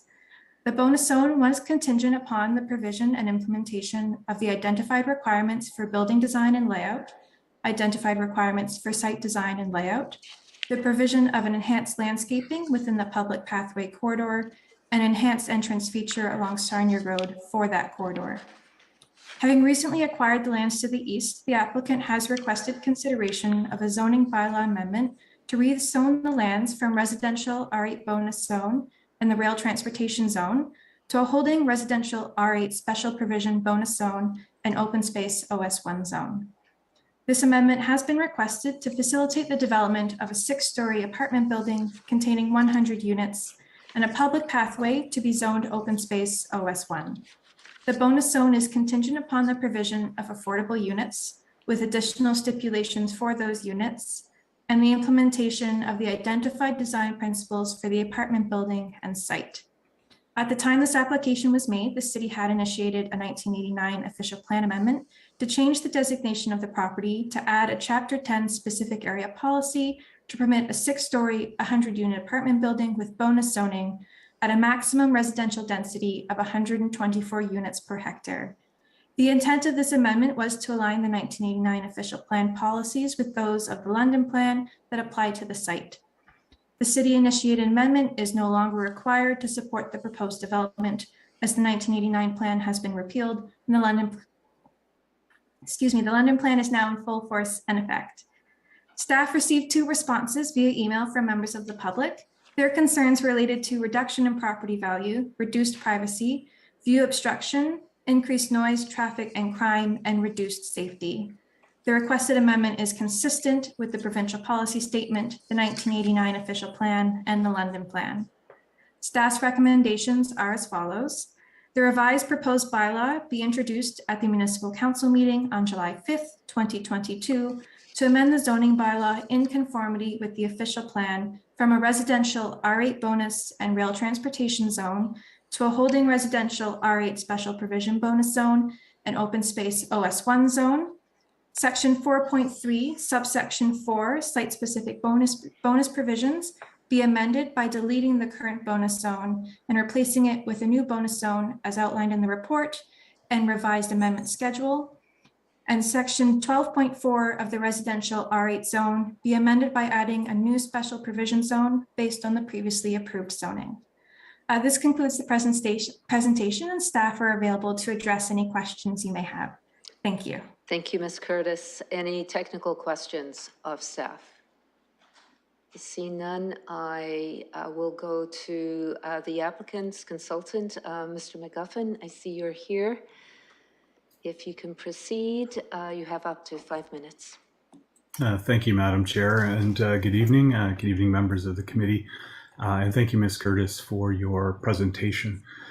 I'm here on behalf of our client. It's an Ontario numbered company, but represented by Royal Premier Homes. Mr. Farhad Nouri is on the screen here this evening, as well as one of my planners who's been heavily involved in this particular application, Mr. Patrick Matkowski.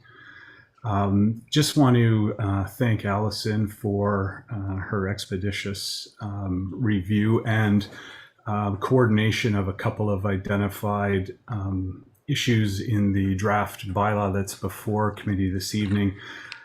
She identified the removal of sub 7 or sub VII from section 2 design principles, but I would also just like to confirm prior to expressing our acceptance of everything that the parking regulations for affordable housing units was modified to 0.25 spaces per unit in the regulations A sub V. Am I able to confirm that? I will go to her after the public participation meeting, if that's okay. Okay, I was just going to say that if it is modified, in fact, to 0.25 spaces, that we are in agreement with staff support and do fully support the recommendations subject to confirming that 0.25. With that, I'm available to answer any questions the committee or the public may have, but that concludes our presentation for the evening. Thank you. Thank you, Madam Chair. I'd like to go to the public now. If there's anyone here that would like to speak to this recommendation, please come forward. And I'll ask one more time, if there's anyone here from the public that would like to speak to this application, please come forward. I hear and see none. I would like to close the public participation meeting. Committee members, Councillor Turner, seconded by Councillor Lewis.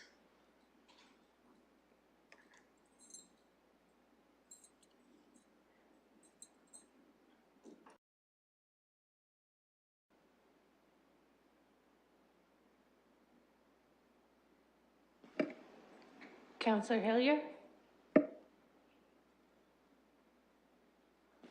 Closing the vote, the motion carries 5-0. To committee, I would like to go to staff just to confirm the question around the parking regulations going to 0.25 spaces. I think that's what the number was. Ms. Curtis? Yes. Through you, Madam Chair, the amendment schedule has been updated and reflects the reduction of 0.25 units per affordable unit. Sorry, spaces per affordable unit. That's right. Thank you. And with that, I'll go to committee for a motion. Comments, Councillor Turner? Seconded by Councillor Lehman. If there are any comments, Councillor Turner. Thanks, Madam Chair. This is, I think, the third application tonight on a very irregular parcel. And it's actually really neat to see these irregular parcels being used. It's also the third one abutting a rail corridor. And so it's a strange theme night tonight. But I think what's being proposed here is quite appropriate. I think one of the interesting parts, you don't hear a lot of concerns or objections coming here because it's fairly isolated too. It doesn't have a lot of adjacent or abutting land uses that would be seen in conflict. But yeah, I don't think there's much question on this. Happy to see it move forward and happy to support it. Thank you, Councillor Turner. Councillor Lehman. Thank you, and Councillor Turner's right.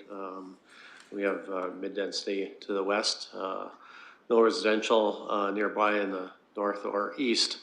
So this makes sense to me. The only question I have for staff, recently we approved another application on Sarnia Road. This road is getting busier and busier. I've had residents for quite a while at Beaverbrook. And this is the other exit of Beaverbrook. It exits on Wonderland and then goes all the way through the neighborhood and exits onto Sarnia Road. Request for a traffic light.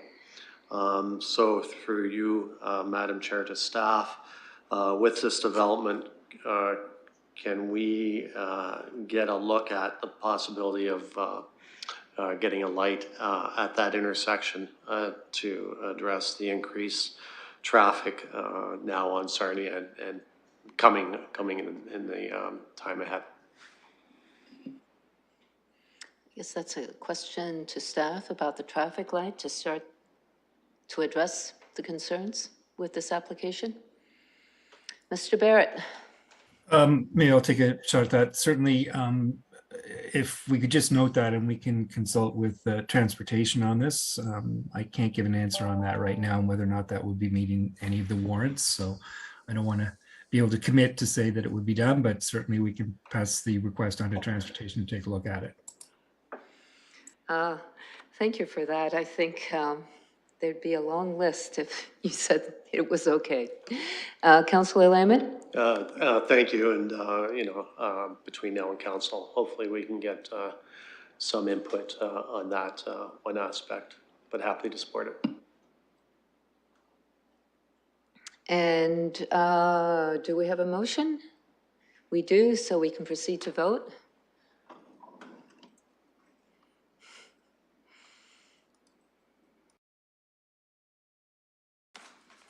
Closing the vote, the motion carries 5-0.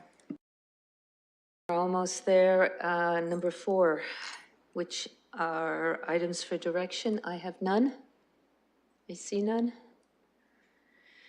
5 is our deferred matters, additional business.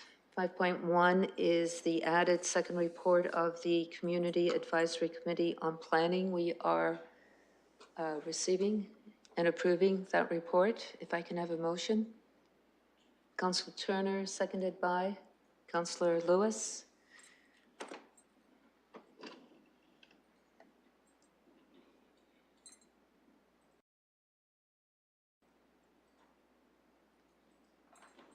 Closing the vote, the motion carries 5-0. And with that, committee members, I'm looking for a motion to adjourn this meeting. Councillor Turner, seconded by Councillor Lehman. Can we do a hand vote? We can do a hand vote. All in favor? The motion carries.